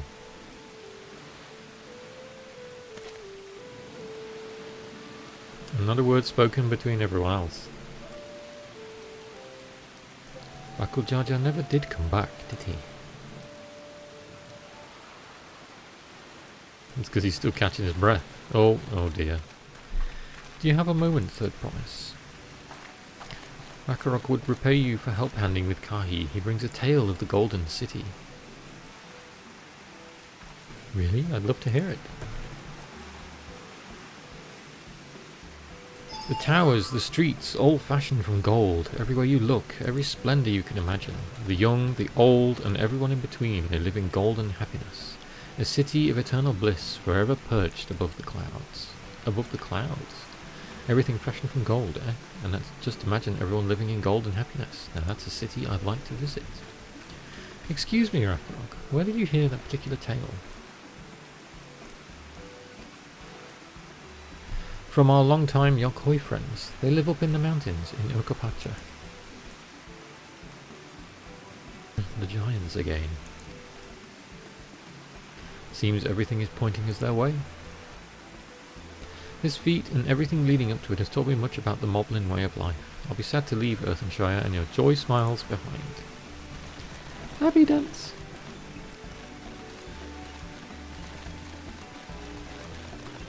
Unsatisfied bitter. Speak with Muklamat. The stories describe a place of boundless happiness, but are also rife with dire warnings of seekers who do not return. What are we to make of this? These tales raise many questions. Let us hope the giants have answers.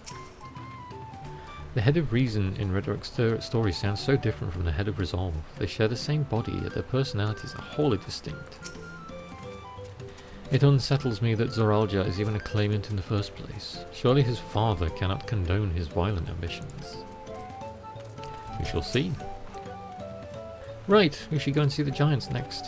Agreed, golden mysteries notwithstanding, their village is featured prominently in the saga and is not to be ignored.